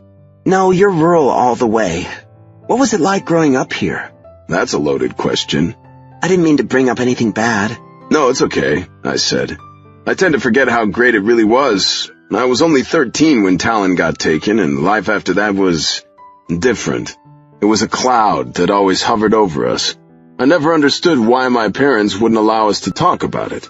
They truly swept it under the rug. Yeah, Talon and I have talked about that. Do you have any insight? No, we really haven't gone into any detail about why your parents did what they did. There are still a lot of unanswered questions. You know, I said, when I look back, I wonder why they didn't try to find those guys then. Especially since Larry Wade was my mother's half-brother. I get that he was family and that the other guys were after him for letting Talon go, but why would my parents not pursue it? Especially after what he did to their son, my brother, and those other children, including Luke Walker. I shook my head. I forgot. They didn't know what happened to Luke Walker. Talon never told anyone. He only recently told Ryan and me. Talon has his own reasons for keeping quiet. Yeah, and they're not too hard to figure out, I don't think. What happened to him was probably very humiliating. He tried to block it from his mind. I'm sure I would have done the same. People deal with things in different ways, Melanie sighed. The way Talon was feeling afterward contributed to that, and add to that the fact that your parents were complicit in keeping the whole thing under wraps. It's amazing that he got the help he needed, but I'm so glad he did. I'm so glad too. You know, Jonah, what happened to Talon didn't just happen to Talon. It happened to you, too, and your brother, and your mother and father. I don't particularly condone how your parents handled it, but I do feel confident in saying that they thought it was best at the time, and they felt they had their reasons. I just wish I knew what those reasons were. You may never know, and you will have to eventually find peace with that. I wasn't sure I'd ever find true peace, at least not on land. In water, I got close. I still hadn't told Melanie about what I used to do in those dark alleys on Skid Row, or rather what I used to have done to me. I do want to find peace with that, but since my parents aren't here to give us any answers, I don't particularly have a choice in the matter.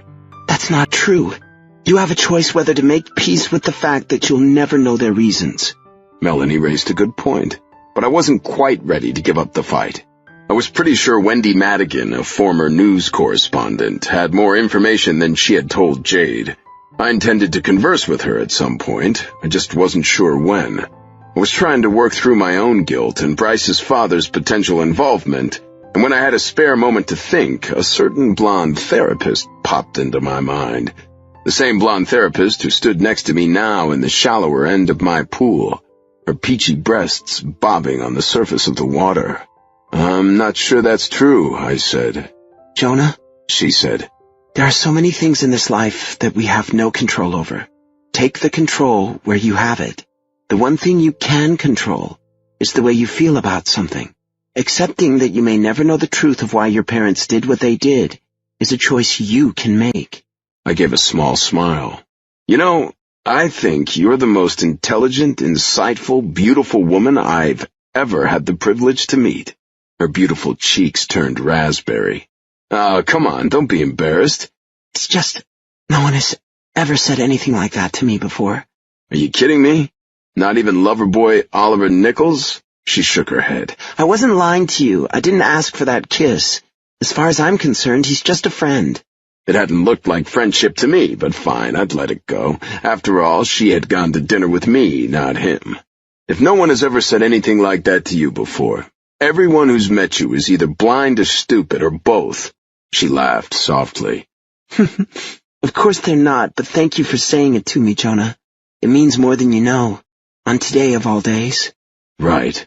She had come to me because she had been distraught. Something had happened to Melanie earlier today.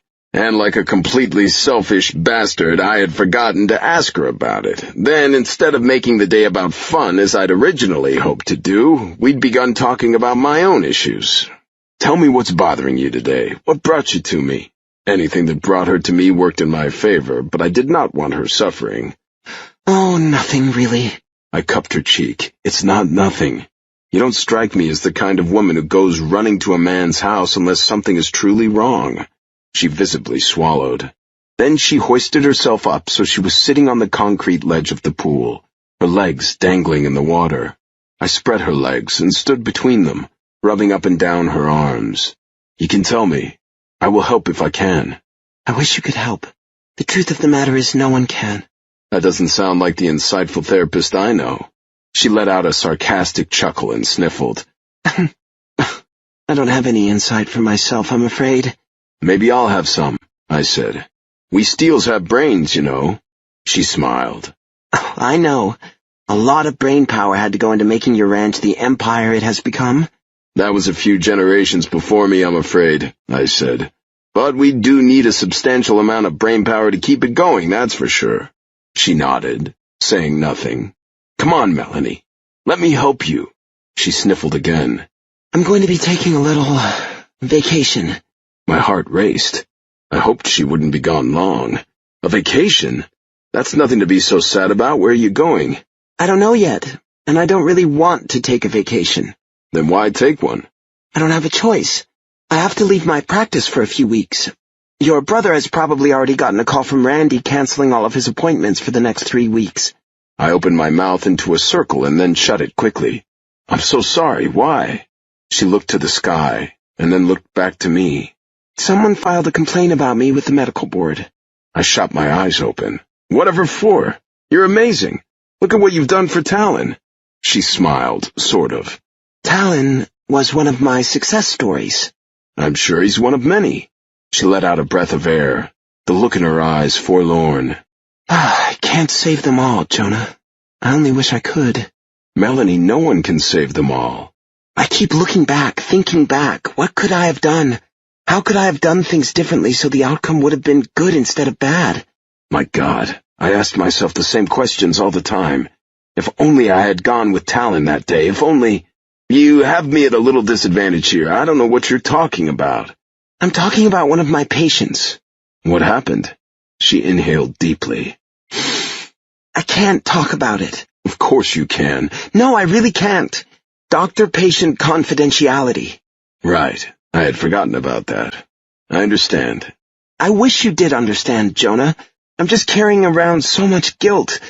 And then she chuckled. I can't believe I just said that. You do understand guilt, don't you? Yeah, I've had a little experience in that area. No wonder I was drawn here, to you, because you're the one person who might just understand. I'd been hoping she had been drawn to me for reasons other than guilt, but I'd take what I could get. I knew she had been looking for comfort, and I hoped I'd helped give her that. I tugged on her arms and pulled her down to meet my mouth. I brushed my lips over hers, giving her a few soft kisses. I will try to help you in any way I can. All right, she sighed. I was kind of fudging about doctor-patient confidentiality. I can talk about it, especially under these particular circumstances. I just can't name names. It's just that I don't really want to talk about it, but I know I have to.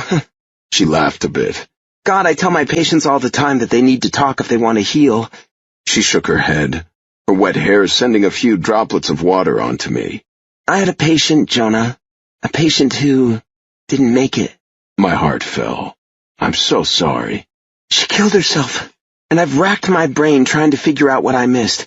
I've gone through my notes myriad times. I've gone through the sessions in my head, trying and failing to figure out where I went wrong. Do you think that maybe you didn't go wrong? But I did. If I had done my job, if I had seen some indication that she was suicidal, I could have saved her. She would be alive today. You're putting a pretty heavy burden on yourself. Don't you put that same burden on yourself? I couldn't fault her perception. She was right, I did. And I'd been lucky. I got my brother back. He hadn't died, though God knew he had spent many years wishing he had.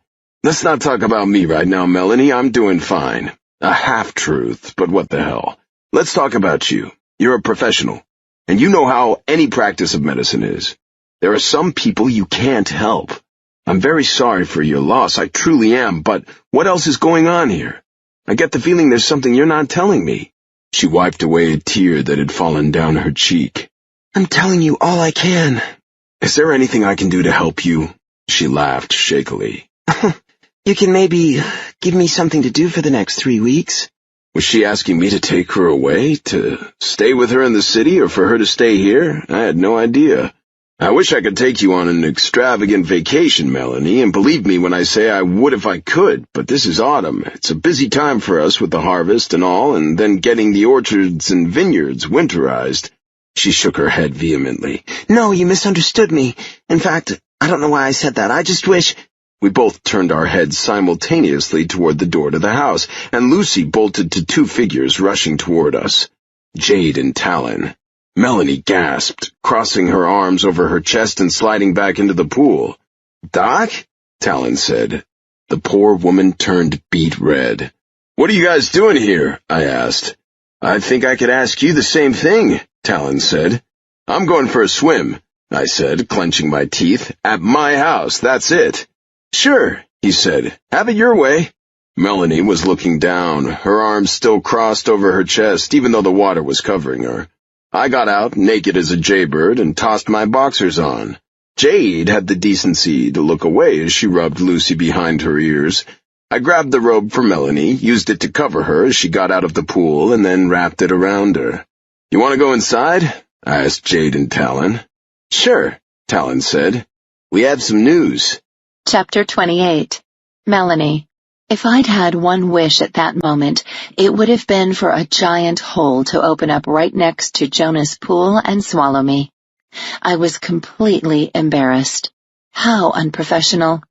I was Talon's therapist, for God's sake, and here I was, naked and in his brother's pool. I needed to excuse myself fast. Of course, I wasn't sure what to say, so I walked briskly through the kitchen and back to Jonah's bedroom to put on my clothes, and found that only my bra was on the floor. The rest of my clothes were in the kitchen, strewn on the floor, no doubt being seen by Talon and Jade at that moment. "What the hell have I done?" I said aloud. "You haven't done anything wrong." Jonah stood in the doorway, holding my clothes. "Here you go. Get dressed. There's nothing for you to be embarrassed about. Then come out and join us. We're going to have a drink at the kitchen table and look at the new evidence Talon and Jade have." "This is really none of my business." "Of course it's your business. You know the whole story. You probably know it better than either Jade or I do." I talked to Talon. He doesn't mind you being here."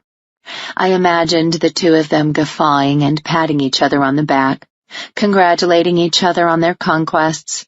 My God, this was so unprofessional. Joe grabbed a pair of jeans, pulled them on, and then walked out of the room.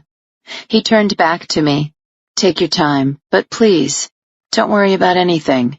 What the hell? Right now, I wasn't allowed to practice in my chosen field. Talon probably already knew, had gotten a call from Randy earlier. I took off Jonah's robe and hung it up in his closet to dry out, and then I went to the bathroom and dried myself off with one of his soft cotton towels. My hair was a mess from the earlier shower and now from the pool. I combed through it as best I could and then put my work clothes back on. "Now or never," I said aloud. I walked out of the room, down the hallway, toward the kitchen, and then made a beeline to the front door where I escaped. I didn't particularly want to go back to my loft, so I decided to go into the little town of Snow Creek and do some exploring. The western slope was home to many little towns, but I usually stayed in the city. I couldn't help but be a little curious about the hometown of one of my most successful patients, and his brother. Thinking about Talon's healing made me feel a little better, but unfortunately it wouldn't get me back into practice. I would have to call each of my patients individually, referring them to another therapist while I was taking my leave of absence. And of course, Talon would be on that list. I'd have to find a good fit for each of them. However, there were some, and Talon was in this category, who would be fine going without a session for 3 weeks. Talon no longer needed weekly sessions. He had come so far. I was proud of him. A sign decorated with Colorado peaches said, "Welcome to Snow Creek, Colorado," as I entered the town. It didn't take long to find the downtown area. There wasn't much parking, so I drove through the little town, which was no more than a few blocks long and housed a mom-and-pop grocery store, several restaurants, a hardware store, a bar called Murphy's, a cafe called Rita's, a beauty salon, all the small-town essentials. On the outskirts of town, several roadside stands were set up selling peaches and apples. I decided to drive back through. Luckily, someone was just leaving, so I found a parking spot on the street. I got out and walked around. I ambled into Rita's cafe and ordered an iced tea. I took it to go and sipped it as I walked down the street, looking in windows. A cute little antique store caught my eye, and I strolled in, perusing their selection. The woman behind the counter smiled and asked if she could help me with anything, but other than that didn't bother me, which was just as I preferred it. A phoenix figurine caught my eye. Talon had talked a lot about the symbolism of the phoenix during our sessions, and how it had become a contradictory image in his mind. For some reason, the little figurine drew me. I wasn't sure why, but I picked it up. It looked fairly new. Why was it at an antique shop? If only I could be a phoenix. If only I could escape from everything that was torturing me now and rise again. But there was no escape for me. Gina Cates was dead, and now it looked as though I was going to pay for it. Probably all because I'd made one ill-advised phone call out of guilt, when I knew better. And the phoenix. It was also a symbol of the man who had stolen Talon Steele's innocence. I swallowed back a lump clogging my throat, put the figurine back on the shelf, and left the shop, taking a business card on my way out. I kept walking, past a bakery. The yeasty aroma of fresh bread nearly drew me in. A clothing shop, the grocery store, Murphy's bar. I sipped on my iced tea and crossed the street. The hardware store stood with its door opened, an unassuming little shop nearly hidden. I walked closer and found it was actually a combination hardware and office supply store. I smiled at its small-town charm. I wasn't sure what possessed me to walk in, but I did. I almost felt like the little store needed me. An elderly man sat behind the counter helping a customer with the purchase of some rope and duct tape. "There you go, Mayor," the elderly man said. "Thank you, Gus." The man, who was presumably the mayor, said, "Always good to see you." "You too. Have a great day." The silver-haired mayor brushed past me without a look. Gus looked over to me. "Anything I can help you with, miss?" And suddenly I knew why I had walked into the store. Chapter 29. Jonah. Anything you want to tell us, Joe? Talon raised his eyebrows when I walked back to the kitchen. Nope. Come on, he razzed me. I knew you had the hots for her. I'm not discussing this, and be quiet. She's embarrassed enough as it is. I hope she'll join us, Jade said. I've been wanting to meet her for a long time to thank her for all the help she's given to Talon. Believe me, Blue Eyes, she knows how much I appreciate it. But she doesn't know how much I appreciate it, Jade said. The woman is a miracle worker. A small smile played at my lips. Melanie Carmichael was special for sure. Yes, she had worked a miracle with Talon, but right now she was dealing with a patient who hadn't turned out so well. Of course, I couldn't mention that to Jade and Talon, and Melanie would likely be joining us soon anyway. She's just getting dressed. She'll be out in a few minutes, I said. Talon chuckled under his breath. Not another word out of you, I said. Sure, my lips are sealed. But he was still chuckling. So what do you guys have to say that's so important enough to interrupt me in the middle of my swim? Oh, that was swimming? Looked more like skinny dipping. Just show me what you have, Tal. They were able to extract enough blood from the business card to get a DNA sample, Talon said. That's good news, I said. The only problem is we have no idea whose DNA it is. And here's something as well. Jade found Larry's fingerprints in the Colorado attorney database, and they do match one of the 3 sets that were on Colin Morse's card. I nodded. We can get a DNA sample from Larry easily, Jade said. If it's his blood, he's probably the one who left the rose. He could have pricked his finger on one of the thorns. That made sense, which blew my Tom Simpson paper-cut theory. Was I totally barking up the wrong tree? Maybe Tom was completely innocent. I'd have to give this some thought. I was certainly glad I hadn't voiced my suspicions to Talon. Or, I said, someone planted Larry's fingerprints on the card to implicate him. He's still claiming innocence in the whole Colin matter. That's also a possibility, Talon said. But I don't believe Larry for a minute when he says he's innocent with regard to Colin's disappearance. That man is no good. We already know that our uncle is a sick criminal, but remember, the other 2 beat him to a pulp when he let you go. It's possible they're trying to frame Larry to ensure that he stays quiet. Larry is scared to death of those other 2, Jade said. I could see it on his face when he refused to tell me who they were. Yeah, Jade is right. Larry won't roll over. He's scared. How would you know? Talon asked. I went to see him. Bryce and I. Bryce went with you? Really? Yeah, now that this whole thing is dredged up again, he wants to find out what happened to Luke. Oh my God, you didn't tell him what they did to Luke, did you? Talon rubbed at his chin. I had to. I hadn't, which was a bonehead move on my part, but he insisted on going with me to see Larry, and Larry mentioned that you knew, which of course meant that I knew, so I was the one who had to tell Bryce. God, I'm sorry, Joe, Talon said. You don't have anything to be sorry for. None of us have been through the hell you have. Bryce needed to know. Hell, Bryce wanted to know. And if I hadn't told him, Larry probably would have. It's a nasty situation all around, Jade said. But now we have to figure out where to go from here. I can get a court order for Larry to take a blood test, so we can check to see if his DNA matches what's on the card. We already know his fingerprints are on the card, so I'm sure Judge Gonzalez will give me the warrant. Yeah, let's do that, Talon said. The next thing I want to try to figure out while we're dealing with this is why in the hell Mom and Dad swept this shit under the rug 25 years ago. I can talk to Wendy again, Jade said. But Talon, I think maybe you should talk to her. She told me the last time we spoke that there were things she had promised only to reveal to you. My skin tightened around me. I wanted to know some answers as well.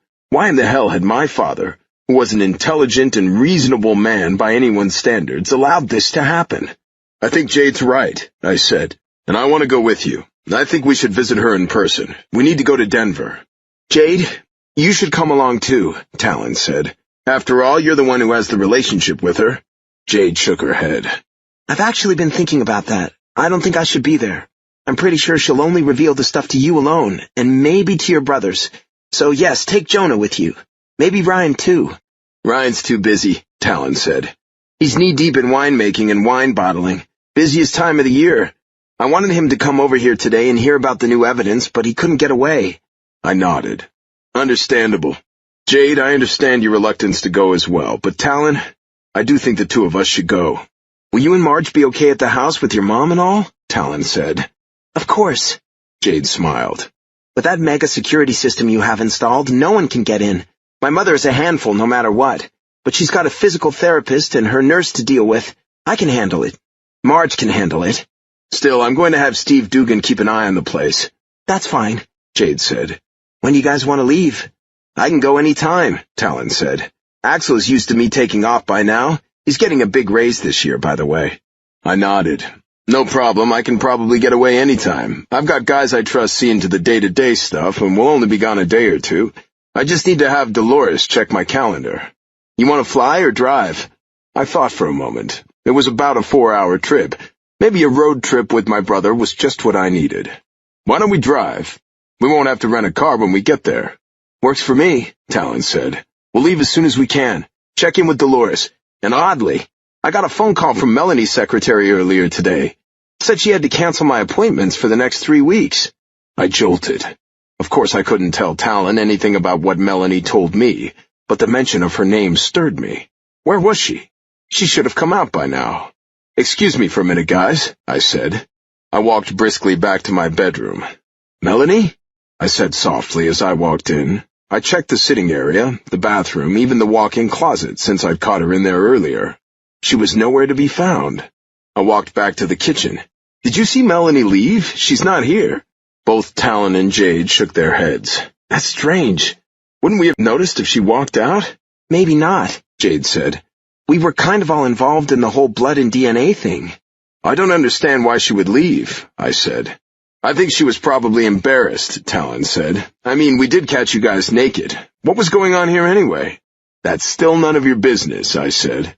Hey, it's no big deal. She's a great woman. I know you have the odds for her, but I thought you were seeing her as a therapist. I told you, this isn't any of your business. Joe, it's okay to date her. Really, I don't mind. I wouldn't care if you did mind, Talon, but we're not dating. Okay, then, I don't care if you fuck her either. I clenched my teeth. For some reason, the idea he thought Melanie was just a fuck to me got my ire up. I'm not fucking her either. That was one big goddamn lie. But it struck me that I really didn't know what was going on between Melanie and me. Did I want a relationship with her? I wasn't really ready to have a relationship. So why had I started this? Because something about her drew me. Like we were kindred spirits or something.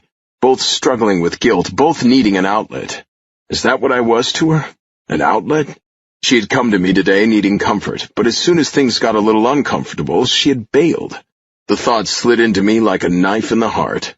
Her embarrassment over the situation had been more important than coming out to meet Jade and to be with me. What would I have done if the situation had been reversed? Truthfully, I didn't know. Well, it was clear. She wasn't interested in being a part of my life past fucking. I would have to be okay with that. After all, I was pretty much in the same boat that she was. At any rate, she had made a choice. I would not push it. No woman was worth that. If she couldn't sit down with my brother, whom she knew, and my most likely future sister-in-law when she was welcome, and neither of them minded, perhaps whatever was between us should be over. I'd let myself get close, but she'd only been using me. Nope, no more Melanie Carmichael. I just hoped I could get my body to go along with my mind. I sent a quick text to Dolores at the office to check on my schedule for the next week or so. She texted back that she could move some things around to free me up for a couple of days. Good news, I said to Talon. Dolores says I'm free. When do you want to leave? How about tonight? We can take turns driving and see Wendy tomorrow morning. Works for me. I quickly texted Dolores again, letting her know. I just texted Wendy as well, Jade said. She says she can meet with you guys tomorrow. I'll get you the address. It's her mother's home in Denver. You sure you'll be okay without me for a few days? Talon said to Jade. She laughed. We'll be fine. Marge and I haven't had any girl time for a while. Maybe I'll slip my mother a Valium and Marge and I can hang out. No parties without me, Blue Eyes, Talon smiled. And I smiled.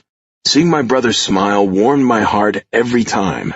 I had seen more smiles out of him in the last 3 months than I had in the last 25 years.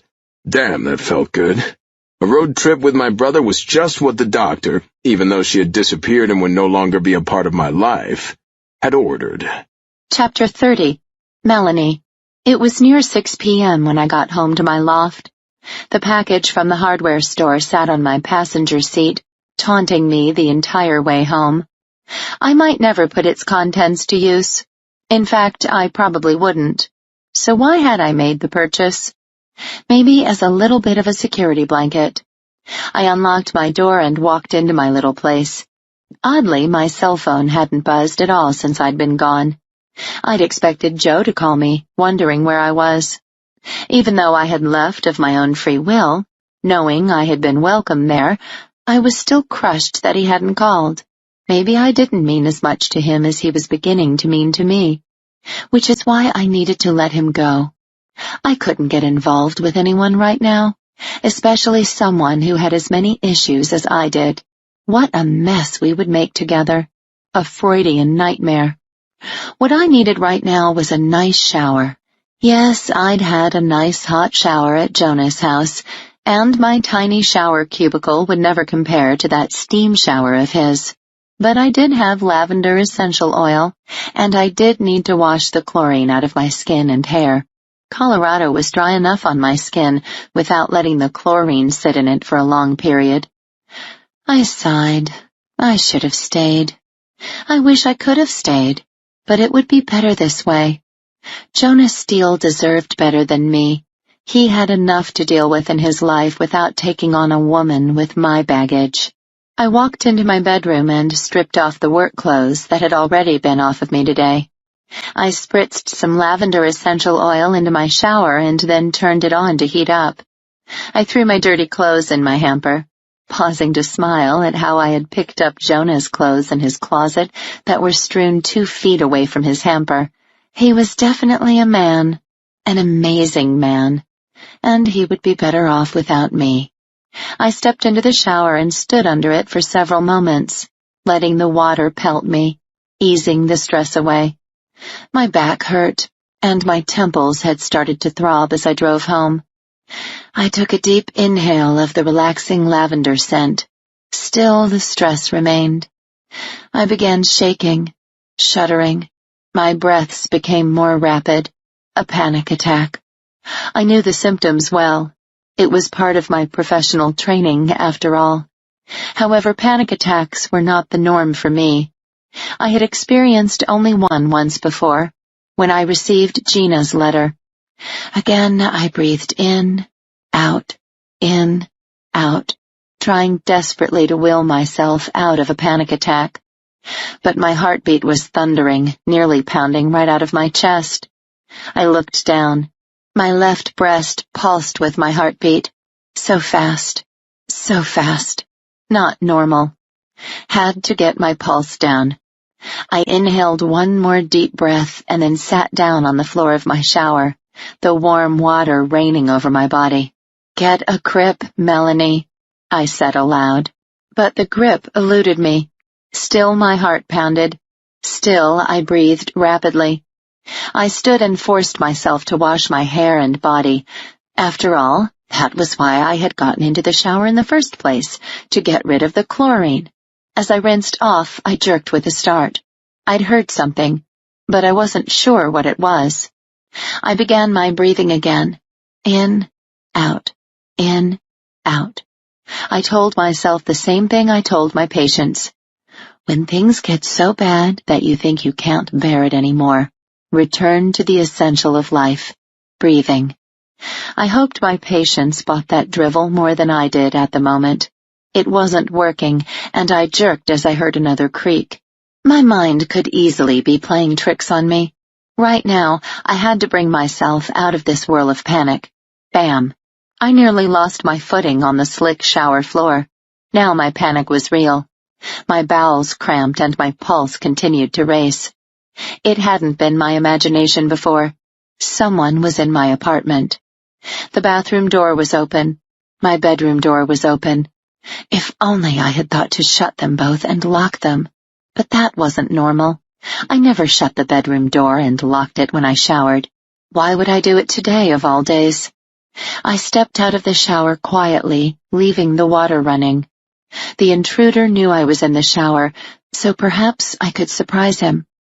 I wrapped a towel around my wet body and slid quietly out of my bathroom door. Someone was shuffling around in the living room. My heart beat rapidly. My purse sat on my dresser where I'd left it, and my cell phone was inside.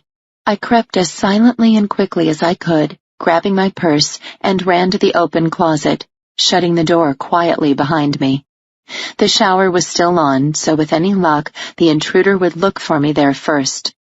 In the darkness of my closet, I grappled for my cell phone in my purse. The battery was nearly dead, but I was able to dial 911. Thank you for calling 911. All of our operators are busy right now. Were they kidding me? I ended the call and tried again. Same message.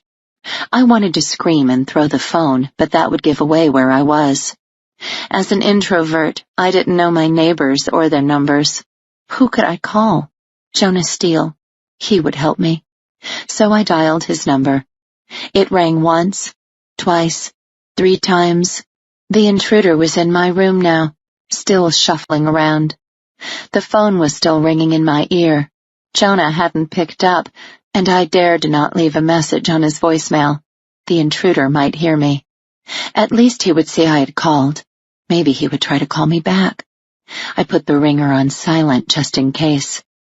I tried 911 once more and got the same message. No one was going to help me. I was truly alone. I would have to help myself. My eyes adjusted to the darkness, and I looked around my closet. There was nothing to use as a weapon except for my shoes. Right then. I wished I were a shoe whore and that I had some sharp stilettos that I could use to gouge an intruder's eye out. But not me. Not frugal Melanie Carmichael, who wore cotton bras and panties and who thought $675 was too much to pay for an emerald green nightgown. Of course I had no sharp stilettos. They were too expensive and non-functional. I grabbed a brown suede pump with a kitten heel. It would have to do. I squeezed my eyes shut, willing myself not to cry. I had to be strong. I longed to stand and shed the towel that covered my body, to put on some clothes, but I didn't dare move. I felt exposed, open to violation. 911 had deserted me. Jonah had deserted me. Valley Crest Hospital had deserted me.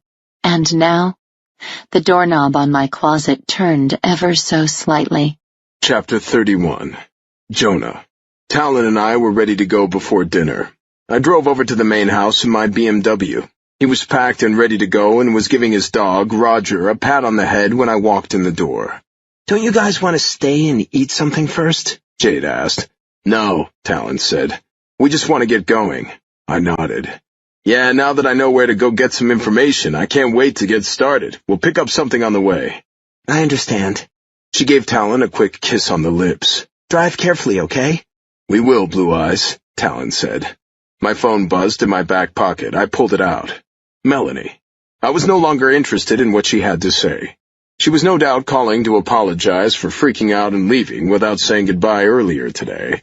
I wasn't in the mood to accept her apology. She didn't want to be here with me, and I had no use for her at the moment. Right now, my brother needed me, and I would always have my brother's back. It was the least I could do after failing him that one fateful day. You need to take a call? Talon asked. I shook my head. Nothing important. Let's get on the road. Talon took the first driving shift while I made a call to a hotel in Denver and got a reservation.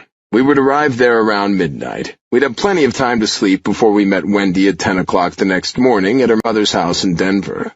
Joe? I looked up at my brother. He was staring straight at the road. Yeah? Seriously, what was Dr. Carmichael doing naked in the pool with you? I wasn't in the mood to beat around the bush. What do you think she was doing? Talon grinned. So you and the doc are an item? I cleared my throat. No, I'm not ready for anything like that, and neither is she, clearly, since she hadn't been able to leave my home fast enough. Jonah, my brother said. He never called me Jonah, always Joe. Something serious was about to go down. You always try to do what's best for everybody else. Don't you think it's time you do something for yourself? And banging Melanie Carmichael is supposed to be for me? I rolled my eyes. No, I'm not talking about banging. I'm talking about something more. I never thought I was capable of having a relationship, But then Jade arrived in my life like a hurricane. She whirled around me and wouldn't let me go, and she's the best thing that's ever happened to me. I know. I'm really happy for you. And I was. My brother's happiness meant everything to me. Good. Be happy for me. And part of being happy for me means you can stop worrying about me. I'm healing. I have Jade. I have a relationship that makes me happy. So happy it's sickening, really. So stop feeling like you have to be responsible for me. If only it were that easy. Trying to see Melanie Carmichael as a therapist hadn't worked. I hadn't been able to keep my mind on anything other than her. But maybe I could see another therapist. And maybe not. The truth of the matter was, I didn't want to talk to anyone except Melanie, but I feared she had her own issues now. And her behavior today had made it clear exactly what she thought of me. I thought again about the phone call she had made to me earlier. Maybe I should have picked it up. But I was a little too angry with her to deal with her right now. She didn't want to deal with me when I was angry. No one did. It's not that easy, Talon. Don't you think I know that? If anyone knows that things aren't always easy, it's me. Believe me, if I can get through this shit, you can. If I'd been doing my job, you wouldn't have gone through any of it. Oh, for God's sake! When was it your job to keep your eyes on me every minute? I had my own mind, you know. You were 10. You didn't know what you were doing. And you were 12, a few days from my 13th birthday. So fucking what? You were a kid, Joe, a kid. Get that through that thick skull of yours. I was the oldest. I was supposed to keep my eye on you two. Says who, Dad? So what? He was far from perfect, and he did a lot of shit that he shouldn't have. Why the hell did he sweep all of this under the rug? If he hadn't, the three of us wouldn't have to be dealing with it now. Maybe Dad didn't make the right decision. Maybe Dad was wrong. He wasn't wrong about me being responsible for you two. How can you say that? Of course he was wrong. You were a kid. A 12-year-old kid. No 12-year-old kid should be saddled with the responsibility of two younger kids. We had a mother. We had a father. It's not like you were all we had. You shouldn't have been charged with our protection. You were one of us. Let it go. That doesn't make me feel any better. It may not. But Mom and Dad weren't perfect. They failed me. And they failed you too. For whatever reason, they thought they had to. They hid what happened to me, and I was never able to deal with it then. It took me 25 years. 25 fucking years, Joe, to even admit that this happened. To be able to say the word rape out loud. I lost 25 years of my life, and for what? I don't even know why they did it. I guess that's what this trip is for, to find out. What if Wendy doesn't know? What if she doesn't have the answers we need? I sighed. She may not, but she does have information. She told Jade she did. Talon nodded, his gaze still on the road. He was clenching the steering wheel with white knuckles. You want me to drive for a while? He shook his head. I'm okay. It's okay for you to be angry. I am angry. And it's okay to be angry at me. The minute the words left my lips, I regretted them. Because frankly, I worried he would say the words I feared most. That yes, he was angry with me. He always said he wasn't, that he didn't blame me for not being there to protect him, but maybe, somewhere in the back of his mind, he did. The only thing I'm angry at you about, Joe, is not letting this go. Pull over, I said. What? We're on the middle of the highway. Take the next exit. We're in the middle of nowhere. Why in the hell do you want me to pull over? I gritted my teeth. Because you and I are going to have this out, now. You're not going to suck me into this, Joe. I refuse. I grabbed the steering wheel. God damn it, I said pull over. I jerked the steering wheel so the car headed onto the off-ramp. What the fuck are you doing? I'm getting off the goddamn road. We are getting out of the car and you're going to punch me in the face. Are you crazy? Maybe I was. I was feeling crazy right now. I hadn't had a good beating in a while, and my brother, the one I had failed, and Melanie, I had failed her too. She and I were over before we ever began. I wasn't interested in her apologies for leaving me so abruptly, and I wasn't interested in anything else from her. She was a mess, and I was a mess. The two of us together were a nightmare. Her, I would let go. I had to let her go. I had no choice, but I could never let my brother go. We were blood, and I couldn't go until he gave me what I deserved. Fine. Talon jerked the car to a stop. Let's get this over with. He got out of the car. I followed. We were on a back road that led into a few small western slope towns. It was doubtful anyone would come by, and that was exactly how I wanted it. I stalked around to my brother. Come on, take a shot. I know you've wanted to for 25 years. Oh, hell no, this is your battle, Joe, not mine. I forgave you a long time ago. Aha! So you admit there was something to forgive. Talon raked his fingers through his tousled hair. Jesus Christ. Take your best shot, little brother. I'm not getting back into the car until you do. You're fighting with yourself. Smack yourself around a little. Maybe that'll help. I advanced on my brother, grabbed him by his shirt collar, and shoved him up against the car. I tried everything, you know. You want to know why I ended up in the hospital that time? It wasn't because some thugs randomly jumped me in an alley. I had gone looking for it. I had instigated it. His mouth dropped open. I wondered what happened. I know you, Joe. I know how tough you are, how mean you are. You could kick pretty much anybody's ass. And guess what? That wasn't the first time. I'd gotten my ass kicked before, just never bad enough to end up in the hospital. So now you know about the pain that runs through me. And I'm afraid it won't go away until you punch it out of me. Why me? You know why. You didn't fail me, goddammit! You can say that all day, Talon. You can say it until the end of time, and neither you nor I will believe it. Joe, you know I'm right. If I had been there for you, if I had gone with you like you asked me to, those guys never would have gotten you. You wouldn't have been held captive for 2 months. You wouldn't have been raped, Talon. His cheeks reddened, and his lips trembled. Within a minute, my brother had broken my hold and turned me around up against the car, gripping me as I had been gripping him a second before. Is this what you want, brother? He said, gritting his teeth. Is this what you want? You want me to fuck you up? Please, I said in my head. Yes, please, that's what I want. But even as I thought those words, I knew it wouldn't help to have Talon take a shot at me. It hadn't helped the other times. And even though this time, Talon would be doing the beating, it still wouldn't help. No one could beat the guilt out of me. Melanie had taught me that. This was so ridiculous, so absurd, I began laughing despite myself. The only one who could beat my guilt out of me was me. Now you're laughing. Talon released me. Joe, you're going to be the death of me. I cleared my throat. You've got a good hold, Tal. No more than you do. You can kick my ass and you know it. I let out a small chuckle. Maybe. Maybe not. We're probably pretty evenly matched. You were really going to let me kick your ass, weren't you? I sure thought I was. I looked around at the gorgeous mountain scenery. But I kind of had an epiphany. For some reason, I had the idea that getting my ass kicked would help my guilt. Funny thing, though, the guilt never went away. What made you think it might be different this time? You're the one I wronged. Maybe if you kicked the guilt out of me, it would take this time. He leaned back on the car. Bro, it doesn't work that way. Yeah, I figured that out while you were choking me. I looked at him seriously. Was there ever any time when you did actually blame me? Be honest. Talon grabbed a handful of his hair. I've actually thought about that a lot. And consciously, no, I didn't blame you, but I did resent you. Why? It wasn't you so much as anybody but me. I always wondered, why me? Why hadn't it been you or anyone else that day? Why did it have to be me? Did you come up with any answers? No? I was in the right place at the right time, or rather the wrong place at the wrong time. He chuckled.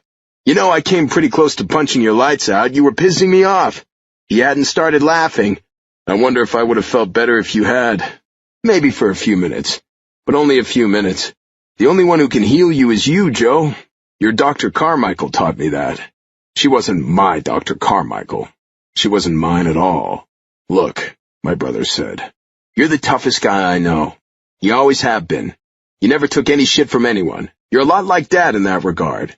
More so than either Ryan or I are. I looked down at my feet. Sometimes I'm not sure that's a good thing.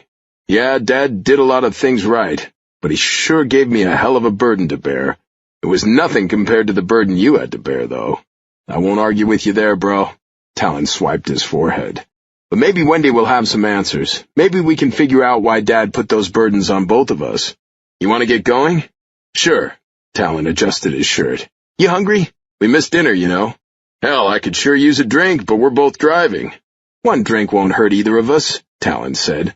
Let's get back on the highway, and the next place we see that has a bar and grill will stop. Sounds good. I drew in a breath. Look, Tal, it's all right. I understand. His dark eyes were genuine. He did understand.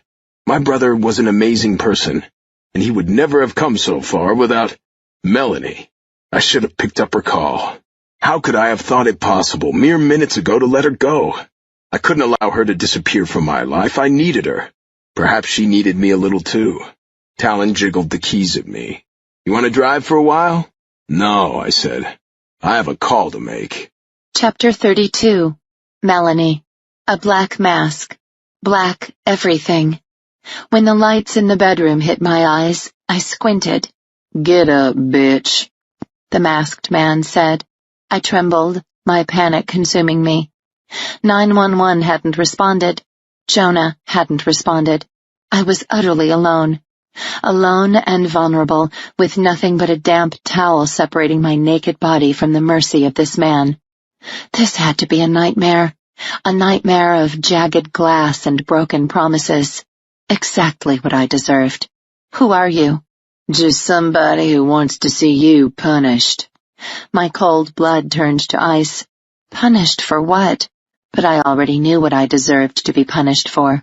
Did you not hear me the first time? I said, get up, bitch. I timidly rose to my feet, holding the brown suede pump behind me. The man was tall and large, dressed from head to toe in all black. You've got the wrong person. No, I don't. What are you hiding behind your back?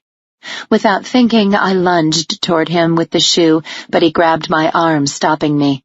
Feisty, huh? He took the shoe and then ripped the towel from me. I wish I had time to give you a taste of my big cock. I shrank back into the closet, nausea rising in my throat, but he pulled me forward, right into his body, my naked skin pressed against the black fabric of his clothing. Unfortunately, I'm on a tight schedule. I silently thanked whatever deity was watching over me for this perpetrator's tight schedule. Surely I would be raped, beaten, or worse, killed before this was over, but the short respite seemed like a gift from above. Turn around, he said. I didn't, and his fist came into my cheek with a dull thud. Pain surged through my cheek and jaw, and I screamed. No one had ever hit me before. I stood, trembling. I said, turn around, bitch. He pulled at a length of rope tied to his belt loop. Rope like I'd seen the mayor purchasing at the hardware store in Snow Creek earlier today. You want to taste my fist again? He leered at me. I turned around slowly, still trembling. He pulled my hands behind me and tied them together with the rope. I closed my eyes, squeezing them shut. Maybe I was finally getting what I deserved. Whoever this was had probably been sent by Gina Cates's parents. They wanted to see me suffer. They wanted me to pay for what had happened to their daughter, and now for what her mother was going through. In that moment, I made a rash decision. A decision so foreign to me that I became numb to my attacker's touch. I would succumb to whatever punishment the universe had in store for me. It was no less than the punishment Gina had endured. In fact, it wouldn't be nearly as harsh. Maybe I deserved to die, as she had died. This was my penance for not being able to help Gina, for letting her flounder, for letting her die. When he was done tying my hands, he pulled me toward him, my back to his chest. Do what you want to me, I said. I no longer care. Something bit my neck and I jerked around. His ice blue eyes stared at me. Ice blue eyes. And then they faded, blurry, wavy, until the curtain fell. My mouth was dry. The walls were fuzzy, but appeared to be painted blue, a very light blue. I was on a bed, and my wrists were no longer bound. I was dressed in a sweatshirt and sweatpants, gray, too large. I brought my wrists to my eyes. They were red and chafed from the rope. Was I in a hotel room? The man in black sat at a desk, writing something. I closed my eyes. Perhaps it was best to feign sleep. I kept my eyes slitted open enough to see what was going on through my eyelashes. The man finished what he was writing, stood, and left the room. I stayed still. What if someone else was here? I had no idea where I was. I didn't even know if this was a hotel room. It could be a room in someone's house for all I knew. I had no watch, and I didn't have my phone. No clock sat on the nightstand. Was it still dark outside? I looked around the room. No windows. The light blue walls were eerily bare. I was in a room specifically designed to keep me in. I shuddered. Talon had been kept in a room like this, only he hadn't had the luxury of a bed to sleep on, and his walls were dark concrete, not light blue. Walls that caved in on him, like these walls were doing now. Why had I decided to succumb? That wasn't like me. My mind raced. I had to get out of here. I stood. Big mistake. My knees buckled beneath me and I ended up on the floor. Whatever he had drugged me with was clearly still in my system.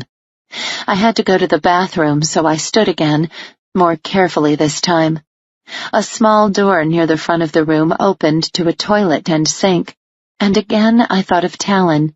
He'd had only a bucket to use. I quickly took care of my needs and then went back to the bed and sat, still dizzy, trying to figure things out. After a few minutes I got up and walked around the room, holding onto the wall for support, looking for something, anything to give me a clue of where I was and how I could get out of here. I jerked when the doorknob moved. The black-masked man opened the door and came in, shutting and locking it behind him. "Dr. Carmichael, I see you're up." I turned and stared. I said nothing. "I'm afraid you'll be here for a little while. I hope you'll find these accommodations comfortable." "I'm sure you really don't care about my comfort," I said. "Aren't you going to ask me who I am? Why you're here? I figure a shrink like you would be full of questions." "I don't see the purpose of that. You won't tell me the truth anyway." He guffawed.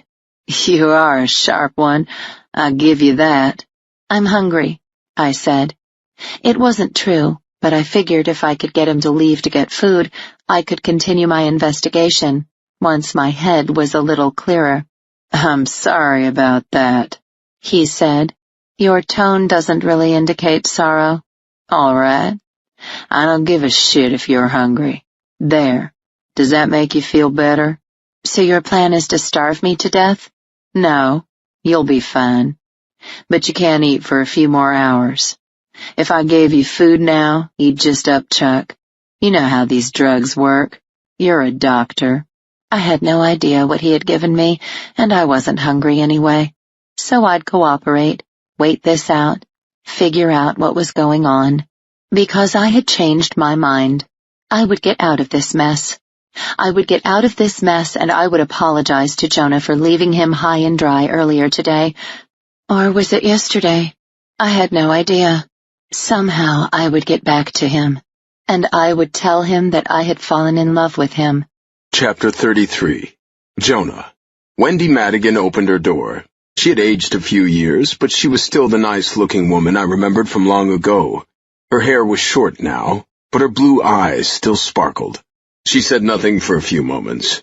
"Wendy?" I said. She shook her head as if to clear it. "I'm sorry. It's just that you both look so much like him. Especially you." She nodded to me. "Like who?" Talon asked. "Our father? I'm Talon, by the way." "Yes, I recognize you. Come on in." She held the door open, led us to a living room, and gestured for us to sit on a silver brocade couch. "Can I get you anything? I made a pot of coffee." "How about a bourbon?" Talon said. She laughed out loud. "That's what your father would have said." Had our father been a bourbon drinker? He'd rarely drunk alcohol. I looked over at Talon. The inquisitive look on his face told me he hadn't known that either. "I'm not sure I ever saw my father take a drink," I said to Wendy. "Really? He did enjoy a good bourbon. I know it's early, but if you want a drink, I do have some good stuff." "Yes, ma'am, if you don't mind," Talon said. "I know this is going to be a rough conversation." "What about you, Jonah? You're Jonah, right?" "Yes, that's me." "You are the spitting image of Brad. It's almost scary." I cleared my throat. "People have told me that before."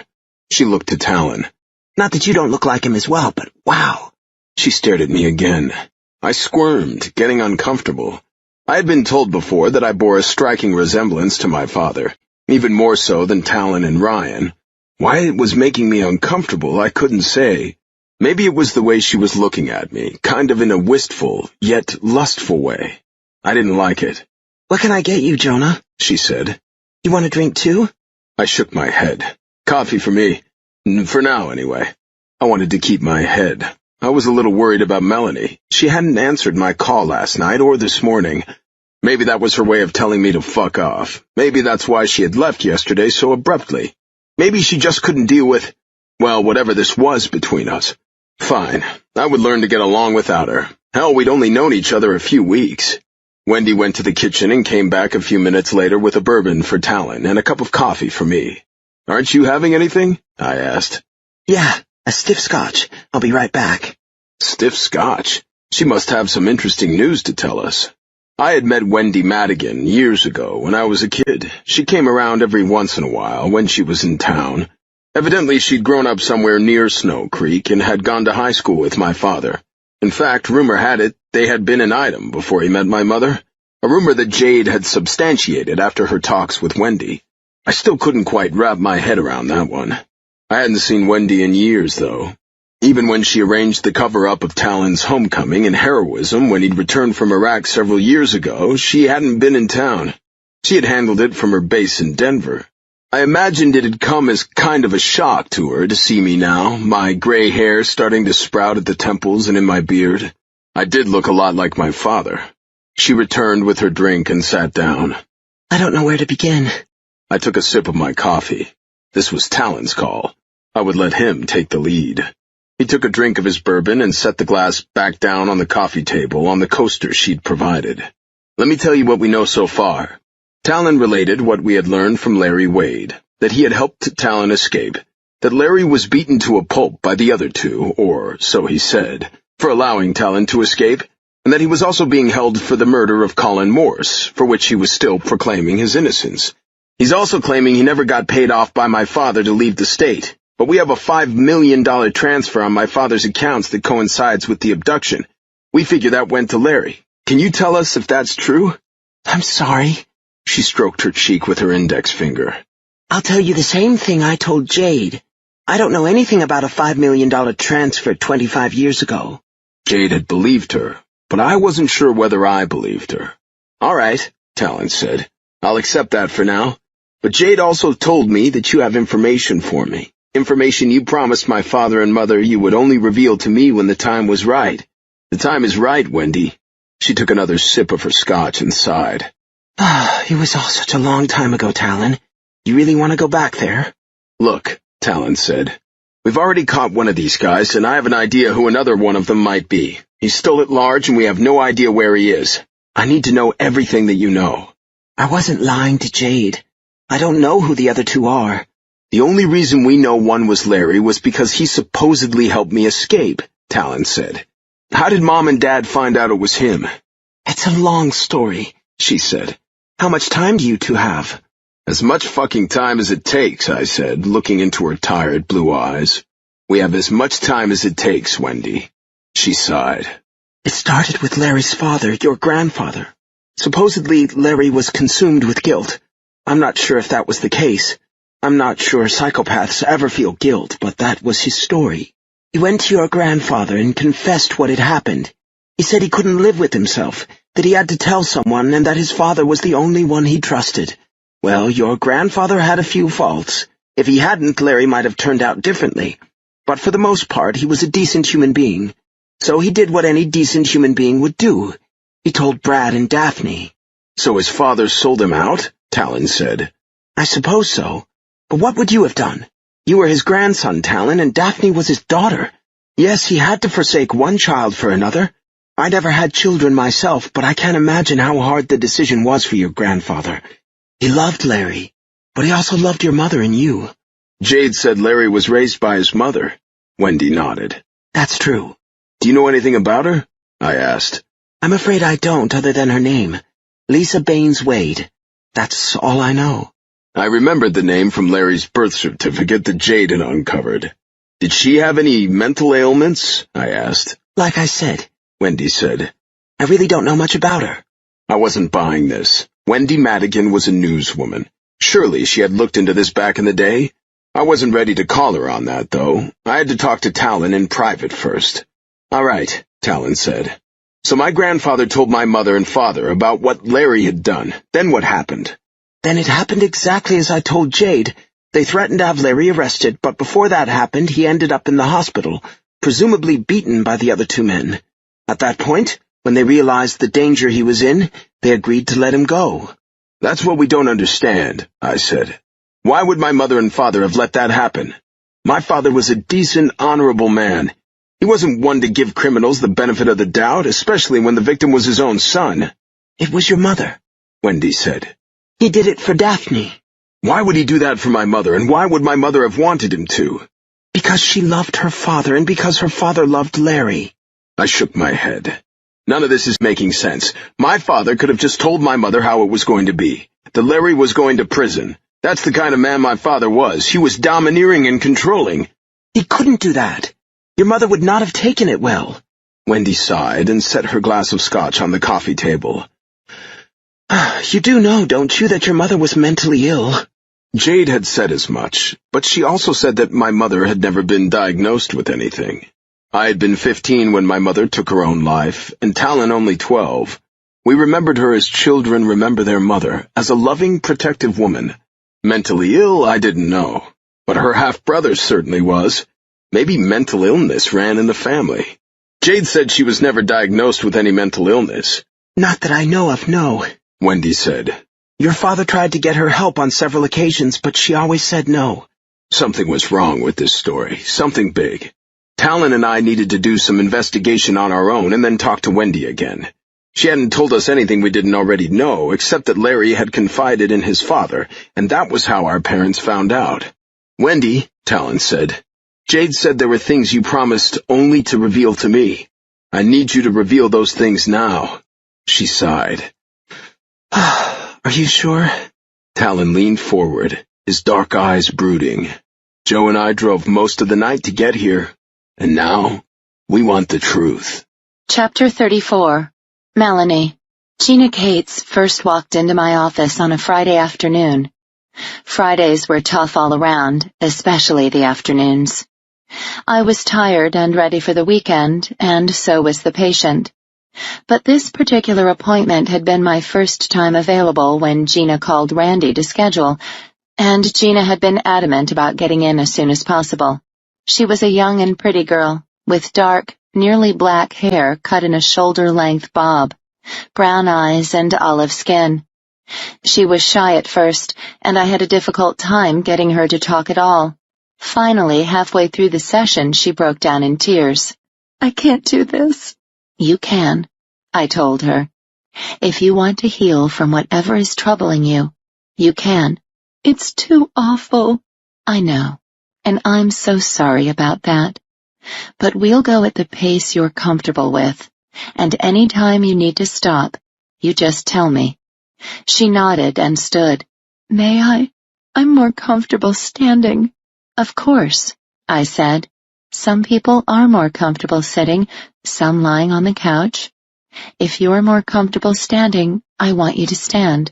She looked around my office, her gaze finally resting on the globe on my desk.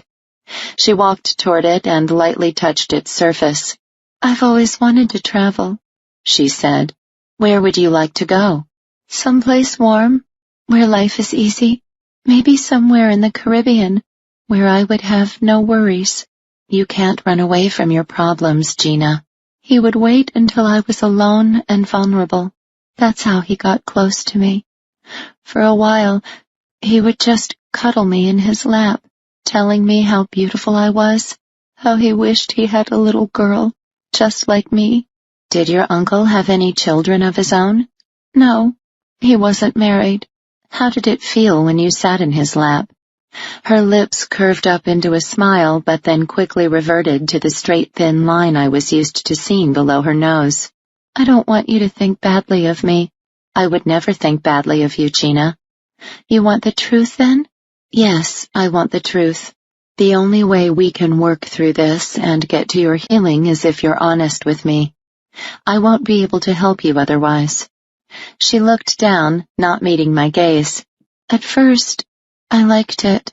It made me feel special. Why did it make you feel special? Someone was paying attention to me. Hadn't anyone paid attention to you before? She blew out a breath in a whistle, Gina's version of a sigh. I didn't have any brothers and sisters, and I didn't have very many friends. I was really shy and never made friends easily.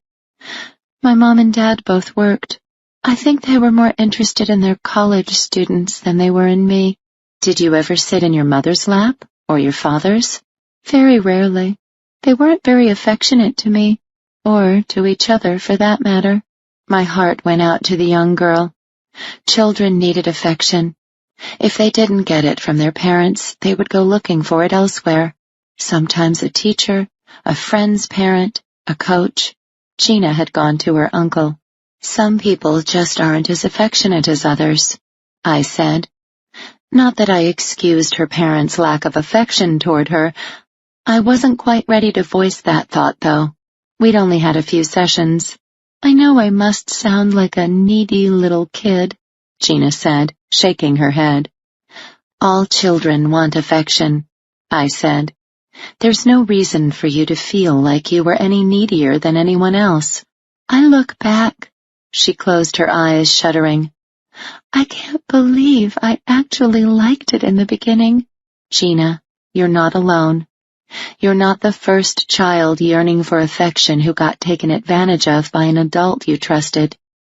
It's more common than you know, and though I don't expect that fact to offer you any solace, perhaps it will make you feel a little better just to know that you're not alone. She opened her eyes, tears emerging. I wish, Dr. Carmichael, I wish it did make me feel better. Believe me, it's okay that it doesn't. So you said you liked sitting on your uncle's lap at first. She nodded. What was his name? What did you call him? I called him Tio. Why did he want you to call him that? I don't know. It's Spanish for uncle. Was your uncle Spanish? No. He was my mother's brother. They were both born here. All right. What did you do while you sat in his lap? I cringed inwardly, knowing what horrors might come tumbling out of her mouth. He read me fairy tales. Oh? And did you like those stories? I did. Until when? Until I no longer believed in happily ever after. Stop it! Gina, who had been standing as usual, fell to the floor and rolled into a fetal position, her hands covering her ears. It hurts me, Tio. Stop! I'd rather die. I stood and rushed toward her, wrapping my arms around her. Gina was far from the first patient to break down in my office, but this episode nearly cut my heart right out of my chest. She had finally told me about the first time her uncle raped her. She was 8 years old. I jolted upright, my skin clammy with cold perspiration. Gina, my God, I'd rather die. She had been flashing back to her abuse, her first rape, and I thought she'd been saying those words to her uncle. She might have been, but she'd also been saying them to me. Had she been crying out for help, showing me she was suicidal, and I'd missed it? I lay back down on the bed, shaking. Chapter 35.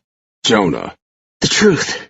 Wendy stroked her cheek with her index finger and then took another drink of her scotch. I've been under the impression that I was telling you boys the truth. You know what we mean, Wendy, Talon said. What are the things that you could only reveal to me? I suppose Jade told you that your father and I were involved? My nerves jumped a bit, as they did every time I thought about my father being unfaithful. Yes, Jade had told us what she knew, how Wendy claimed to be our father's true love. I was only 15 when my mother passed away, but I was old enough to remember the looks my parents had shared between them. I had a hard time believing my father had been unfaithful. She did, Talon said. Wendy sighed. I'm sorry if that was hard for you to hear. Talon visibly tensed and clutched the arm of the sofa. Not especially. He was lying, but I knew why he did it, so Wendy would feel she could talk freely. Brad and I were soulmates, she said. We would have been together if it weren't for your mother. Yes, we've heard the story. Mom got pregnant with Joe. As far as I know, Wendy said. They met at a party. It was during one of the off times in our relationship. We were both seeing other people at the time. I was seeing a journalism major. Your father was dating some homecoming queen type, blonde and blue-eyed. Why he hooked up with Devney that night, I'll never know. Well, we're kind of glad he did, or the two of us wouldn't be here, I said.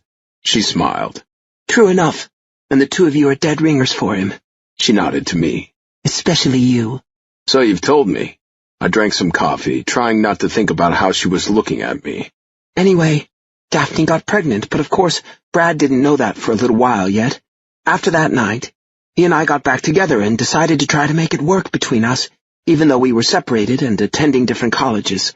So all was going fine and well, and then about a month later your mother showed up saying she was pregnant, and it was Brad's child. If Dad was the love of your life and you were his, why didn't he just take care of Devney and the baby but stay with you? I asked. He certainly had the money. Believe me, that's what I wanted him to do, Wendy said. But your father was nothing if not an honorable man. He didn't want a child of his growing up without his name, so he decided to marry Devney, but he and I continued to see each other. That doesn't sound very honorable, I said, and I also wasn't buying it. No, Wendy agreed. But you have to understand the passion and desire we had between us. This may be hard for you to hear, but we couldn't stay away from each other. God knows we both tried it more than one time, but we always failed. We were in love. She looked to Talon.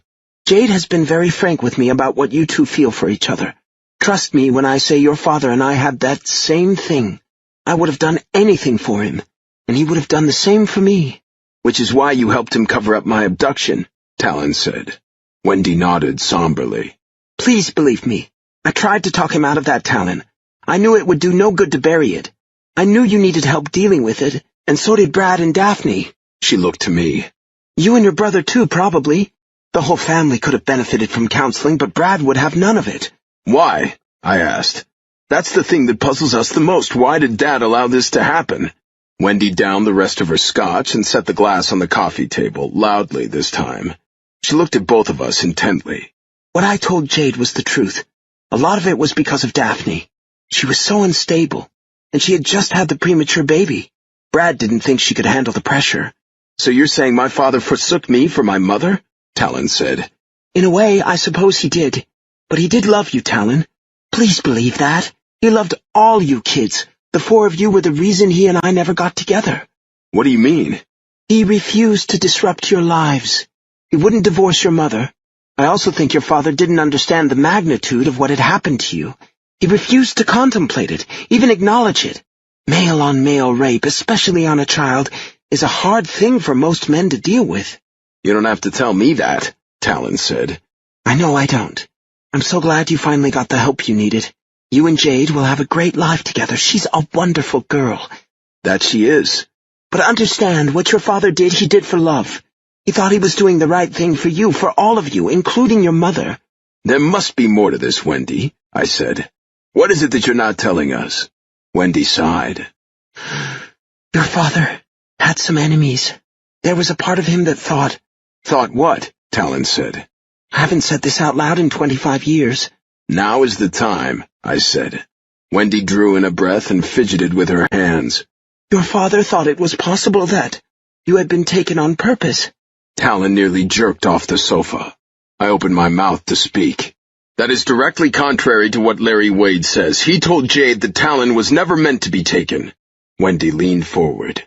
Do you hear yourself? Who are you going to believe? A psychopathic pedophile or a former newswoman? She had a point there. Who are these enemies you're talking about? I asked. And why would they be involved with taking Talon?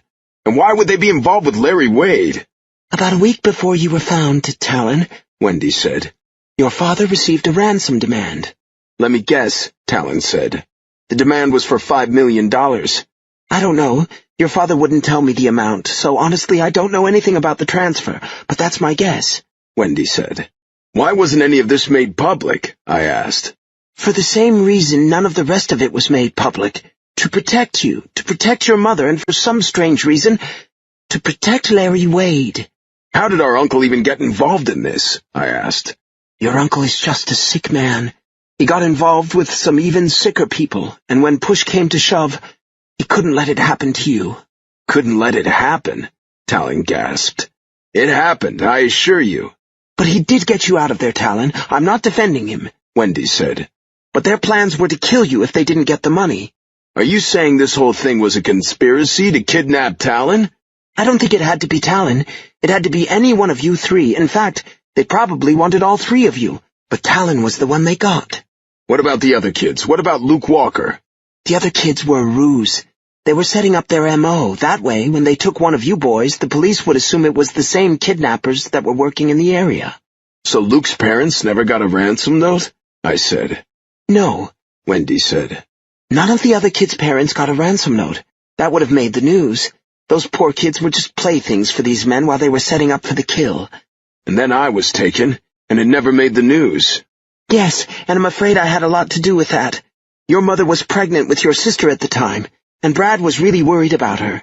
If she'd had to talk to police officers and reporters, he wasn't sure she could take it. As it was, she went into premature labor and delivered the girl early. Your sister wasn't supposed to live, you know. Yes, Talon said. We know. Thank you for letting Jade know about that. Now, at least our sister knows why she has no middle name. I studied my hands. I remembered my mother having Marjorie. I just turned 13. Talon had been gone for several weeks, and the baby had to stay in the hospital for quite a while. But I didn't remember being worried about it. Heck, I didn't know this new baby. I knew my brother, and my brother was gone. More guilt. Just put it in the guilt coffers. Thank God Marjorie had survived, or I'd feel guilty about that too. Guilty for not caring about my new baby sister, who was hovering on the brink of death, because I was too wrapped up in feeling guilty about my brother, who was missing. I shook my head to clear it. So this whole thing was a sting, basically, to get money out of my father. That's my take on it, Wendy said. Then why not just kidnap the kids? I asked. Why molest Talon and kill the others? I can't begin to tell you what makes people like child molesters, Wendy said, turning to Talon. You'd be better asking your therapist about that. All right, then, I said. Who are these enemies that my father had?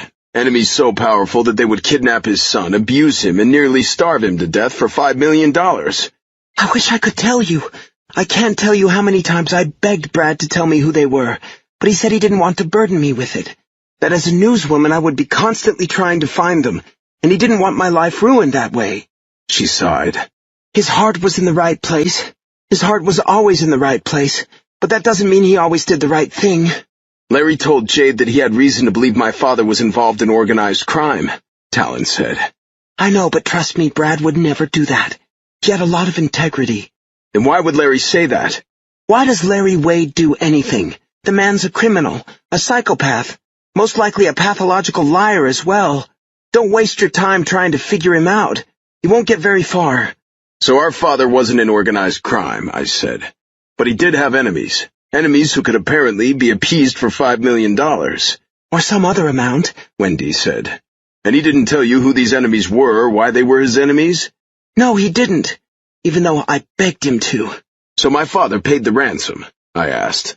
Wendy nodded. Why then did Larry get in so much trouble from the other two by letting Talon escape? I mean, if my father paid, weren't these guys going to let Talon go? I wish I could tell you, Wendy said. I realize parts of this story don't gel together. I'm only telling you what I know. Larry claims he never saw any of that $5 million. He says none of it went to him. He could be telling the truth for all I know, she said. Or he could be lying.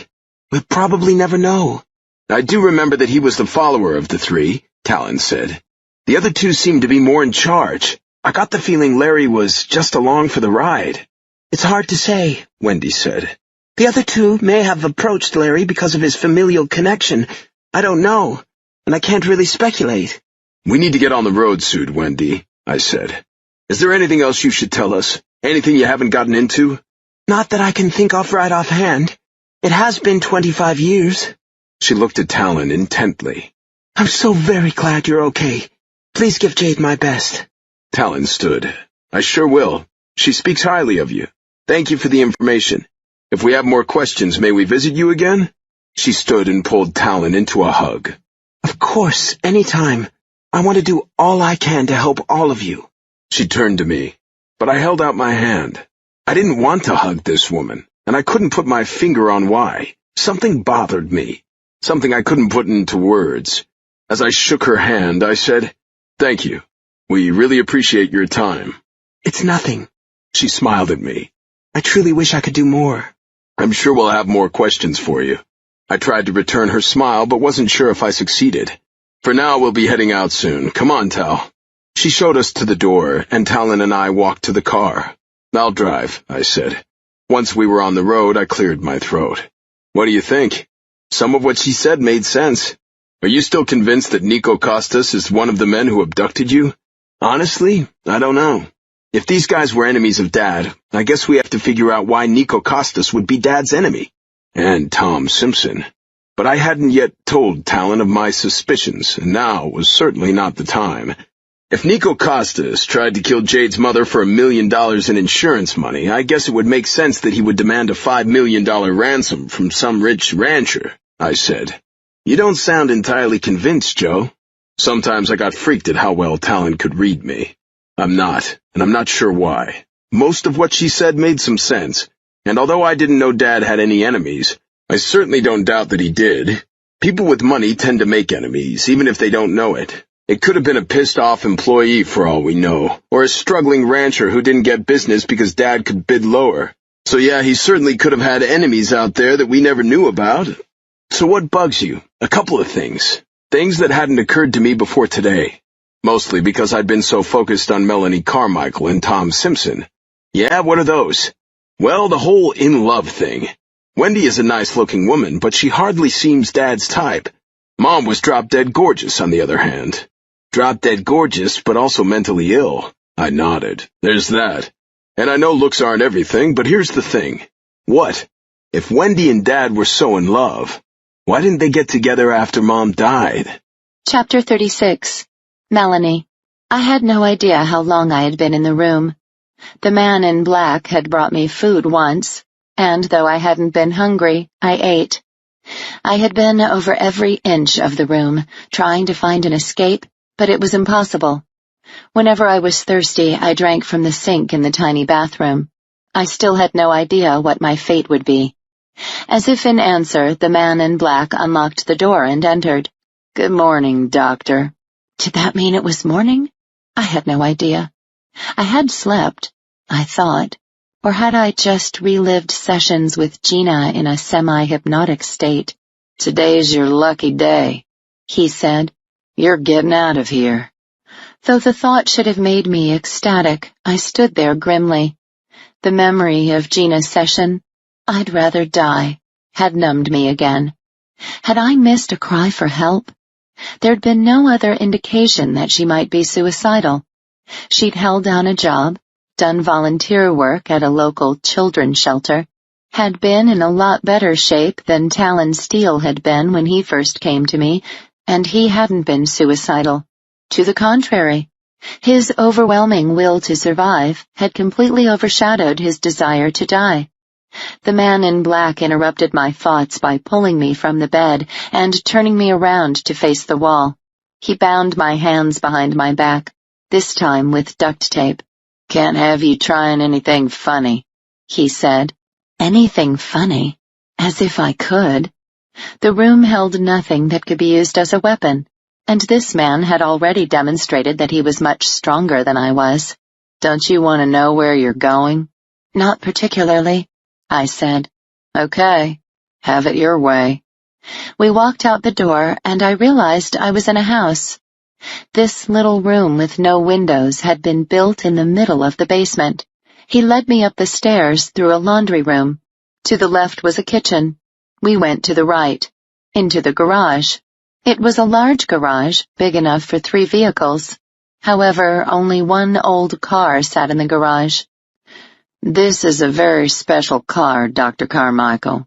It was huge, like an old pimp car from a few decades ago. "It doesn't look that special to me. It looks like a piece of crap." He laughed. "Yes, it is that. It belongs to someone you knew. And the funny thing about this car is that it's an older model. I can start it and then lock it so no one can get in while the motor is running." "So?" And then it hit me. "No!" I tried pulling away from him. "So you figured it out?" He pushed me into the garage against the car and then jiggled the keys in my face. "You won't be able to open the door and turn off the ignition without these. And guess what? I'm taking them with me." My heartbeat raced as cold fear pulsed through my veins. "Let me go! Let me go!" "I'm afraid not, Doctor. You're going to die. In this garage at the mercy of this car, just like Gina Cates did." Chapter 37. Jonah. Still no answer from Melanie. The next morning, I was starting to get concerned and was getting ready to drive to Grand Junction when I got a frantic phone call from Bryce. "I want to go back to Grand Junction, Joe," he said. "I want to talk to Larry Wade again." "Your timing couldn't be better," I said. "I was just getting ready to drive into the city now. I suppose I could stop and see Larry first. We'll have to take separate cars, though, because I have some things to do afterward." The two of us made quick time into the city. Before I knew it, we were sitting at the table, the same table we had sat at weeks before, waiting for the guard to bring Larry out. I looked around the sterile room, and then I snapped my neck to the left. A silver-haired man was leaving the visitation room. From behind, he looked just like Tom Simpson. I couldn't say anything to Bryce. What if I was wrong? But no, just as with every interaction I'd had with Tom Simpson, I felt knowledge deep within my soul. That was him, and he'd been here to see Larry. I looked around the large room. Sure enough, Larry sat at another table. He stood, and the guard brought him over to us. Too many thoughts were jumbled in my head right now. All that Wendy had told us, what we knew for sure, and then those gut feelings of mine. Those gut feelings about Tom Simpson that wouldn't go away. I turned to Bryce. "Are you sure you want to do this?" He nodded. The close call with Henry made me even more sure. Now that I know what happened to Luke, I'm determined to figure this whole thing out. Find out why this happened and who was responsible. Some way, I'll convince Larry Wade to tell us. I hadn't given Bryce any of the information that Talon and I had gotten from Wendy Madigan. It just didn't sit right with me, and until I had more evidence, I wasn't going to say anything. I also hadn't had the heart to tell Bryce that I thought the third abductor might be his father. How could I tell him something like that? It was hard enough knowing that one of them was my own uncle, but I hadn't known he was my half-uncle. I hadn't even known he existed, thanks to the cover-up of the relationship between him and my mother. Bryce had grown up with Tom. Tom was his father, and as far as I could tell, he'd been a good one. I still didn't know where Tom's birthmark was. What if it was on his arm, like Talon remembered? What were the chances of two men in the same area having an identical birthmark in the same place? Probably about as good as being struck by lightning.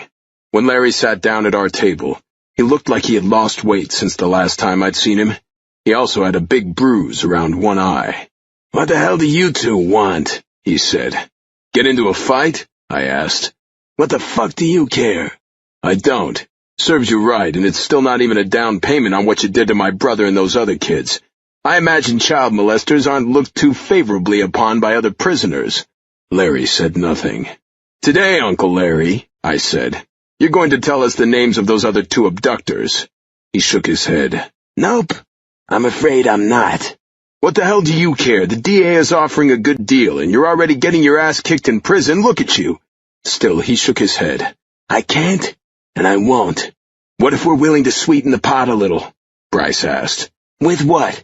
If I walked away from the Steele's money, what makes you think you have anything to offer me?" "My father's the mayor of Snow Creek. He can talk to the governor, maybe get you a pardon." I jerked toward Bryce. "What the fuck?" I said through clenched teeth. "What's the problem?" Bryce said. "You want to find out who did this, don't you?" "Not at the expense of letting this asshole free, hell no." Larry chuckled.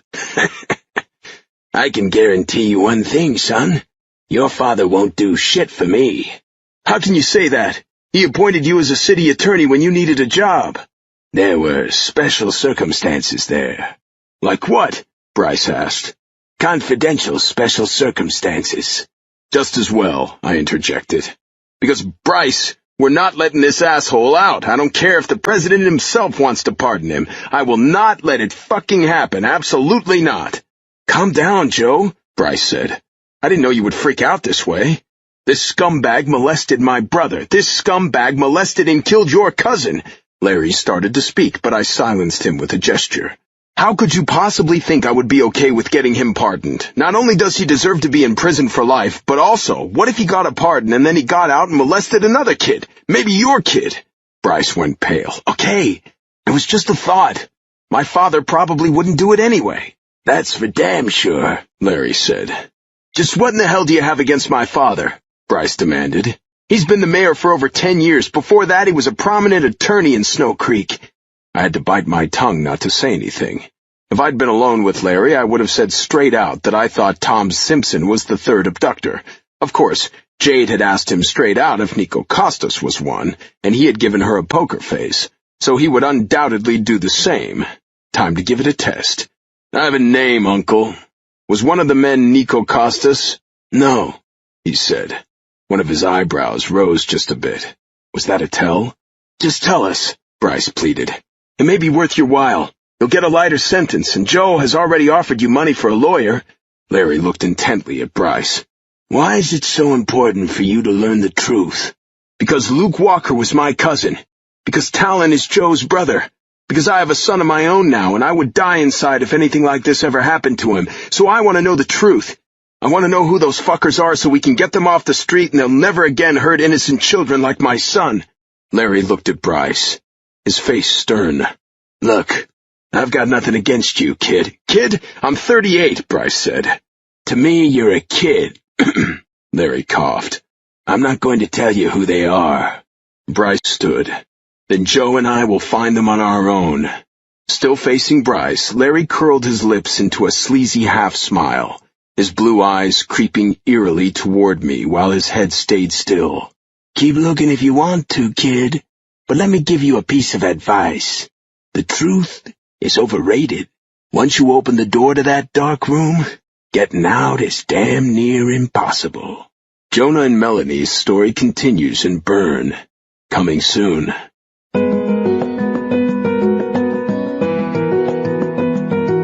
We hope you have enjoyed our presentation of Melt by Helen Hart, performed by Terry Clark Linden and Alexander Sendies. Performance copyright 2016 by Brilliance Audio. All rights reserved. For further information concerning this program or other Brilliance Audio titles, please call the following toll-free number, 1-800-222-3225, or visit our website at www.brillianceaudio.com. No part of this recording may be played for an audience or reproduced in any form. It may not be streamed, downloaded, broadcast, or copied without written permission. Address all inquiries to Brilliance Audio, P.O. Box 887, Grand Haven, Michigan, 49417. Audible hopes you have enjoyed this program.